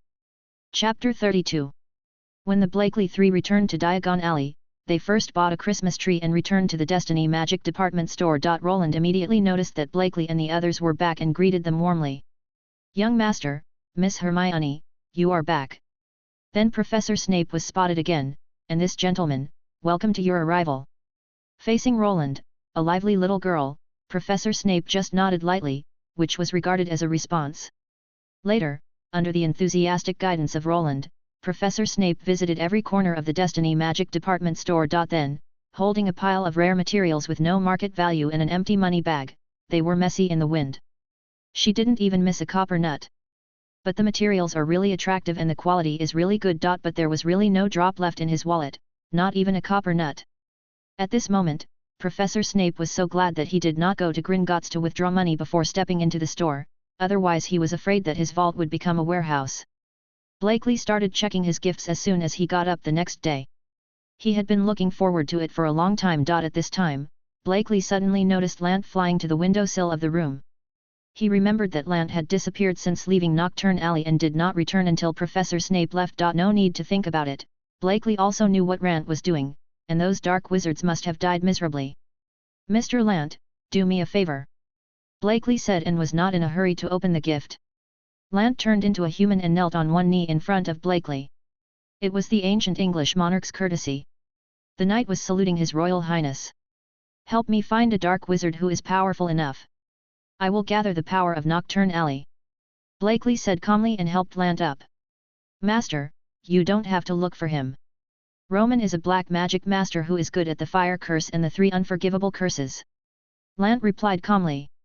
"Don't Roman still have to protect Mr. and Mrs. Granger?" Blakely frowned slightly. "No, it was Roland who received the protection entrustment. Roman came here because he was worried about his sister," Lant replied. "No problem, Mr. Roman." Blakely was a little unsure. He didn't know Roman well. "Don't worry, I'll go talk to Roman and I will help if necessary."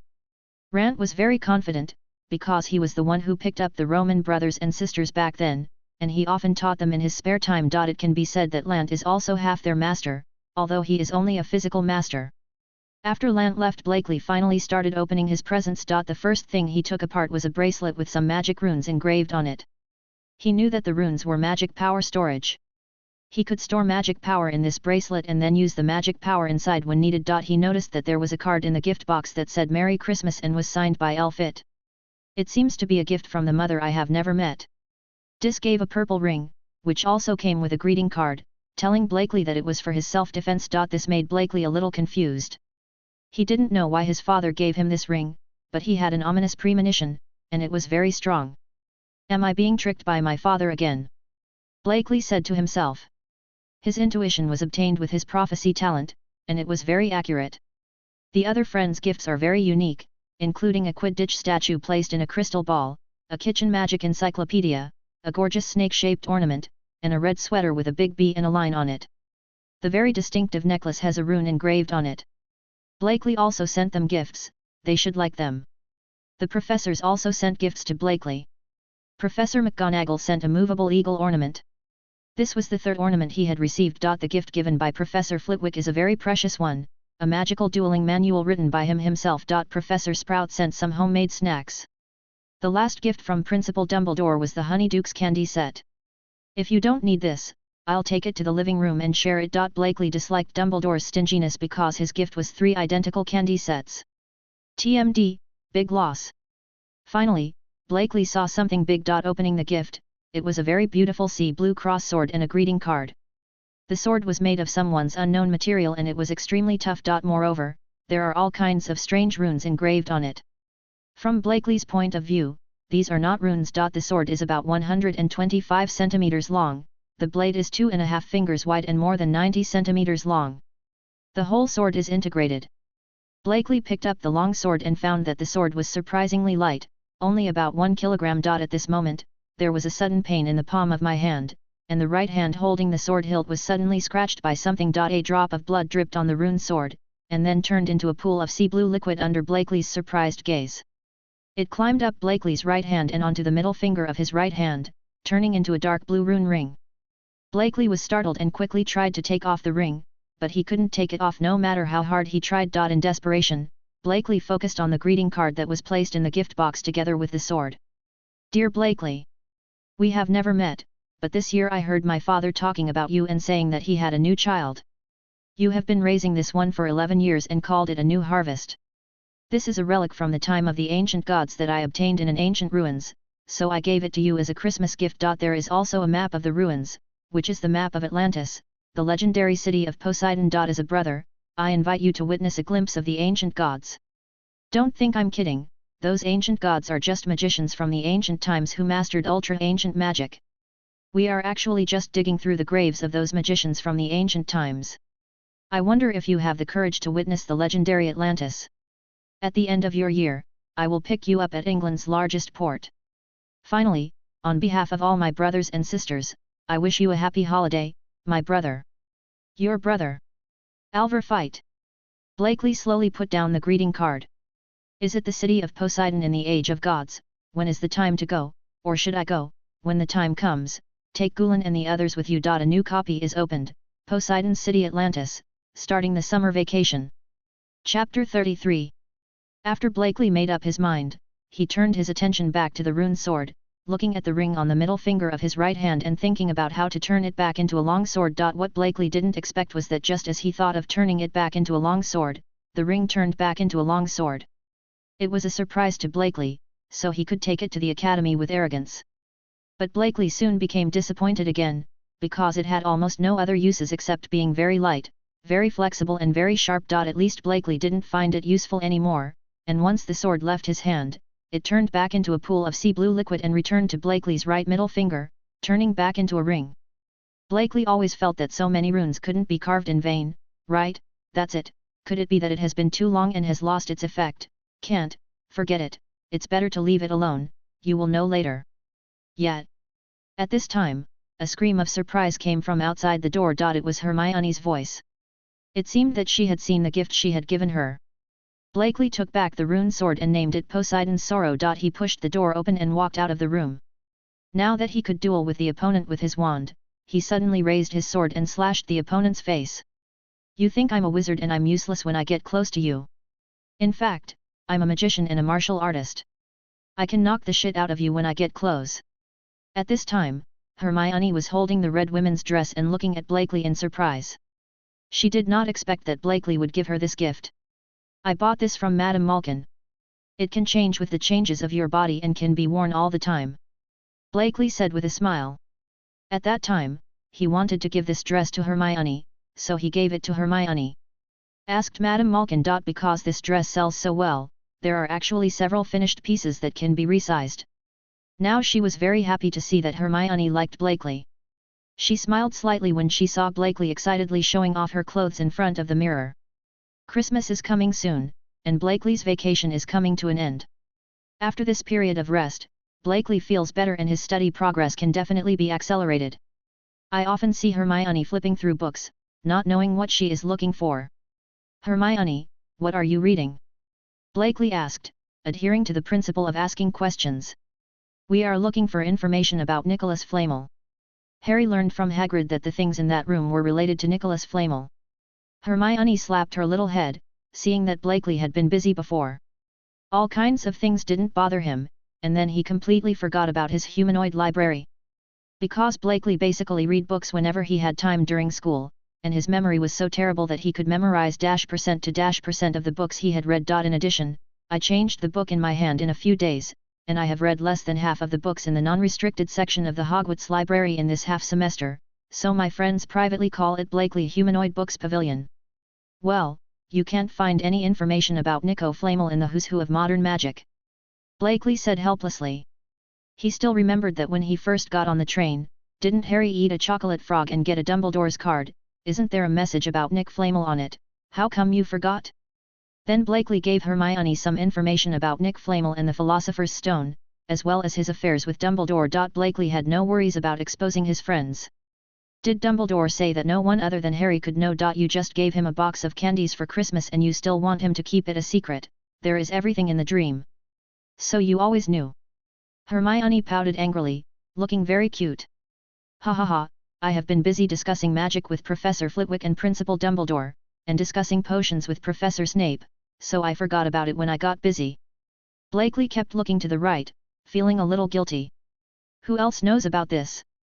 Blakely turned around and saw Hermione's little face close at hand, with a pair of beautiful big eyes staring at him fiercely. It seems that he is angry at himself for hiding it, or is he angry at himself for reading the book in vain for several weeks? As far as I know, apart from Principal Dumbledore and 4 professors, only the 2 of us and Gulen know. Blakely told the truth. Actually, I don't plan to let anyone else know. Draco and Ron will definitely make Harry notice the difference. Then. Blakely couldn't say any more. At this moment, Hermione's 2 little hands were pinching Blakely's soft little face with one hand and pulling it to both sides. It was as silky and elastic as pulling a rice cake, making Blakely grin in pain. So, why did Gulen know before me? At this time, Blakely felt that he should use his wild instinct and burrow into a safe place. But he couldn't escape Hermione's clutches, and soon a scream like a slaughtering pig came from the room. Vacation time is always short, and soon it was time to go back to school. At this time, Blakely and Hermione had just gotten off the train when a figure with blue-grey hair pounced on them. Gulen kept groping on Blakely's body, which made Blakely very uncomfortable. Here. Blakely reluctantly took out a large paper shopping bag from the Rune library and handed it to Gulen. During Christmas, Blakely received a letter from Gulen, telling him that the cookies Gulam had brought back were finished and asked Blakely to bake some for him when he went to school. That's all. Gulen said, a little disappointed. Hermione and Blakely were both speechless. There were 3 kilograms of biscuits. How much can you eat? Hermione noticed that Gulen was relieved after seeing Blakely's state, but Blakely didn't seem to notice that he was still fooling around with Gulen. The 2 of them quarreled for a while before walking towards the school. Blakely watched Gulen excitedly take out a piece of chocolate chip cookie and put it into his mouth. The cookie that was half the size of his palm went down in one bite. You finished all those cookies in a week? Blakely said helplessly. How is that possible? Gulen looked like you were teasing me. I finished eating it in 3 days. You will get diabetes in the future. Blakely and Hermione said in unison. Gulen ignored the 2 of them and just smiled from the bottom of his heart. He was pleased with the improvement in Blakely's mind. Chapter 34. After Blakely's revelation, Hermione stopped telling Harry about Nico Flamel and planned to wait until the time was almost up. This semester has been spent in the busyness of everyone, and Harry seems to have undergone some changes. The relationship between Blakely, Gulen, and Hermione has become better as they study together again and again. The only thing that has changed is Professor Flitwick received an alchemy petal that can float very stably at low altitude for Christmas. He liked it very much, and since then he no longer has to give lectures on piles of books. For some unknown reason, Professor Snape began to pay attention to his own image. From Christmas and Professor Snape's greasy mid-length hair, it became black and smooth, always combed meticulously, and his black robe became solemn and steady. Professor Sprout received several extinct magical plants. She placed them in the corner of the greenhouse, and no one was allowed to touch their baby's tights. Professor McGonagall, well, she seems to be busier, and I don't know why. It may be that too much school food has to be taken out, which makes it almost impossible to see her except in class. A centenarian said he didn't know and had never thought about this issue. It is worth mentioning that Blakely received things from his father that he had almost forgotten. On the 3rd day after the Christmas vacation, everything on Blakely's list was received except the time turner. He also learned the true use of rune magic and engraved the runes into his body and soul, thereby transforming himself into a humanoid monster that can unleash huge power without much magic power. But Blakely can't use it in this way yet, so he can only give up for now. Afterwards, Draco and Gulen received epic enhancements. Draco's talent for curse magic was surprisingly good, and he had already learned an ancient magic called Debility and Decay. This is the magic that the wizards used to reverse the situation during the war between wizards and goblins. Once released, all creatures in a huge area will be extremely weak, and can even weaken the affected target to death, and even the soul will be weakened. Disappear directly. This is also a private setting. As a result, Draco's status in the family skyrocketed, although there was no room for improvement in his status. Gulen was terrifying, and his talent in rune magic once again shocked Blakely. It can be said that without considering magic power, no one below the 6th grade except Blakely can be his opponent. Even taking the magic power into consideration, he could knock the 4th grade wizard to the ground and beat him. It's just that his other magics are a bit far behind, but it all depends on who he compares to. Now that the number of people who went to study with Professor Flitwick with Blakely and the others has changed from 5 to 3, Harry has given up on learning those ancient magics. Draco is good at curse magic. Ever since Blakely brought him an ancient curse magic, he has focused all his energy on that magic outside of daily classes. After the time from winter to now spring, he finally learned it. Although it was only barely usable, the family was overjoyed. His father praised him for a long time for the first time, and his mother was very happy to write to him in person to express her joy and affirmation. And our Miss Hermione has shown superhuman talent in fire magic, and even learned 2 ancient magics better than Draco. Although it is barely usable, it is better not to use it unless absolutely necessary. Neither Hermione nor Draco could control that power, and it would be very dangerous if they lost control. It is equally dangerous to others and to oneself. When the time comes, the terrible magic that cannot be controlled will activate the terrible magic and release the power like a natural disaster to destroy everything including oneself. Life in the academy is so happy and beautiful that our savior Harry and wizard chess master Ron apparently forgot that besides having fun and attending classes, there is one very important thing, which is the final test at the end of the semester. At this time, Blakely and his 6 young wizards were making up their homework in Blakely's rune library. Well, it was actually Harry and Ron who were making up for their homework. Draco, under the influence of Blakely and Gulen, had already completed the first-year courses and even completed most of the second-year courses. Looking at the 2 people who were frantically finishing their homework, Draco picked up a piece of Blakely's cream cake with a fork and put it in his mouth, then looked at Harry who just looked up with a teasing look. Harry. At this time, I really want to beat him. In fact, the relationship between Harry, Ron, and Draco has become very good, but these 3 guys still often fall in love and kill each other because of the hostility of the academy. Blakely and the other 3 tried to reconcile at first, but later they saw each other more and let them go. Anyway, nothing would happen. It is worth mentioning that Blakely's kitchen magic is getting better and better, especially in terms of desserts, which has been unanimously recognized by his friends. Especially Gulen, he especially likes the desserts made by Blakely. Basically, he pestered Blakely to make various desserts every day and made outstanding contributions to Blakely's career as a chef. Speaking of where Blakely's desserts are made, Draco was very curious about this matter. The rune library has 6 sides, namely the study room, the spell practice room, the bedroom, the kitchen, the warehouse, and the practice room. Except for the warehouse, which looks like a box, the rest are all rooms. Now this library is a study. It can be said that Blakely carries a house with him. Gulen explained for Blakely while fighting the cream cake on the plate. Wow! Other friends expressed their envy. Blakely ignored everyone's conversation, took a sip of honey tea and began to change the subject. The final exam is coming soon. How is your review going? I've already reviewed it, feel free to ask. Ron boldly closed the book and threw it on the table, and said confidently that he was free to ask. Okay, what are the 3 most important ingredients for making the forgetting potion? Hermione put a piece of the strawberry cream cake Blakely had specially made for her into her mouth and asked the question. Well, I forgot. Ron died heroically. You still have at least 7 sheets of parchment to write, and you're just thinking about the final exam? Thank you for your outstanding contribution to our Slytherin score. Draco taunted him every day. I really don't know what you are going to do during the exam. Hermione was a little worried about Ron. Copy it from you. Don't even think about it. Do you think it's possible that the quills used during the exam were all cast with anti-cheating spells? Gulen winked and teased Ron. The bright light that had just flashed in Harry's eyes, who seemed to be studying seriously, disappeared. This is simply insulting. Ron was very excited. They don't believe us. Ha ha ha, from the Weasley family. I'm afraid you can't even cast a spell, and you still want to cheat. Draco laughed at Ron. You. Ron was interrupted by Hermione before he finished speaking. I have found information about Nick Flamel, Hermione said and took out a large and thick book from her small bag. Chapter 35. All of a sudden, several friends gathered together. Draco also knew about this, but he felt that nothing would happen with Dumbledore here. What's more, Harry and the others were suspicious of his godfather, so he would be even less able to help. However, it does not prevent him from eating melon. Nick Flamel is the only known creator of the Philosopher's Stone, a magical substance with amazing magical powers. It can turn any metal into pure gold, and it can also create the elixir of life when you drink it.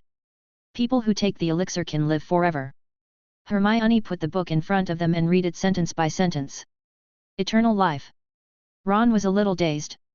It just means I can't die, Hermione said helplessly.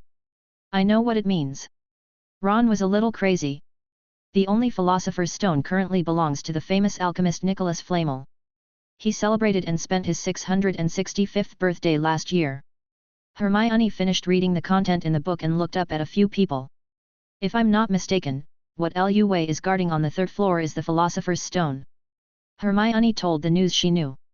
You guys look at me, I see you decided to go to Hagrid's hut to look for Hagrid and ask. They just did what they said, even though it was already night, but they didn't care. Anyway, it's not the first time. As long as you don't get caught, there is no violation of discipline. On the contrary, Blakely and Gulen were a little nervous and excited for their first night outing.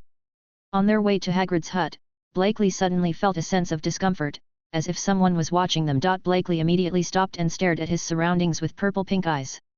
The others immediately stopped when they noticed Blakely's movements.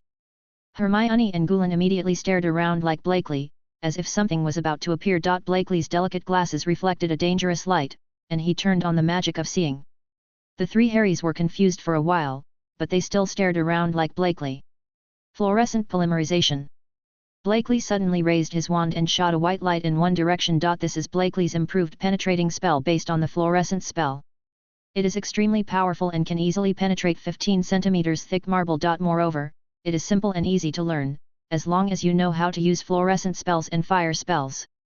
There are no counterspells and no need for negative emotions. It is simply the easiest and most powerful black magic to learn. After all, the definition of black magic is magic with the sole purpose of killing. Fluorescent polymerization. This magical curse Blakely generously handed over to the friends, and even called him a genius.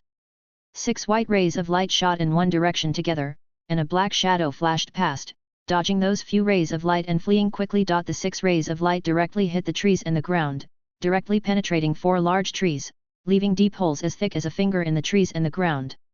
This scene shocked several friends. Is this spell so powerful? Blakely didn't say anything. Gulen and Blakely hurried forward to check, only to find a small pool of black-blue liquid with a strong burnt smell, which was caused by fluorescent polymerization. In addition, there was also the smell of sea and blood. Taste. Gulen and Blakely looked at each other and nodded. The two of them skillfully took out tools and used a floating spell to collect the liquid into the test tube, covered it with a cork and handed it to Gulen. It's nothing, it seems to be some kind of beast, Blakely said apologetically. It's a pity that he ran away, otherwise we could still eat game, Gulen said with a pity in his voice, coveting the game. The three of them breathed a sigh of relief. This place was close to the Forbidden Forest and it was normal for some wild beasts to appear. Thinking of this, they ignored the matter and everyone continued to rush towards Hagrid's hut. Hermione, Blakely, and Gulen were lagging behind. What's that? Hermione asked. I don't know, that guy ran away too fast, we only found this. Gulen took the test tube out of his pocket, showed it to Hermione, and then put it back in his pocket. What kind of blood is that? It should have been scratched while escaping. This guy is not a creature of the academy. At least as far as I know, there is no such thing in the school. Blakely did not hide it and answered he openly. Sensitive problem. It seems that I need to find time to talk to Principal Dumbledore. Blakely frowned slightly, his intuition telling him that the thing was aimed at him. Not far from Blakely and the others, a man was observing everything here. He was slender, with long dark blue hair pulled into a ponytail, and golden eyes that shone in the darkness. But other people couldn't see him. He used the invisibility potion. After seeing that Blakely and the others were fine, he let out a sigh of relief. It seemed that his brother and the others were very vigilant. But why did the father do this? Forget it, I'm not good at thinking, Just do what my father says." By the time they finished speaking, Harry and the others had arrived at Hagrid's hut. Harry was knocking on the door of Hagrid's hut anxiously, making a knock-dong-dong sound. Blakely noticed that the doors and windows of Hagrid's hut were closed tightly, as if to hide something. Soon, the wooden door opened and Hagrid walked out of the hut. "Hagrid!" Harry called Hagrid's name excitedly. "Sorry, don't blame me for being rude. I don't have time to play with you today." Hagrid did not greet the people as usual, but blocked them outside. After saying this, Hagrid planned to close the door. "We know about the Philosopher's Stone." Ron's words made Hagrid pause, and then he reluctantly opened the wooden door and invited the 6 people in. In fact, the Blakely 6 have been here many times. As Harry's friend, Hagrid is also very popular with several young wizards. Especially her relationship with Draco was very good. At first, the two disliked each other, but later their hobbies matched each other. The two quickly became very good friends and often discussed the topic of magical animals together. "I think Snape wants to steal the Philosopher's Stone." Harry got straight to the point. "Snape?" Hagrid didn't believe this. "Hagrid, I made some desserts and brought you one." Blakely smiled and took out a large fruit cream cake and some baked cookies from the Rune Library. Every time Blakely made dessert for his friends, he would make a little extra, and then ask the house elves at Hogwarts to bring one to the professors, and of course Hagrid. "Oh, thank you." Hagrid was very happy to get the piece of cake that was bigger than his face and the cookie that was as big as a palm. Among the 6 little wizards, he liked Blakely and Draco the most. The former was very polite and often gave him some delicious desserts, and the latter was one of the few little wizards in the academy who had common topics. "Are you still doubting him?" Hagrid felt much better after receiving the dessert. He picked up a huge fork and prepared to eat the big cake. "Snape is one of the professors who protects the Sorcerer's Stone. It's impossible for him to steal the Sorcerer's Stone." Hagrid cut off a piece of cake with a large piece of pineapple and fragrant cream with a fork and put it in his mouth, squinting his eyes happily. Blakely's skills are really getting better and better, he is like a chef delayed by magic." "What?" Harry looked at Hagrid in surprise. "Did you hear that?" "Okay, you go now, I still have things to do today." In just a few words, half of the cake, which was even bigger than Hagrid's face, was already gone. "One of the teachers? Doesn't that mean there are other teachers?" Hermione played her role conscientiously. "Of course, there is something else protecting it, right?" Hermione sat on the big sofa, putting her whole legs on it so that her back could rest against the back of the sofa, like a cute doll. "That's right," Hagrid replied. "I'd say it's a waste of time. No one can get past Lu Wei. No one knows how to deal with me and Dumbledore." At this time, Hagrid finally finished eating the big cake and looked at himself with a concealed face. "A beard dipped in cream. I shouldn't have told you, I shouldn't have told you." It was only then that Hagrid realized what he had said. "Damn, I must have been fooled by the delicious cake. I would never have told them if I hadn't been fascinated by the cake." Chapter 36. Just when Hagrid felt angry with himself for spilling the beans, suddenly there was a strange sound coming from the iron kettle next to the boiler, and Hagrid quickly took out a huge egg from it. It immediately attracted the attention of the 6 little wizards, and they all gathered around to look at the huge egg. "Hagrid, what is this?" Harry asked curiously. "It's a dragon egg, a Norwegian ridgeback egg." Draco was particularly excited. He loved dragons the most. "Hagrid, how did you get it?" Ron asked curiously. "I won it from a stranger in a tavern," Hagrid said with some pride. "I don't know why, he seems eager to lose to me," Hagrid said with some doubt, but then he threw it away. At this time, the huge egg suddenly cracked, and a small green dragon emerged from the egg. The little guy hasn't grown yet and looks very cute. Xiao Long looked around with a confused expression, observing everyone around him. "Is this a dragon?" Everyone here was surprised to see a newborn dragon for the first time. "This is indeed a Norwegian ridgeback. My brother Charlie studied dragons in Romania." Ron was also very excited. "It's beautiful, isn't it? God bless you. Look, this little guy thinks of me as his mother." Hagrid looked at the little dragon dotingly, with overflowing maternal love in his eyes. Hagrid smiled happily and reached out to touch the dragon's head with his fingers. "Hey, Norbert." Hagrid even had a name already. "It's called Norbert." Harry was a little confused. "Yeah, it has to have a name, right?" Hagrid said matter-of-factly. "It's not it, it should be her." Blakely corrected. According to my knowledge, this is a girl. So, Hagrid, you'd better change your name to a lady. Blakely said with a smile. Oh, yes. It's her. Norbert is a little girl. Hagrid obviously only half listened. At this time, Hagrid annoyed her, and breathed a thin breath of flame dragon on Hagrid's beard, startling everyone. Hagrid quickly patted his beard to extinguish the immature dragon flames. Of course, it still needs some training. Hagrid didn't care about this. But other friends are a little worried because raising dragons is illegal. Blakely was thinking very hard. He was thinking about how to keep Norbert with Hagrid. Hagrid is very kind to him. If you are sincere to me, I will be sincere in return, so he will worry about Hagrid. Just when they went back, they ran into trouble. They met Professor McGonagall, who had not been refreshed for a long time. And our Professor McGonagall was also very depressed, because she had been busy with school affairs and finally had time to relax. As a result, she saw Harry, Ron, and Draco having a grand night out. Well, Blakely just discovered the magic power of Professor McGonagall nearby and quickly pulled Hermione and Gulan to hide aside and used the invisibility rune. And our poor trio was caught red-handed by the older cat lady. Good evening. Professor McGonagall looked at Harry and the three of them seriously. You three, follow me. Professor McGonagall was in a bad mood, so she planned to have a good chat with these three guys. 3. Harry, Ron, and Draco tilted their heads to look to the left, then turned to look to the right. The synchronization rate of their movements was 100%, which was very cute. After realizing that there was no Blakely, the three of them looked at each other at the same time, their resentful little eyes filled with grievances. They were left behind. They were unloyal guys and didn't even call us when they ran away. The three people could only follow Professor McGonagall towards the school, while the three people standing within the range of the invisibility runes breathed a sigh of relief, not feeling guilty at all for their unfaithful behavior. Blakely winked at Gulan and said, "Okay, it's really fast. I just pity Harry and the others." Gulan raised his eyebrows, then, "What should we do?" Hermione blinked, "How about we follow up and take a look?" Blakely looked at Gulan, "Can you move?" Gulan blinked, "No problem, the radius is 1.2 meters with me as the center." Hermione returned a look, "How long can you hold on?" Gulan raised his eyebrows, "As long as I still have magic power, there will be no problem." Blakely nodded, "Okay, I'll make a silent note." The three people glanced back and forth and decided on the next action. They didn't say how to complete the communication. Maybe it was the legendary team voice, anyway, Harry and the others couldn't understand it, and instead thought that Blakely and the others were playing tricks on them.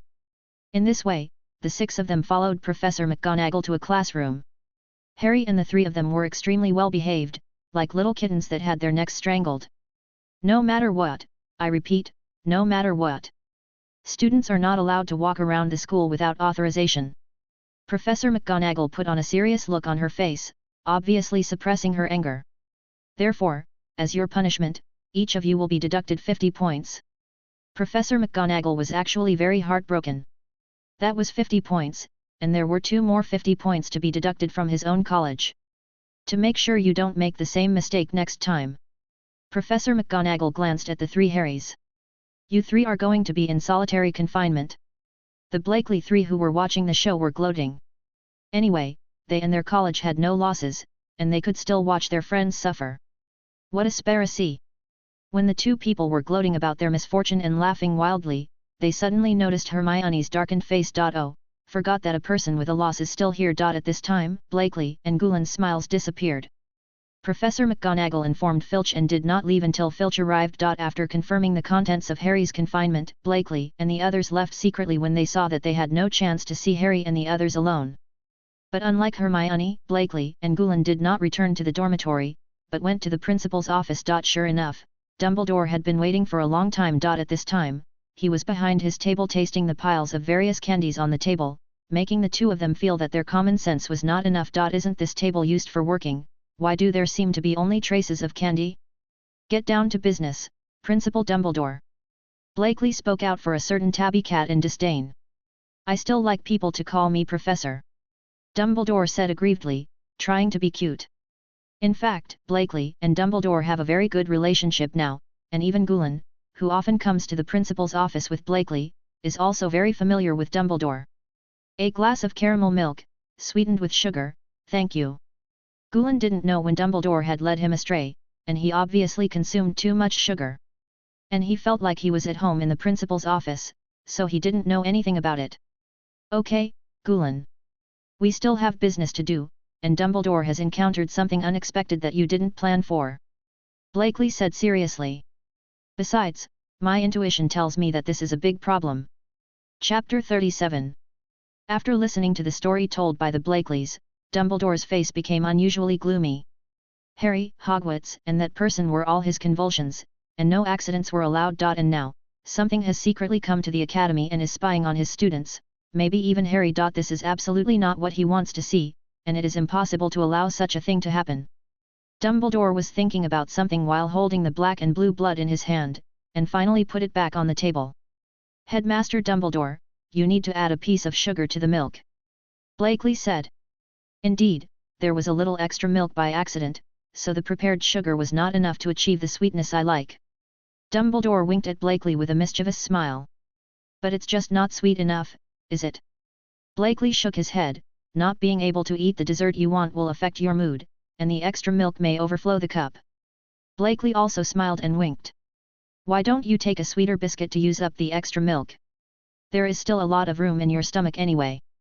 Gulen took out a bag of biscuits from his pocket and dipped it into the milk in his cup happily. Eat it. Oh, that's a way, but I don't have any extra biscuits. Dumbledore spread his hands, expressing his helplessness. I do know where to buy biscuits. For example, the biscuits sold in Nocturne Alley are very good. Blakely said with a smile. The biscuits there are not sweet. Dumbledore frowned slightly. But if you twist it into biscuit crumbs and sprinkle it on the milk, it still consumes a lot of milk. Blakely's smile did not change. It's not good to eat biscuits like this. Dumbledore frowned slightly. Are non-sweet biscuits also biscuits? Blakely didn't care at all. Seeing that something was wrong with the atmosphere, Gulen quickly mediated between the two people. If the biscuits are not sweet, just put them down. Pure Blood family biscuits are always good, so you can try to buy some for later use. After Gulen finished speaking, he seemed to have thought of something, and then added, besides, there are so many delicious biscuits on the street, why didn't you think of them? At this time, Gulen's smile was particularly innocent. Most of them are the masterpieces of little badgers who love life and food. The biscuits are particularly delicious. And collecting little badger and pure blood biscuits will reduce the number of biscuits for that annoying cup of bitter tea. Blakely also had the same innocent smile as Gulen. I will try to buy those biscuits. Dumbledore breathed lightly. Are all the little eagles so cruel now? Yes, yes.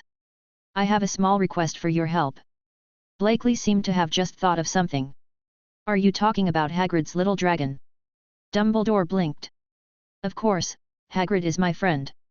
He treats me with sincerity, and I repay him with sincerity. His little baby may need to leave him, so of course I have to help. Blakely replied with a smile. You have to know that raising a dragon is very dangerous and not legal. And it may hurt other people. We can find a good place for the little dragon. Dumbledore shook his head. He couldn't let a dangerous dragon go. The dragon is in school.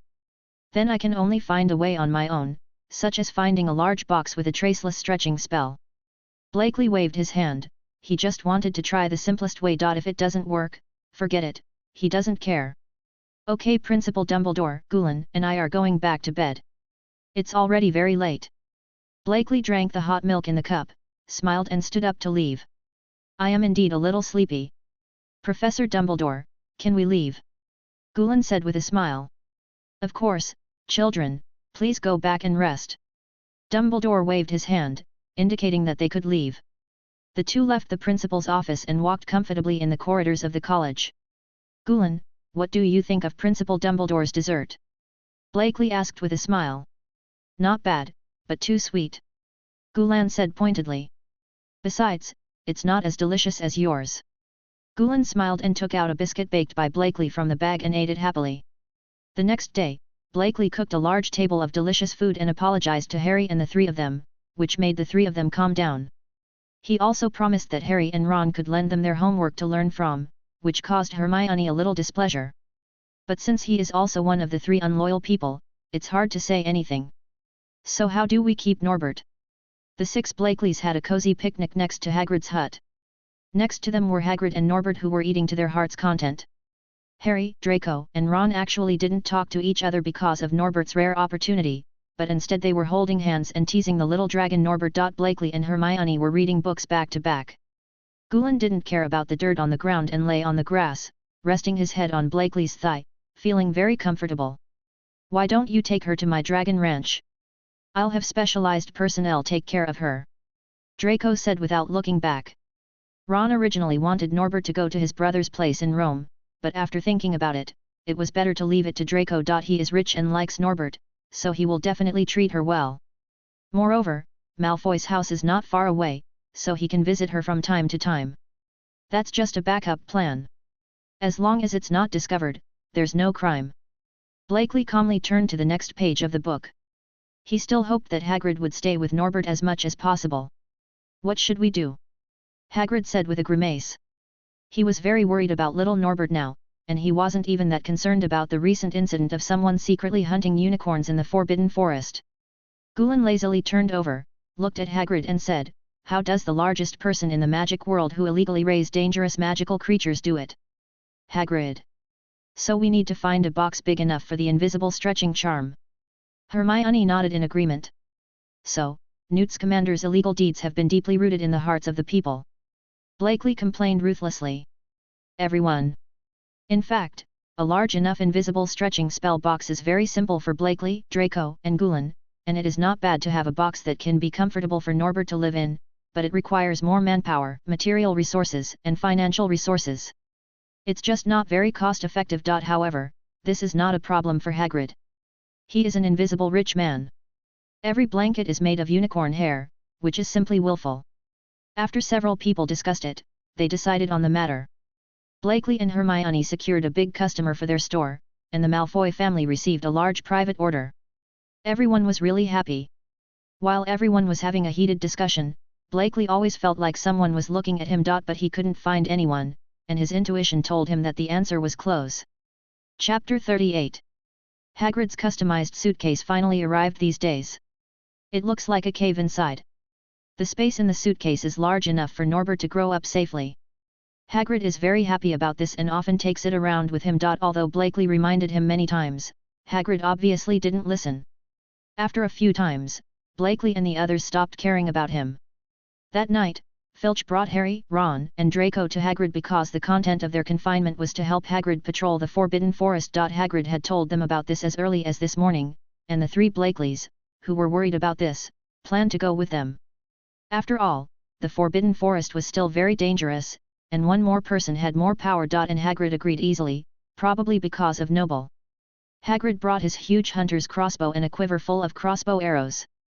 Coupled with his huge figure, I don't know whether the danger in the Forbidden Forest is the animals in the Forbidden Forest or Hagrid himself. After Filch left, the figures of Blakely and 3 others appeared from the sides of Harry and 3 others. When Hagrid saw that everyone had arrived, he led 6 people towards a path in the Forbidden Forest. Blakely held onto his wand the entire time. He had an intuition that tonight's trip to the Forbidden Forest was not a peaceful one. Suddenly Hagrid stopped and found a pool of silver blood, which was the blood of a unicorn. Hagrid squatted down and touched the pool of blood with his hands, and found that the blood had not coagulated significantly and that the man had not gone far yet. "Hagrid, what is that?" Harry had never seen unicorn blood. "That's why we're here, see?" Hagrid's tone contained a rare hint of anger. "This is the blood of a unicorn. I found one dead a few weeks ago." Hearing Hagrid's words, the 6 little ones took a deep breath. They still have common sense about unicorns. They must know that killing unicorns will be cursed.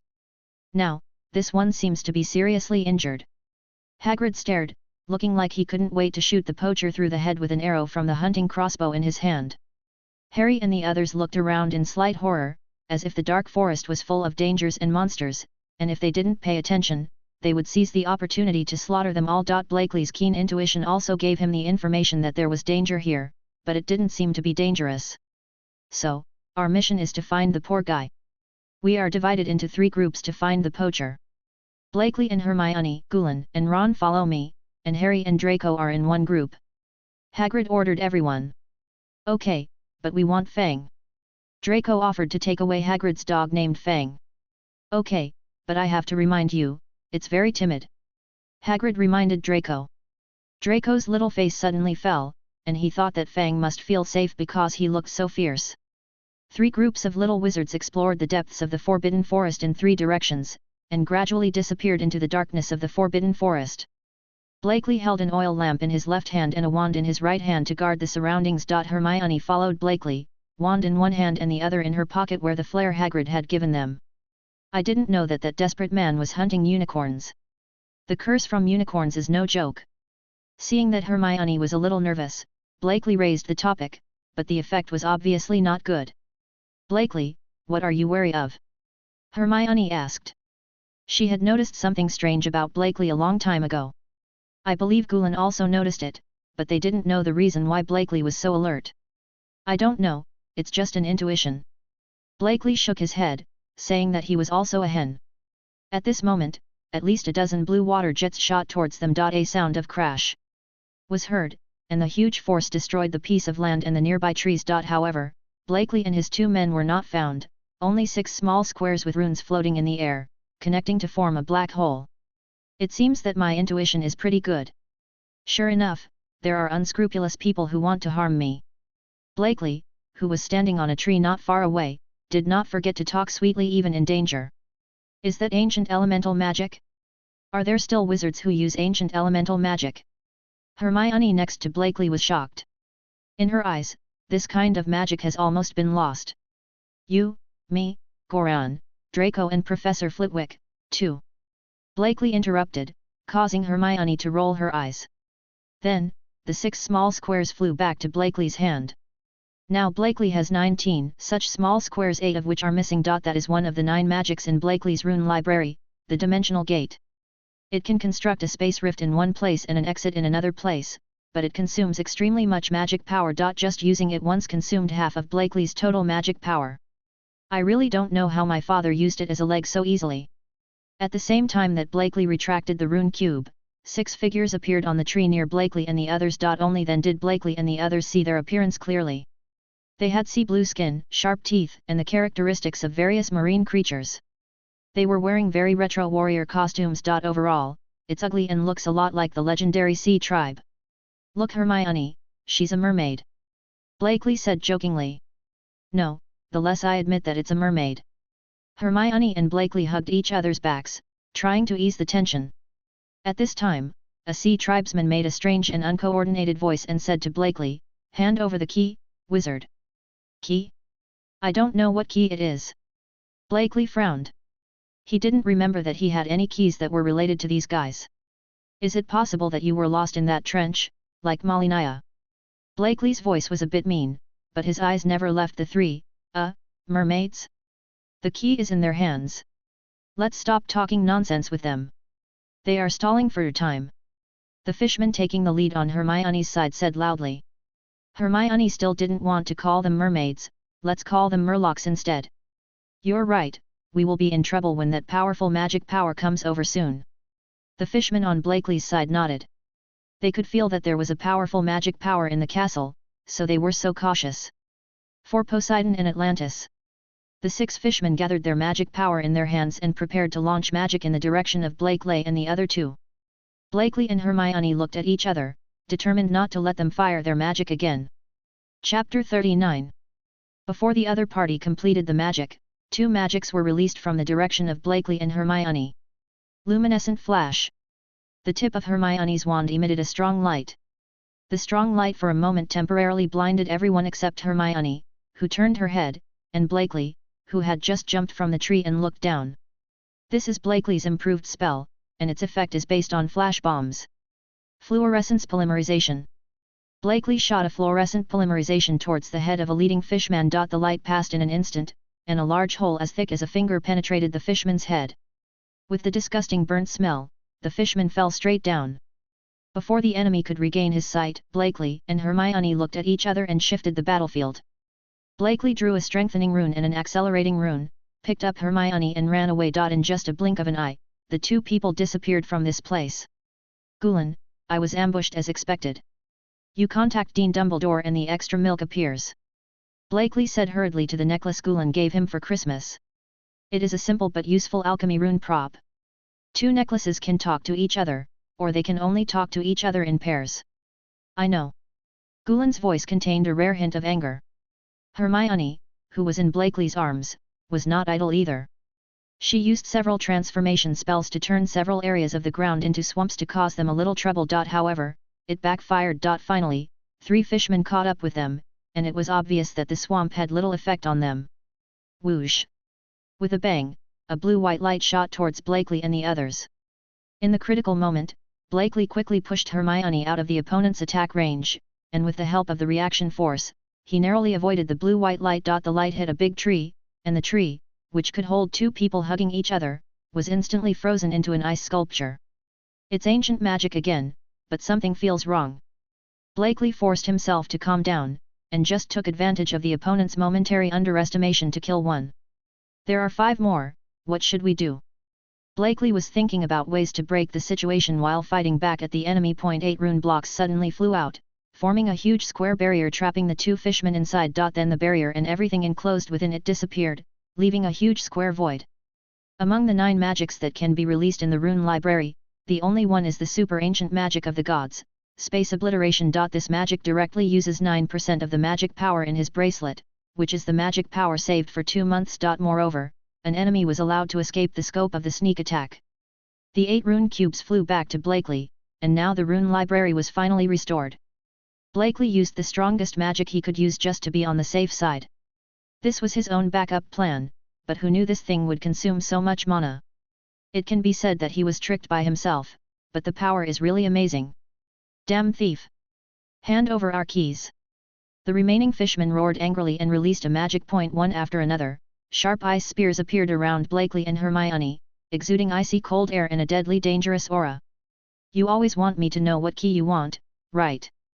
Blakely and the 2 of them were unable to retreat. Although he had killed 3 enemies, he was just unprepared. Blakely didn't think he could defeat them head-on. The magic gap was too big. And Blakely also probably saw some clues. The other party's magic was too slow, or it was difficult for them to release magic. Isn't it in your hand? On your finger. The fishman pointed at Blakely and said. Blakely was stunned. Finger, is it the ring? Poseidon's sorrow, sure enough, there is a problem. Is it my brother who I have never seen before who wants to harm me? No, going by the rhythm, he was definitely tricked by his father. My own trial, it's really mind-blowing. Collapse. Hermione took advantage of Blakely's attention to cast magic on the fishman. But the fishman easily dodged it, and then dropped the ice gun at an unimaginable speed while rushing towards them. Sure enough, there was no chance of facing him head-on. Blakely sighed as he gritted his teeth and stood in front of Hermione. Armor protection. Blakely used the iron armor spell and defensive runes at the same time, trying to block the enemy's attack. Fluorescent flash. Hermione was not idle, trying to make the enemy lose sight. But how could the same trick work on that fishman? He closed his eyes and charged up a punch to hit Blakely's 2 major defensive magics hard. As the ice gun fell, a face-to-face defense was broken. Dots of ice guns fell on the ground where they were, and the terrible cold air froze everything around them into ice sculptures. Blakely dodged in time to avoid being hit, but just when Blakely took a breath, his chest and abdomen seemed to be hit by a car. The huge force knocked Blake Thunder away 7 or 8 meters, and he hit a tree hard and spit out a mouthful of blood. With such huge power, did the other party imprint the runes on himself? Hermione wasn't much better. She didn't have Blakely's skills. An ice gun hit her shoulder, and the terrible cold turned her into half an ice sculpture. But fortunately, nothing serious happened. In a hurry, she used a protective spell to block most of the damage. Damn it! Blakely's purple-pink eyes did not feel the pain of being hit hard, but only had a cold light. Okay, hand over the key. The fishman gathered an ice blade in his hand and raised it high. At this time, a fireball flew from a distance and hit the fishman hard. You guy, get away from my friends. Gulen appeared from the darkness in the distance, and 3 runes appeared in front of him: fire, thunder and lightning, and storm. The appearance of the 3 runes brought terrible destruction. Sexual blow. The fierce storm trapped the fishman tightly, and the heated fireballs and violent thunder and lightning hit his body hard, making a tooth-piercing sound. Blakely breathed a sigh of relief, and then with a fierce look in his eyes, a huge purple thunder carrier named Tianwei rained down divine punishment from the sky. Boom! The terrifying power made the earth tremble slightly, and the fishman disappeared from the world without even screaming. This thunderbolt started to accumulate power when he was escaping with Hermione, but beyond his expectation, he had no chance to let it fall down. The whole process was just to save their lives.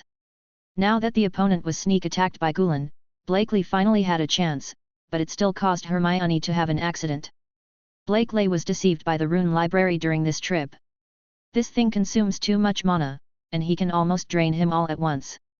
If it weren't for the bracelet given by his mother and the 2 months of storage, he would have been finished. But thanks to the rune library, otherwise it would have been over from the beginning. But there were at least 2 fishmen, and Hermione was still frozen. Blakely was now blaming himself. It wasn't because he regretted coming to the Forbidden Forest. It was part of Harry's trial. Even if you don't come to the Forbidden Forest, won't they attack you and your friends? Impossible. What he hated was his own weakness. He decided to improve your own strength, use all means. Chapter 40. How is Hermione? Are you okay? Blakely and Gulen helped Hermione up and asked with concern. It's nothing. I used the iron armor charm, so it's basically fine. Hermione struggled to stand up with the help of the 2 people. Half of her body was still unconscious, but it was nothing to the wizard. Then a flame appeared in front of them, and then Principal Dumbledore emerged from the flames. His face was gloomy, and his expression could not be seen clearly due to the light reflected from his half-moon glasses. The anti-apparition spell at Hogwarts only works on wizards, not on goblins and magical animals. So Phoenix Fox was the reason why Headmaster Dumbledore came so quickly. Dumbledore took out his Elder Wand and used several healing spells on Hermione, and led the Blakely trio directly to the college's infirmary using Fox. Madame Pomfrey saw Hermione and Blakely's appearance and immediately arranged hospital beds for them, but Blakely refused. He only suffered some superficial injuries, and a few recovery spells and a bottle of potion would make him fine. But Hermione was different. She was hit by magic, and the terrible cold air had invaded Hermione's body. Hermione wouldn't recover for another week. Blakely originally wanted to return to the Forbidden Forest because Harry and the others were still there, and the Forbidden Forest was not considered safe now. But Madame Pomfrey forced her to stay in the infirmary. Madame Pomfrey ruled the infirmary, and even Dumbledore couldn't handle it. Blakely, who had no choice but to recover from his injuries in the infirmary, took care of the injured Hermione. After receiving Blakely's request, he followed Dumbledore back to the Forbidden Forest to supervise Harry's safety and eliminate those unplanned things. Gulen's blue-grey eyes flashed with a terrifying cold light, driving those guys away and killing them. In the Forbidden Forest, Dumbledore took Gulen everywhere to look for those fishmen. Whenever he saw Dumbledore, he would send a magic spell to send them to Merlin. During this period, Dumbledore also discovered something strange about those fishmen.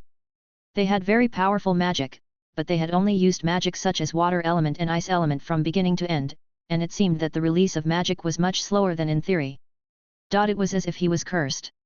Sora had great power but couldn't use it. Gulen did not take action. He was very rational and now was not the time. Not only was he too weak now, but Dumbledore was by his side, so now was not the time to show his fangs. After a period of exploration, after finally confirming that there was nothing else around, Dumbledore brought Gulen not far behind Harry and the others. At this time, Harry and Draco were still looking for the murderer of the unicorn, and they were obviously a little scared in the dark Forbidden Forest. Fang walked in the front, while Harry and Draco chatted to divert their fears. It would be great if my father knew that I was actually working as a servant. Although Draco said this, he was still holding the lantern for Harry. If I'm not mistaken, are you scared? Harry said with a smile, very teasingly. No, Harry. Draco denied immediately. But Draco suddenly heard something and asked Harry, did you hear it? Harry. There was something.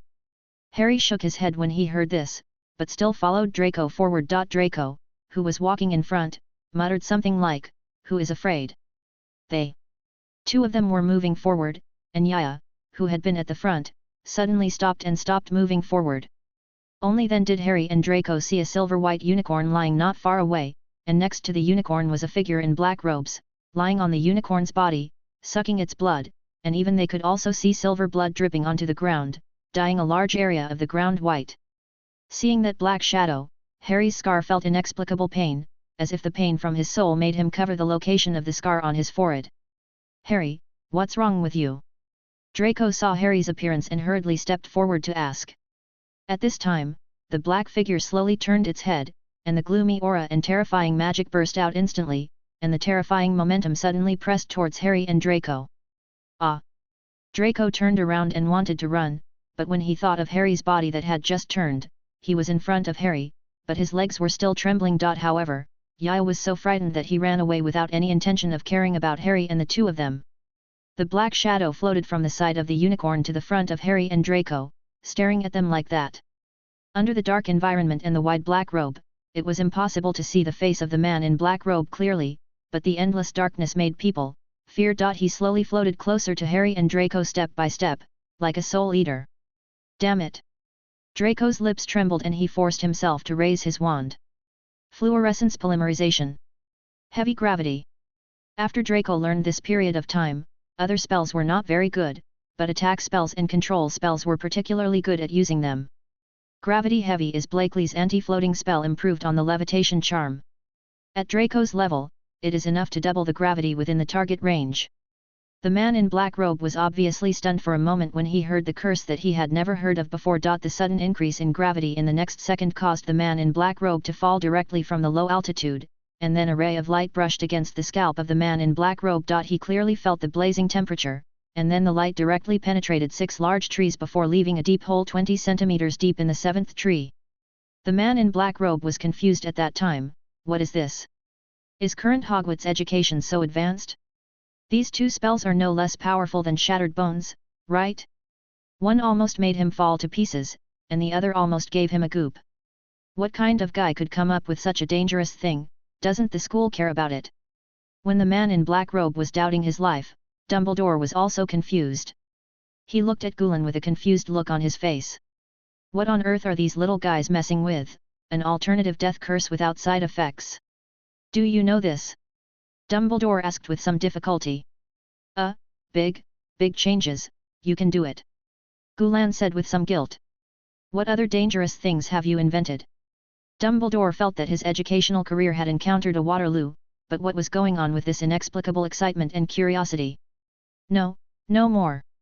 Gulen recalled other spells such as floating extrusion, four-sided disintegration, partial human transformation, temperature extraction, swamp curse, remote cutting and other spells, and answered Dumbledore's question categorically. The dangerous curse has nothing to do with them. This is just an attempt at a curse with a slight safety hazard that has not yet been resolved. 1 point, no, danger. Chapter 41. It looked like Dumbledore didn't believe what I said was true. But seeing as they didn't cause any trouble, and the idea that the stronger Harry would be, Dumbledore finally decided, no matter what. He is already old. What should the principal consider about these things? What does it have to do with an old man like him? Professor McGonagall, meow meow meow. Just when the man in black robe was still struggling to stand up from the ground, a figure suddenly appeared from the forest, raised his hooves and stepped heavily towards the man in black robe. The man in black robe suddenly burst out with magic power, floated from the ground to avoid the attack, and floated backwards into the darkness and disappeared. Draco was relieved at this time. After all, he had no confidence in repelling the terrifying man in black robes. If something happened, he could only prepare for the worst, release the only ancient magic he knew, and let all creatures within the magic range go with him to see Merlin. He can't control the ancient magic released by his full magic power, and he won't blame himself if he loses control when the time comes. After the man in black robe left, Harry finally felt better and stood up with Draco's help. Only then did the two of them notice the figure who helped them get out of trouble.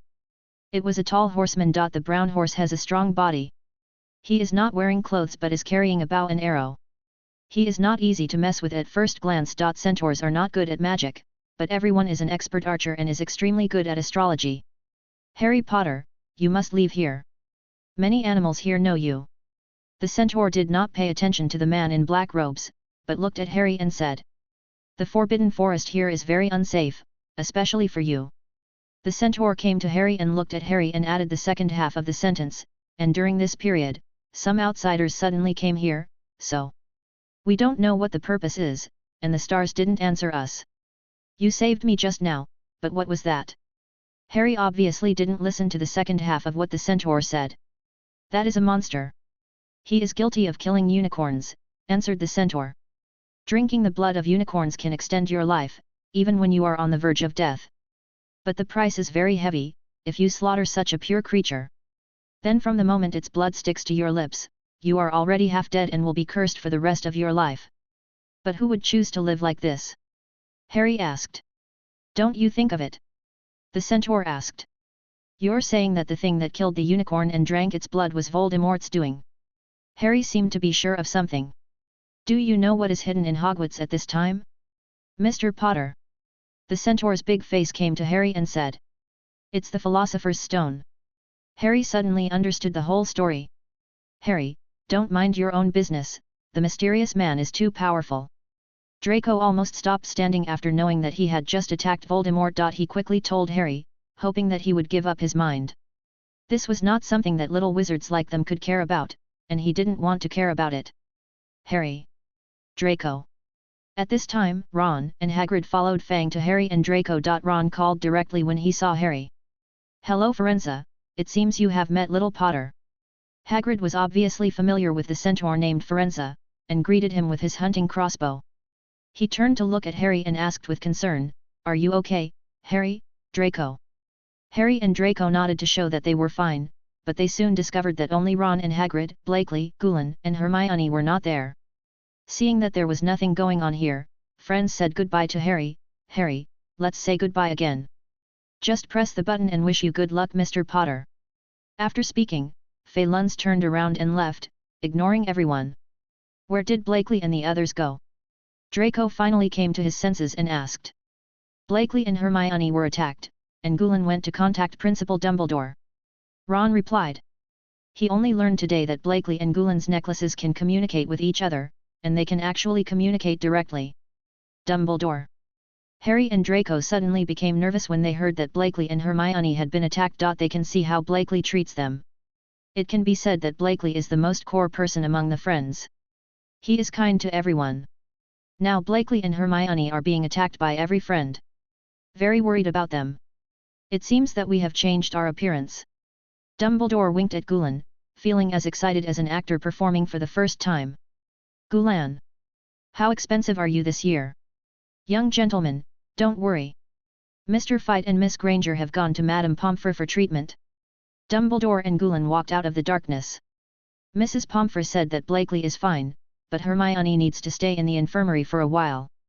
Gulen on the side said a little lonely, with a rare sharpness in his blue-grey eyes, as if he had been frightened. Angry Eagle. The look in Gulen's eyes frightened Harry and the three of them, but they quickly realized that Gulen, Hermione and Blakely usually had the best relationship with each other.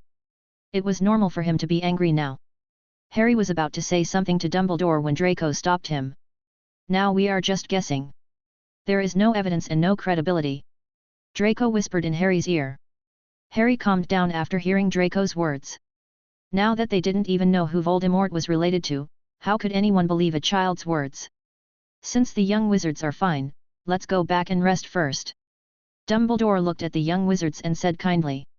I still have to deal with the attack on Mr. Fite and Miss Granger in the Forbidden Forest. Dumbledore looked at the surrounding Forbidden Forest. Unexpected things really came to his territory, so he had to pay the due price. Do you think that the White Demon King is no longer the Demon King?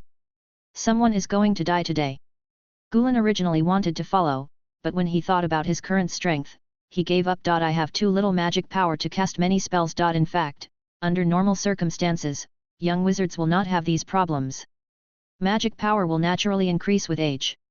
As the magic power continues to learn and advance, magic power will also increase, and there will be no problem of insufficient magic power. But for young wizards like Blakely and Gulen, who were exposed to the most powerful magic from the beginning, the problem of magic power was too obvious. Even Blakely, who had the most magic power, could not release a few magic powers before bottoming out. Then Gulen walked with Harry and the others towards the outside of the Forbidden Forest. The hand that had been in his pocket also let go of the few rune cubes that Blakely gave to him because he was worried that Gulen would be attacked. Chapter 42. Harry and the others originally wanted to go to Hagrid's hut, but they gave up the idea when they thought that Blakely and Hermione were still in the college's infirmary. Several people walked straight into the college, and when they returned to the college, they went directly to the college's infirmary. At this time, Blakely had almost recovered and was sitting next to Hermione's hospital bed, peeling a large, red apple with a knife. At this time, Blakely's beautiful face still had a look of self-blame, and his purple-pink gem-like eyes were just staring at the apple, not daring to look at Hermione at all. It was obvious that he attributed Hermione's injuries to his own fault. Instead, it was Hermione who comforted Blakely, and she could also see Blakely's emotions. But this matter obviously cannot be avoided. Rather than Blakely facing those dangerous guys alone, she is more willing to bear this risk together. When he was in danger, Blakely stood in front of him without hesitation and almost lost his life. Now that Blakely needs his help, he will naturally advance and retreat together. As Uncle Dis said, everyone is a mirror. What others treat you will be how you treat others. Blakely, what are you blaming yourself for? Hermione sat up from the hospital bed with difficulty and slapped Blake on the back of the head. If I was injured a little and you were like this, then should I die to apologize for that time when you almost died as a troll? Hermione's face was very close to Blakely, and her beautiful big eyes stared closely at her. Blakely's evasive purple-pink eyes. I didn't mean that. Blakely looked very passive in front of Hermione. You've helped me so much, can't I help you?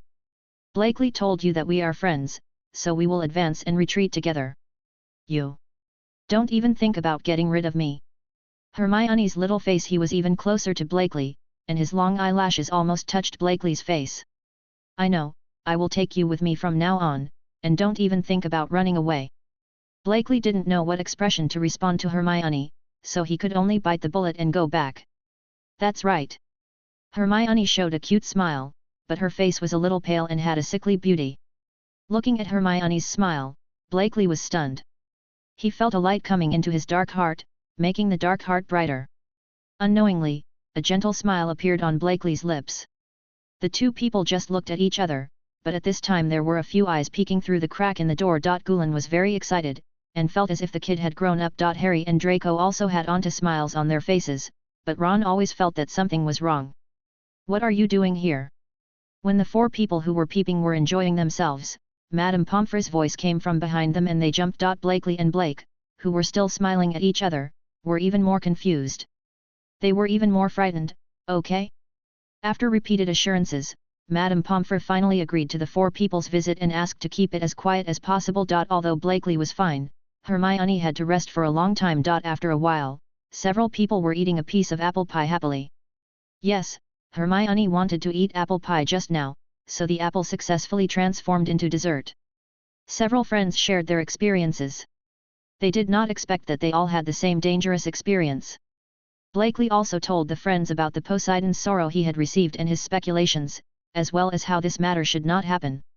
Danger to life. The little friend exclaimed and became very interested in Atlantis. It's just a trial, so there shouldn't be any danger to life, but what's in the ancient ruins? What could attract them more than adventure, wealth, and ancient wisdom, with a high probability of no life-threatening danger? After the matter of going to Atlantis with Blakely was confirmed, the topic returned to the matter of the man in black robe who was very close at hand. So, are you saying that the mysterious man is in the Forbidden Forest? Hermione cut a large piece of apple pie with a small fork and put it in her mouth, with a happy face. Sure enough, Blakely's cooking skills are getting better and better. Isn't this fragrant and sweet apple pie more delicious than an apple? He is very weak and lives on unicorn blood. Harry said and also inserted a piece of apple pie and ate it. Well, it was really delicious. Don't you understand? We all guessed wrong. Harry walked around the ward carrying the small plate of apple pie. Snape didn't do it for himself. He stole the Philosopher's Stone for Voldemort. Harry clearly had a different opinion of Professor Snape. So, why does it have to be Professor Snape? Blakely couldn't understand. Obviously Professor Quirrell is weird, right? He is clearly a top student in Ravenclaw and a master of silent and wandless magic. How could he be so bad? Who else but Snape could be so bad? Harry said matter-of-factly, to which Ron, who was doing his cooking, agreed. Several people didn't want to say anything about this. After all, Harry's experience in every potions class was pitiful enough. Let him be the one to deal with it. The truth would be revealed in the end anyway. Use the elixir to restore Voldemort's strength so that he can make a comeback. After Harry had turned enough, he returned to the position he had just made, and naturally lent Draco the newly cut apple pie for him on a small plate. Do you think he will come and kill you? Ron stopped fighting with the apple pie and asked worriedly. If he had a chance, he might come and kill me tonight.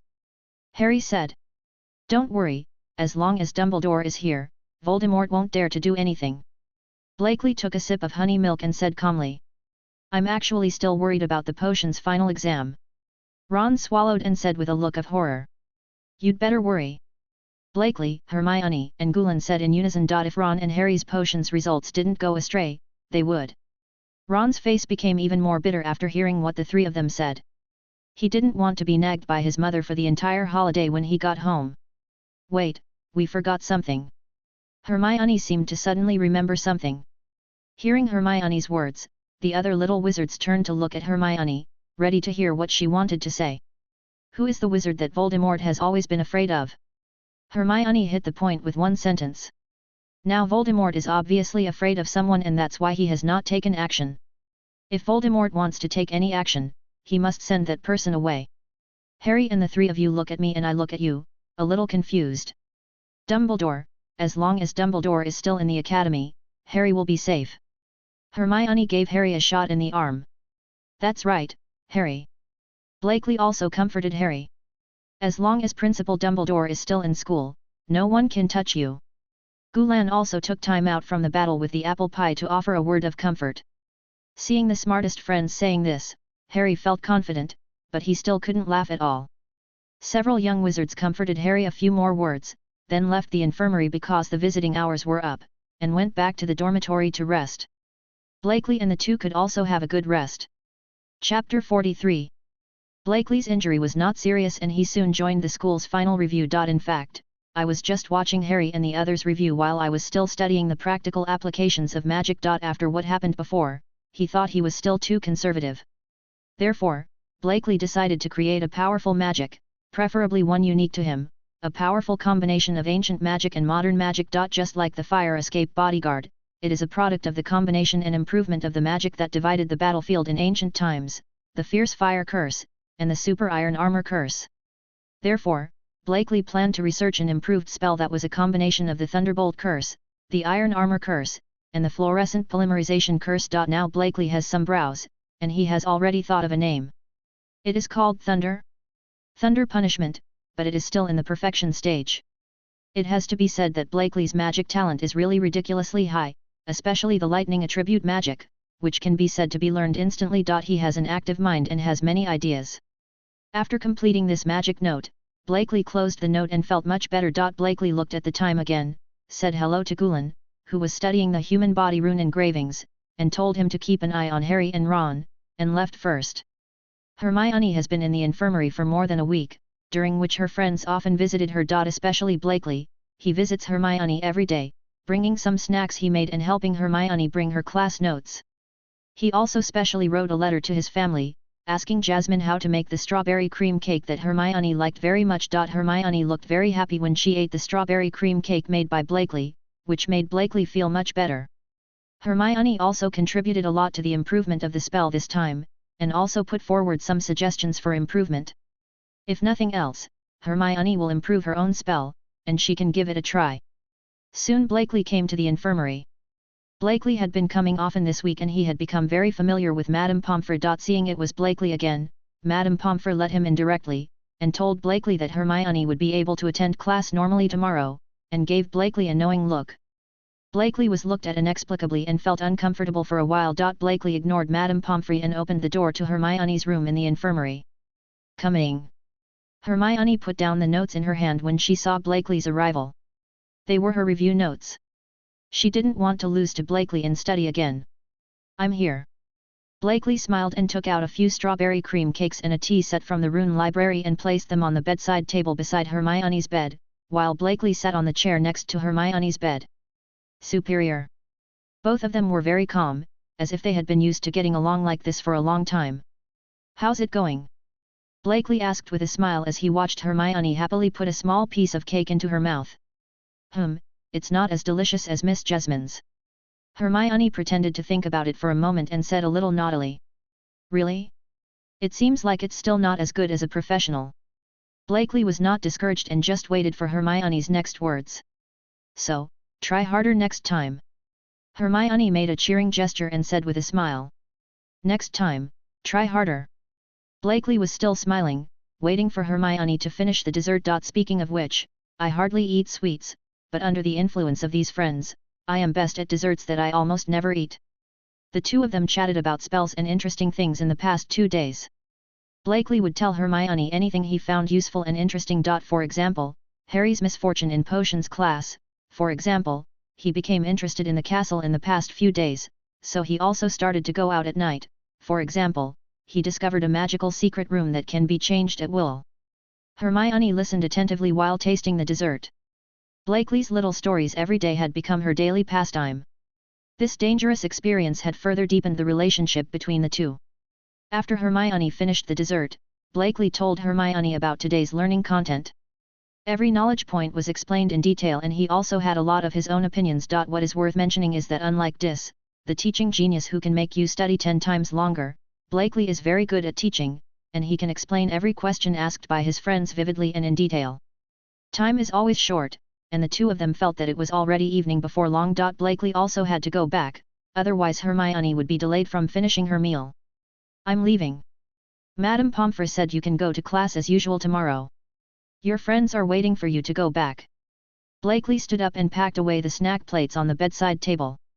I know, I've missed a lot of classes during this period. Hermione said half-jokingly with a smile. She knew about Blakely's teaching level. Even Professor Flitwick would not be better at teaching than Blakely.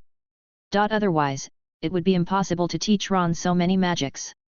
You must know that Ron has a very poor attitude towards learning.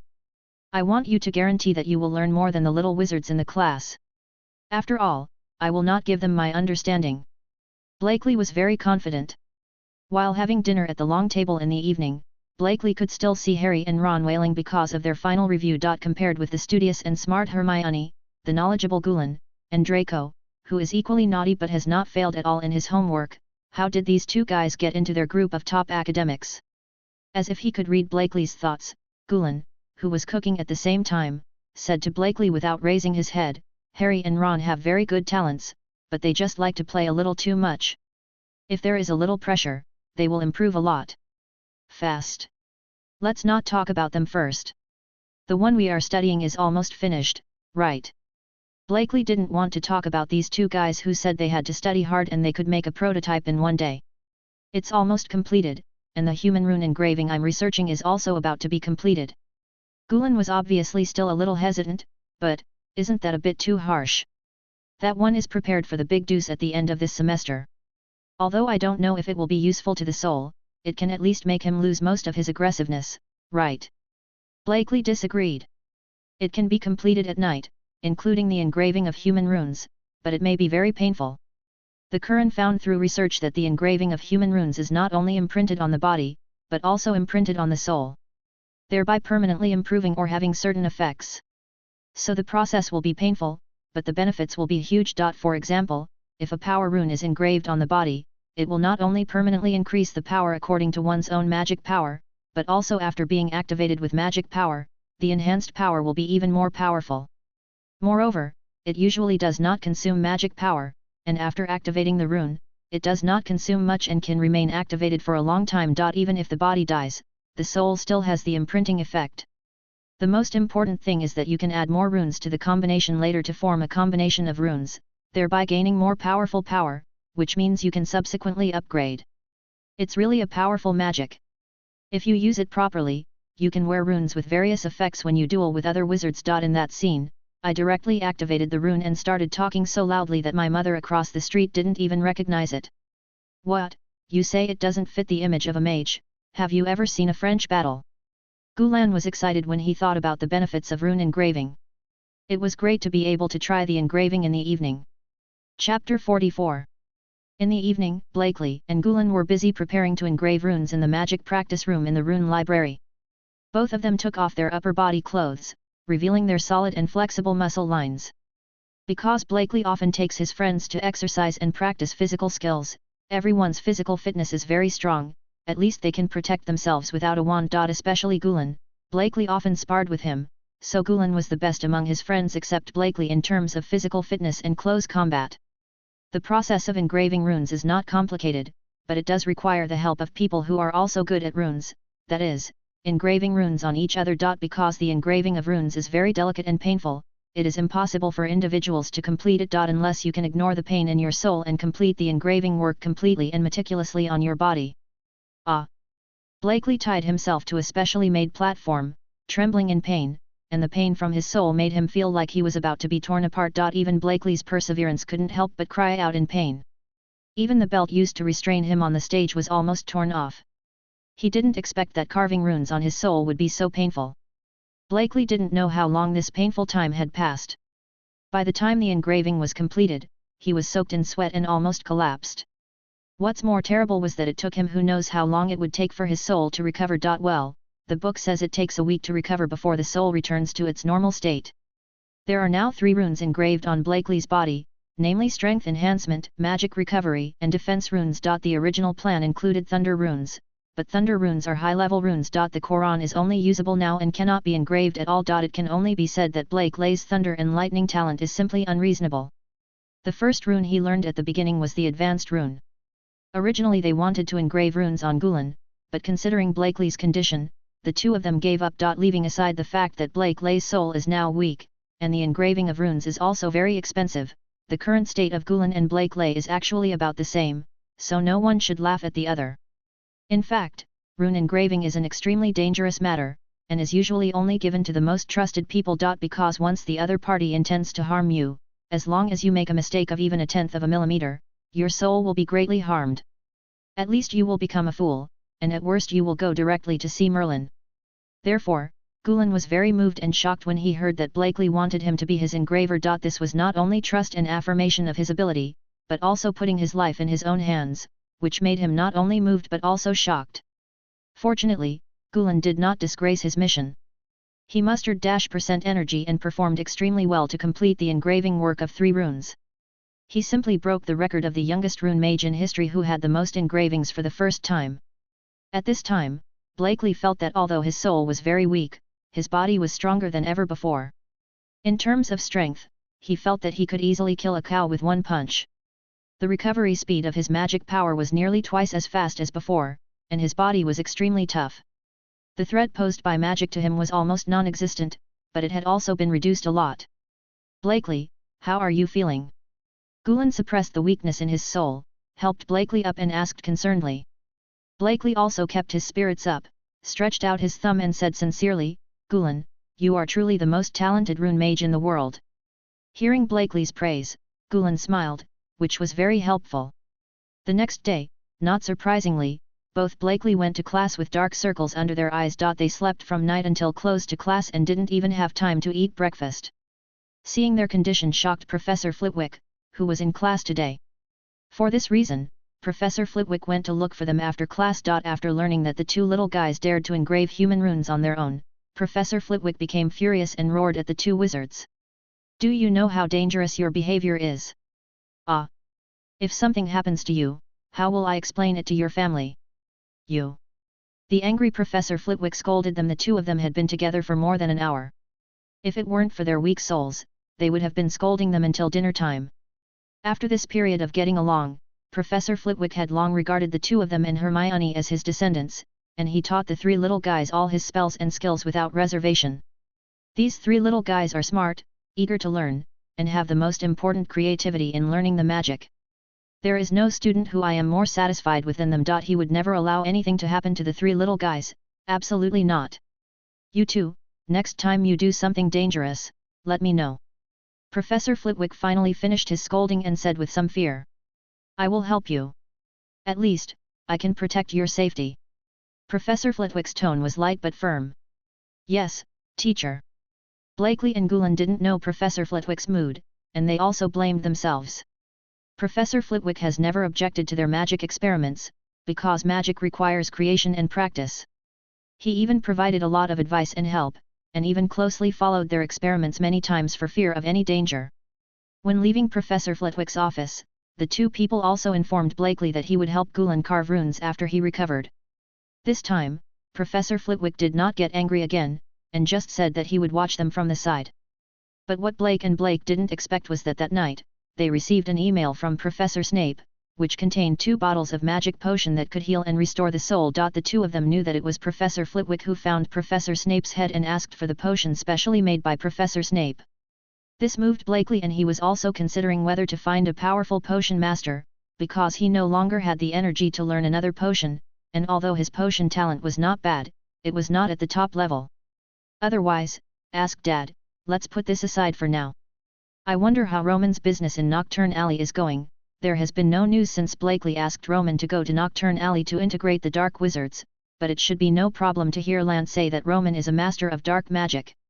When he thought of this, Blakely suddenly realized that Lant had been somewhere in the past few days. He had not seen him since he came back from the Forbidden Forest. Wait, aren't you going to clean up those fishmen in the Forbidden Forest? Chapter 45. At this time, a one-sided massacre was taking place in the Forbidden Forest. A purple-haired man over 1.9 meters tall and wearing a black tuxedo, holding a black broadsword, chopped 3 murlocs and the surrounding trees into pieces. 2 halves. The two-handed sword, which was 1.5 meters long and centimeters wide, was like a child's toy in his hands, without any weight at all. Damn it! The leading fishman roared unwillingly and led the tribe to escape in one direction. The black figure was like the black god of death, harvesting their lives at such a fast speed that they couldn't even react. Seeing each clan member fall in front of him, the leading fishman gritted his teeth and gave instructions to his companions around him. You guys go away, I'll stop him. The fishman turned around and prepared to stop the god of death, but at this time he only saw the spinning surroundings, the blood that had not had time to spurt out, and his own body. It turned out that I had just died. He thought helplessly that this mission was their hope and that they would not regret it. Someone has to do some things, right? With a sense of unwillingness and powerlessness, he gradually lost consciousness. After all, his tribe was no longer what it used to be. Soon a large crow flew out of the Forbidden Forest and flew in the direction of Hogwarts. The other half of the Aurors in the Ministry of Magic are having a headache with the new organization that has emerged in Nocturne Alley. In the past few months, a new dark wizard organization called Black Star has appeared in Nocturne Alley. They recruit a large number of dark wizards and various dangerous creatures such as werewolves and vampires. Although they haven't done anything yet, it's always unsettling to have so many dangerous elements gathered together. What if another Dark Lord appears? Their current speaker is a masked man who calls himself Blackthorn. The Aurors have already contacted him, but the results were unsatisfactory. The power of the Blackthorn was too strong. It was clear from the voice that he was a young man, but he was proficient in the fire curse and the 3 unforgivable curses. One person pinned the 8 Aurors they were traveling with to the ground and beat them. Especially the self-created spell called the Shadow Thorn Curse, which was simply created for killing. If that person hadn't wanted to kill them, none of them would be able to come back now. Minister of Magic Cornelius Fudge looked at the report in his hand and felt helpless. The Blackthorn was so strong that it even gave him the illusion of facing a mysterious man. This makes our minister very uneasy and he needs help. Yes, Dumbledore. He was going to write to Dumbledore and ask him to resolve the matter. Unlike the gloomy Ministry of Magic, in a corner of Nocturne Alley, nearly half of the dark wizards in Diagon Alley gathered here, cheering for their new king. Long live the Blackthorn! Long live the Blackthorn! Me! The man in black with a cold mask pointed at himself with a slender finger and smiled, I also work for others. The boss will meet you in the future. Hearing Blackthorn's words, the dark wizards became even more excited, each one howling crazily. What are we going to do next? Asked a wizard who looked quite calm. Now, we still need to build up strength. Next, we are going to a place where there are more dark wizards. Blackthorn's eyes under the cold mask flashed with madness. Where to go? The dark wizard asked. What's your name? Blackthorn asked the dark wizard without answering directly. Green, Grant Truth. Green replied. Blackthorn nodded with satisfaction, very good, Mr. Green will lead you on my behalf, and I will go to a place to gather more people for our great cause. The group of dark wizards couldn't help but quiet down after hearing Blackthorn's words. The news came too suddenly. In the past few months, Blackthorn had led them to conquer almost half of Knuckle Alley. Not only did it allow them to walk under the sun, but they also easily defeated Oro from the Ministry of Magic just now. Why aren't they shocked when the leader who leads them into the future suddenly says he's leaving? Brothers and sisters. Blackthorn clapped his hands to get everyone to look at him. Why were we abandoned in this dark Nocturne Alley? Because we are civilians, so we can't learn useful magic. Because we have no backing, we are being bullied by them at will. Or is it because we are willing to feel degraded and never see the sun? Blackthorn's words reached the ears of everyone present, leaving them stunned. We are dark wizards, and we need someone to stand up and lead us to get the benefits we deserve. Blackthorn began to speak loudly, and his words were full of confusion. Voldemort was leading us before, but he didn't care about our life or profit at all. He only has eyes for those high-ranking pure-blood wizards. He took us to higher ground and then stomped us back to the ground. So much so that we are still living here like mice. We are being ravaged by the Ministry of Magic just like a tool for others to show their power. After hearing Blackthorn's words, the faces of those dark wizards were full of anger and unwillingness. If given the choice, who would want to become a dark wizard? They still remember how hard they studied spells but couldn't learn anything. They still remember that because they had no background or backstage, what should have been their job and what should have been their status was easily taken away with just a word. Although black magic is powerful, it will distort one's heart. Who would become a dark wizard if given the choice? Now, compatriots, we need resistance. We need power. We will lead everyone to achieve great power. Gain great glory. Get huge benefits. Blackthorn's words were high and inspiring. Now, I need to find more like-minded companions. I have to leave for a while. During my absence, Mr. Green will temporarily manage Black Star's affairs on my behalf. Hearing Blackthorn's words, those dark wizards looked at me and I looked at you without making a sound. I'm not discussing with you.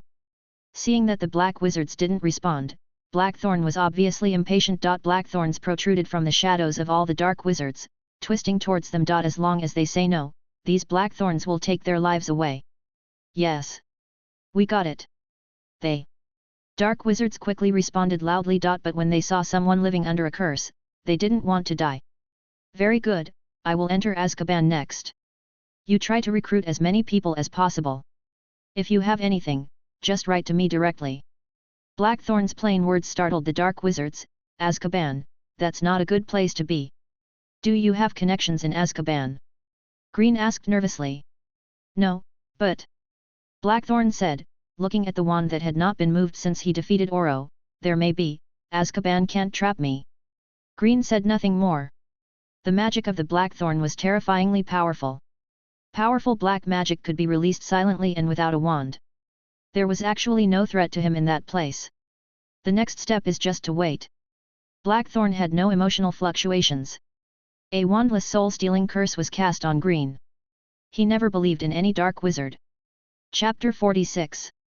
Blackthorn took off his mask after leaving Nocturne Alley, revealing a handsome and young face, which was none other than Roman. Who would have thought that the Blackthorn of Nocturne Alley was the shy guy from the new store? Roman, you're back.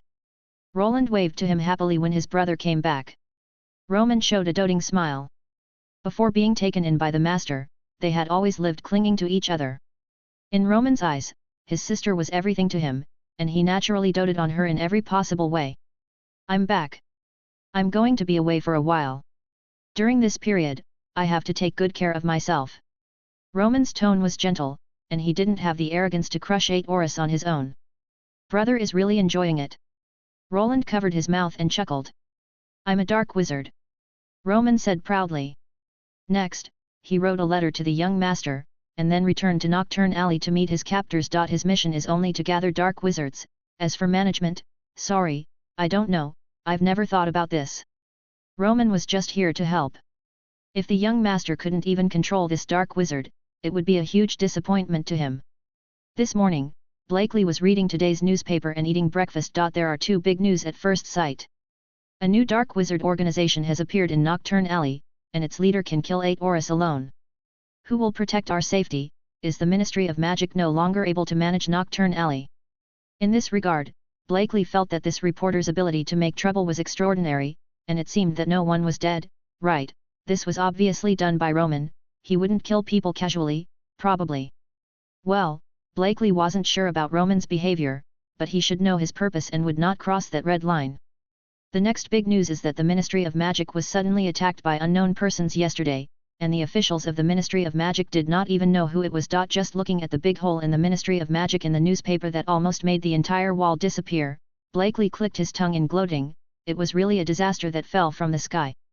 While Blakely was eating breakfast with a cheerful look, Lant flew over with a small package and 2 letters. Blakely was a little surprised because he hadn't received a letter in a long time. Most likely it was Roman's letter and his father's letter. He had asked his father about the time turner before. He said he wanted to study it and then there was no news. There should be results. Blakely opened Roman's letter first, and then he was confused. It contained Roman's plan to go to Azkaban to continue recruiting dark wizards after recruiting most of the dark wizards in Nocturne Alley. It seems like he didn't ask him to be the next Voldemort, right? What is this going to do, the new wizarding gangster godfather, or the third generation of the Dark Lord? Breathing self-doubt, Blakely opened the second letter with trepidation. All of a sudden, Blakely felt that his brain was not enough. What was going on? The second letter was written when my father received the request for his own time turner. He lamented that magic had developed to the point where time could be controlled, and then started researching it. In fact, for Dis, modifying the time is very simple, but it is the first time for Dis to make it into a magic prop that can control time at will. After researching for months I finally gave up on my own research and went and got one. Then I took a look. What is this? Not only can you go within a few hours, but there are so many prerequisites. Dis felt that he had been cheated for a moment, and he no longer had any interest in studying the time pocket watch. What's the use of this crap? A waste of time and energy. He also complained to Ailey for a long time, saying that he was deceived by his grown-up son. He thought it was a magical artifact that could control time at will, but it turned out to be this crap. Then I directly modified it and sent it over. It was said that it added some functions and changed the appearance on the original basis. Even the person who wrote the letter was Blakely's unseen mother Ellie, and Dis didn't even want to write the letter anymore. So, Blakely looked at the news about the attack on the Ministry of Magic. So were both of these news due to him? It has nothing to do with me, I did nothing, I know nothing. What Dis and Roman, I don't know, I've never seen it before. Blakely kept hypnotizing himself, saying that it had nothing to do with him, and if you want to arrest him, don't come to arrest me. Blakely. Gulen asked with some concern when he saw Blakely stopped moving after looking at his letter. I'm not. I didn't. Stop talking nonsense. Blakely denied 3 times in a row. Gulen. What happened? Then he looked at the letter in Blakely's hand, and then looked at the newspaper that Blakely had just put down. Thinking about Blakely asking his father about the time turner a long time ago, and thinking about the location of the time turner, he seemed to understand. Well, my father sent me new props. Blakely reacted and quickly changed the subject. Opening the package, there was a pocket watch on a silver chain with exquisite patterns and complex runes. The pocket watch was inlaid with 3 sapphires, which looked very beautiful. There is also a card on it, which records the various functions of this pocket watch. The time pocket watch has a total of 4 functions. First, you can go back in time just like the time turner, and its limitations are the same, but the time you can go back is increased to 24 hours. Second, it can be still for about 3 seconds, and every time it is used, it consumes the energy in a gem. It takes 8 hours for a gem to recover its energy. Third, you can accelerate your own time, but it will still consume the energy of a gem. The effect has an acceleration time of 12 seconds. Finally, it can perfectly mark the most accurate time in the area. The final effect is useless, so why bother to use the proud lace font to mark it? Is this function more popular than smashing Verido, or is it better than Made in Heaven? Could it be that I overlooked something, shouldn't it? After withdrawing his thoughts, Blakely picked up the pocket watch, but was pricked by something. Blakely's finger was pricked immediately. The red blood fell on the pocket watch, was absorbed by the pocket watch, and finally formed a circle of red patterns on the pocket watch, which looked enchanting and beautiful. Is this? Blakely looked at the changes in the pocket watch and remembered an ancient curse of recognition. In fact, curses do not only have negative effects. The essence of curse magic is a dangerous branch of contract magic. That is, a contract in which an action or spell is exchanged for an effect. However, the curse is more overbearing and cannot generally be lifted or the effect changed. Now this curse is a very powerful frontal curse magic, which is based on blood, and achieves a curse that can only be used by blood. At the same time, a more powerful effect is achieved at the cost of reducing the number of people who can use it. This is also an application of curse magic or contract magic. For example, the time pocket watch itself cannot achieve the stated effect, but after 2 curse magics, it is achieved that only Blakely can use it, and the time pocket watch is strengthened to achieve the powerful effect it deserves. This series of operations opened Blakely's eyes. For the first time, he knew that curse magic could be used in this way. Chapter 47. Blakely looked at the silver pocket watch with red patterns in his hand and didn't react. He just handed the card explaining the function to Gulen. Gulen was shocked when he saw the content above. This was something that even the entire wizarding world had been unable to do for so many years. Blakely's father could actually do this. It was really admirable and shocking. If possible, he would really like to meet Blakely's father. As for the attack on the Ministry of Magic, what attack? Who is so brave? Hey! Blakely, don't pour beans on my plate that you don't want to eat. As soon as Gulen came back to his senses, he found that the beans he had just finished eating appeared on his plate. Blakely was responsible for this. Come on, Gulen. You can eat another 10 kilograms of beans, come on. I'm going. Don't kick me, Gulen. Wait, my bacon is about to fall off. Seeing that he couldn't fight against Gulen, Blakely directly used the props he had just obtained. Suddenly, the world in Blakely's eyes seemed to have pressed the pause button, and everything stopped in place. Looking at the still world, Blakely felt very magical. When he came back to his senses, he saw Gulen reacting when he was about to kick him. He had to escape quickly. As a result, as soon as I took one step, the world recovered. Blakely was stunned. It was indeed about 3 seconds, but was 3 seconds that short? What can this do? You can't get far even if you run away, right? Sure enough, seeing Blakely suddenly disappearing from where he was and appearing next to him, Gulen didn't know what was going on. He directly grabbed Blakely's destiny by the back of his neck and pulled him back. Help! The little wizards had finished their classes for the day, and the 6 Blakeleys also walked from the classroom to Hagrid's hut. Since Blakely and Draco had packed Hagrid's suitcase with an oversized seamless stretch spell, several people visit Hagrid often. In fact, Draco went to visit Norbert. He was very interested in the little dragon. Harry was worried about Draco, so he often went together, and then all the friends went together. Now Norbert is bigger than Hagrid's hut, but because he was raised by Hagrid and the 6 little ones together, he actually has a good relationship with them. In fact, Norbert was quite naughty at first, until Blakely gave her a thunderbolt, and then Draco gave her a weakening and withering. She is very honest and very well behaved. Now that the final exam is approaching, the topic of the exam has fallen on the topic of several people. Blakely and Gulen are not very interested in this. In recent days, Blakely helped Gulen complete the body rune engraving. It's a pity that Blakely couldn't complete the engraving of 3 runes in the first time like Gulen. He could only engrave 1 rune. But it is the thunder rune that he is best at.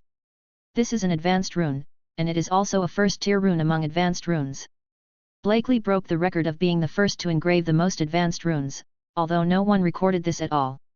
Professor Flitwick, who was watching on the side, was even more excited and happy than them at the moment Blakely carved the results, and he was even more excited when he learned that Gulen had completed 3 runes for the first time. This is what he taught, it's his student, what could be more satisfying to him than to teach such outstanding students?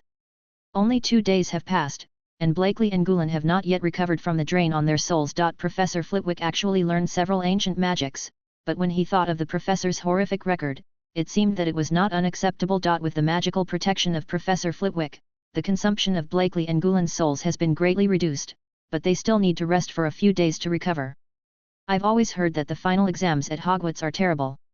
Ron said with a tearful face. Putting aside everything else, he felt that he would be given a hard slap by Professor Snape in potions class.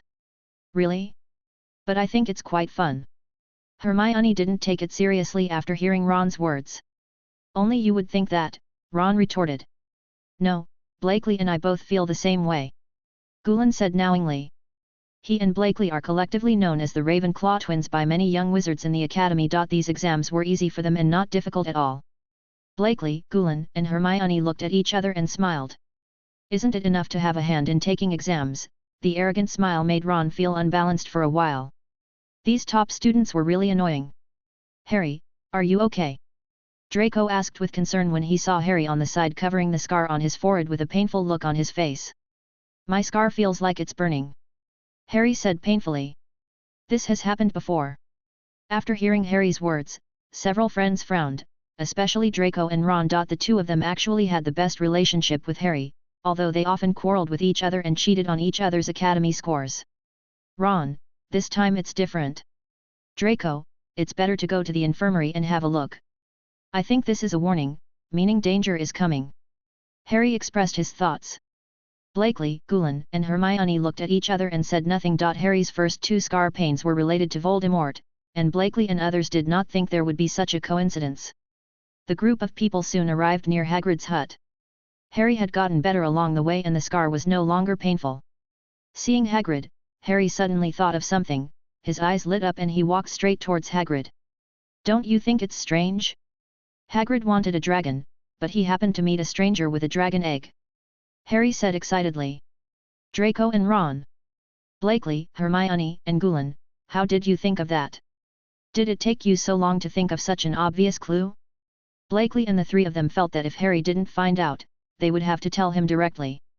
Would Voldemort really not be killed directly if he handed this guy over to him at the end of the trial? Think about it, who would be running around with illegal items in their pockets? Harry did not notice the slightly strange expressions on the Blakely trio. When Blakely heard Harry's words, he subconsciously touched his time pocket watch, as if he wasn't talking about him. "Right, it should be Newt's commander, right, it must be him. The crimes Newt committed were enough to lock him in Azkaban until he died. The illegal items had nothing to do with him. Why didn't I think of this before?" While Blakely was still thinking about himself, Harry wanted to confirm the information with Hagrid. "It seems that Harry's trial is about to begin, and I don't know how he will perform." Blakely looked at Harry's back and thought that he was looking forward to Harry's performance. Chapter 48. Harry walked straight towards Hagrid, who was preparing food for Norbert. When he saw Harry coming, Hagrid waved to him happily and greeted Harry. "Hagrid, who gave you the dragon egg? What did that person look like?" Harry hurriedly walked up to Hagrid and asked a little eagerly. "I don't know. I didn't see his face clearly. He was always wearing a hood." Hagrid looked at Harry and said without thinking. "Then you must have spoken to that stranger." Harry said again. He wanted to know what animals I had taken care of before. Hagrid heard Harry's question and recalled the scene of his encounter with Norbert that day. "I said that even Luy has taken care of him, so a dragon will not be a problem," Hagrid said proudly. Although Hagrid is a bit frizzy and tight-lipped, however, his ability to raise magical animals is not average. It can even be said that except for Newt's commander, there is no one who is better at raising magical animals than him. Regarding this point, the 6 Blakeleys also agreed very much, but there were a lot of dangerous magical animals. "Is he very interested in Luy?" Although Harry was asking, his tone was very sure. "Of course, he is very interested in Luy." Hagrid thought of the 3-headed dog Luy, and a motherly smile appeared on his face, as if the little cutie was acting coquettishly to him right in front of him. "Blakely, so what's so cute about that thing? 3-headed dogs are very rare, even rare animal dealers find it difficult to see them." Hagrid did not notice the strange expressions on Harry's and others' faces at all, and continued to recall. "I told him that the trick to dealing with a beast is to know how to keep it quiet. For example, Luy will fall asleep quickly when he hears music. This is how I kept him quiet when he was a child." Hagrid finally said crucial information, but Hagrid immediately realized that he shouldn't have told them. After hearing the news, the 3 Harrys quickly left here, apparently going to Professor McGonagall, leaving only Blakely and 3 insiders. "Why did Draco go too?" Blakely said speechlessly. "Did he forget that he was a student of Shrieklin?" Hermione was also speechless, and Draco had completely become a Gryffindor. "I think so." Gulen was very sure of Blakely and Hermione's guess. "If you marry a chicken, do it. If you marry a dog, do it. It's no big deal, it's normal." Blakely came casually, causing the 2 friends to roll their eyes.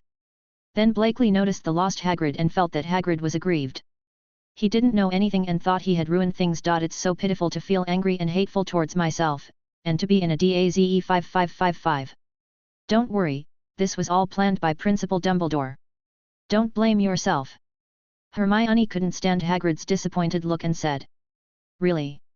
Hagrid suddenly regained his energy and asked.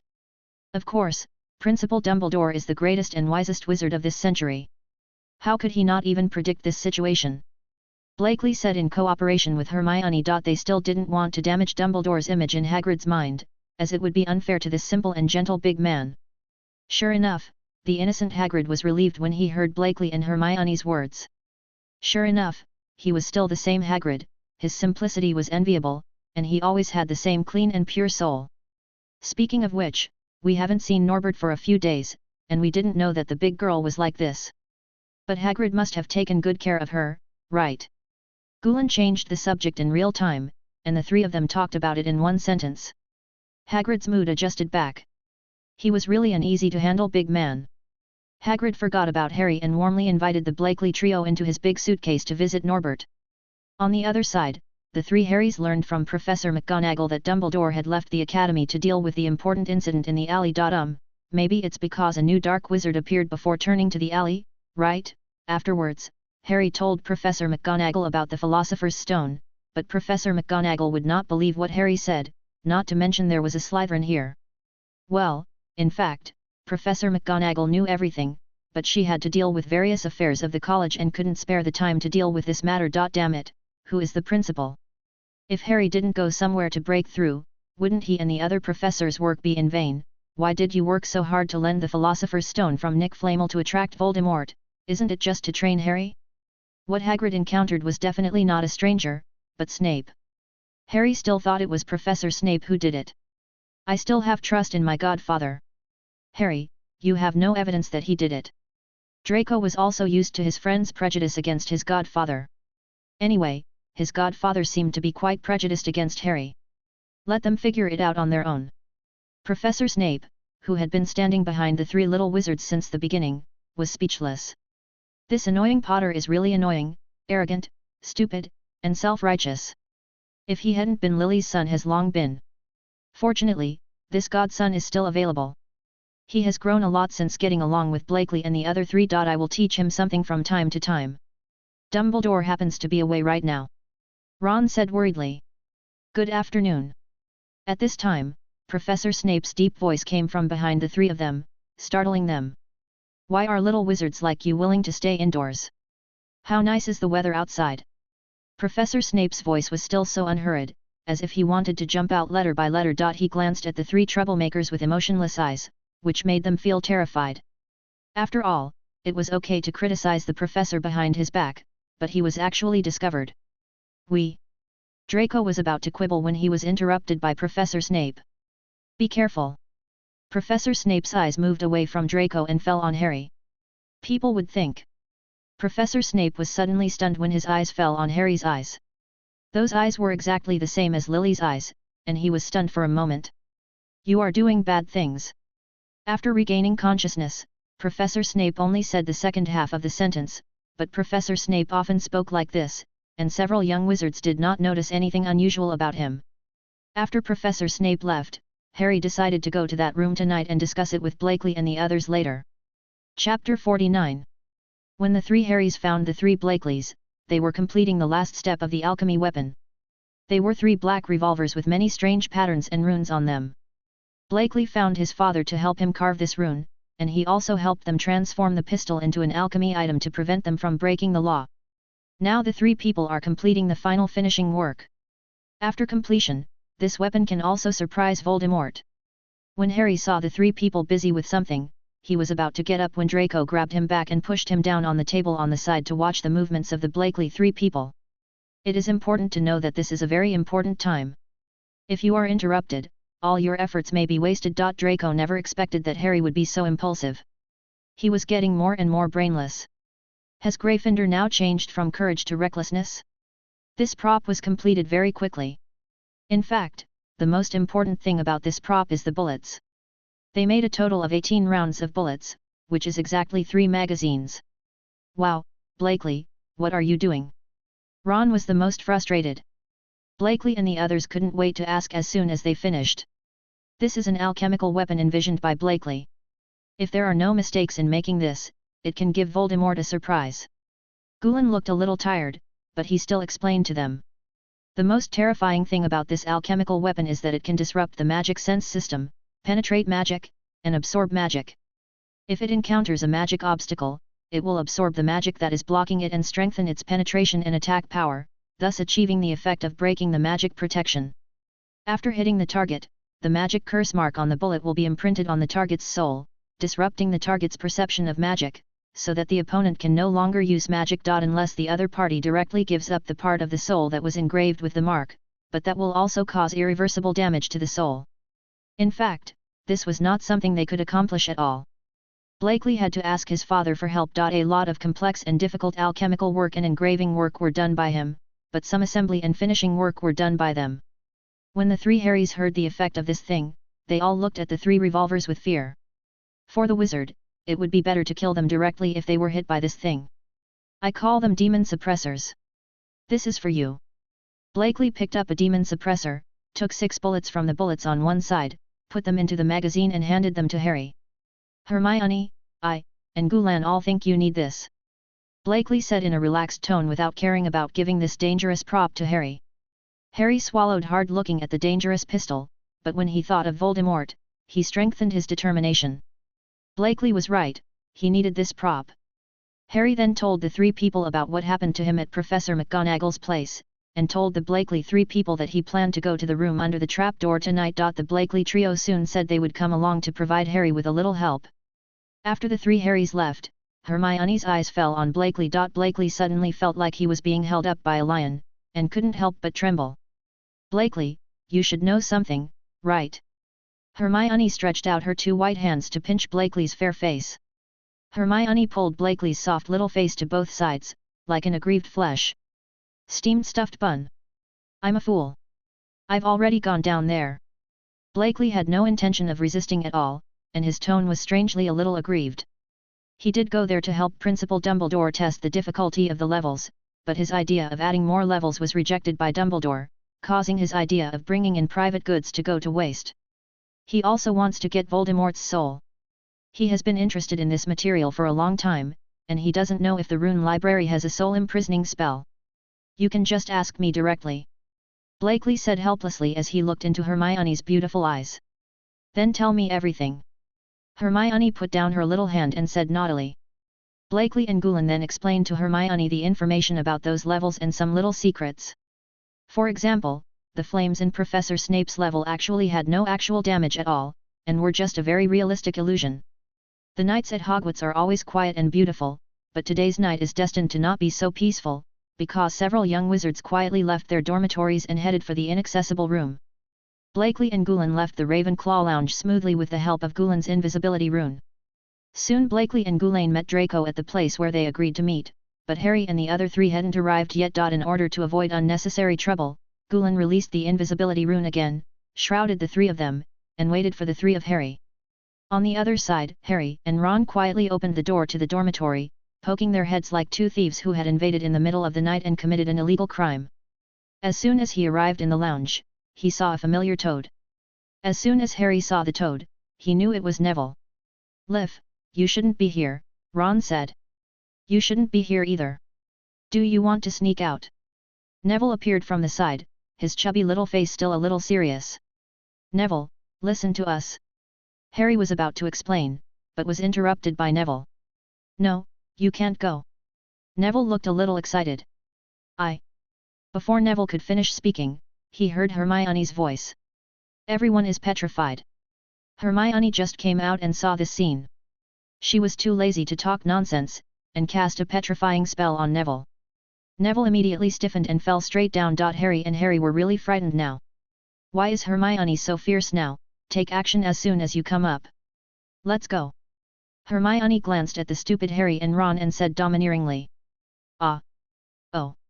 Harry and Ron immediately obeyed like quails and followed Hermione out, apparently afraid that Hermione would do something to them too. Harry and the others quickly met up with Blakely and the others. After learning about Harry's experience, everyone except Blakely looked at Hermione strangely.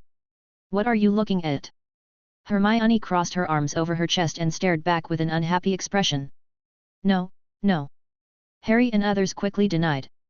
It's better to go to that room quickly, or the magic stone will be lost soon. Blakely yawned and urged. He wanted to see if he could catch Voldemort while he was weak and study why Voldemort could survive. Chapter 50. The 6 little ones soon arrived in front of the wooden door. Behind this door was the 3-headed dog Lua. They took a deep breath to calm down.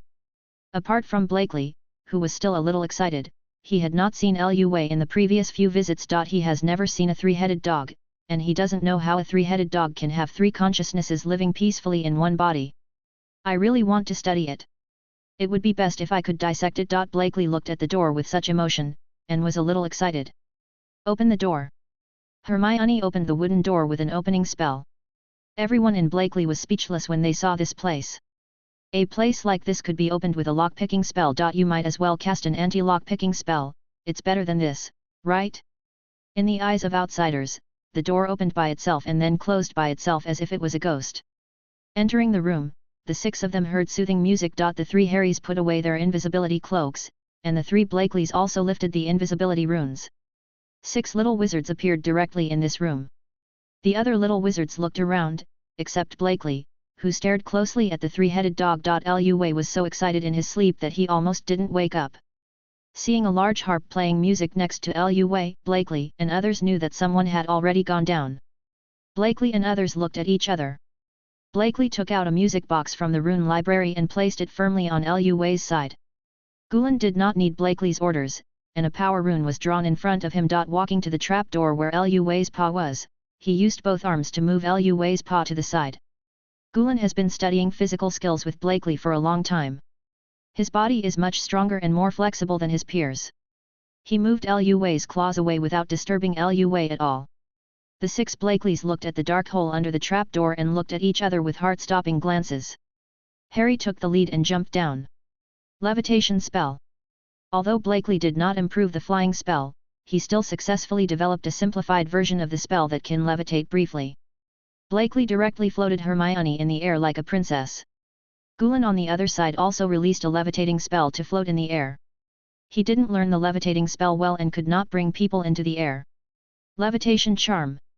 Draco hugged Harry in Blakely style and also used a levitation charm. Of the 3 Dracos, only Draco learned the levitation charm, but he didn't learn it well and couldn't even levitate himself. He could only ensure that he and Harry would not be killed or injured by the fall. Harry and Draco's falling speed slowed down greatly, but Ron fell straight down without anyone paying attention. It is worth mentioning that Hermione also learned this spell, but it was as if she was not born suitable for this spell and could not learn it no matter what. This is also the reason why Hermione is more irritable today. Forget about Blakely and Gulen, Draco has learned to make her very irritable before he has learned it. The 3 Blakeleys, who were familiar with the levels, were not worried about Ron's safety at all. At most, they were just entangled by the devil's vines. Fluorescence. Hermione, who was in Blakely's arms, took out her hand and released a fluorescent spell, allowing everyone to see the surrounding situation a little more clearly. It was surrounded by weird vines, and the dense vines were intertwined with each other, making everyone look at it and almost have trypophobia. And our poor Ron fell straight into the vines and was entangled into a rice dumpling. Draco and Harry were still falling downwards in midair and would soon come into contact with those vines. Just as the two of them looked at the vine wall getting closer and closer with horrified expressions, Hermione's voice came from above. These are Devil's Ivy. Harry, think about the characteristics of Devil's Ivy. Devil's Ivy. Harry was so nervous that his mind went blank and he couldn't think of anything for the time being. Draco was still quick to respond.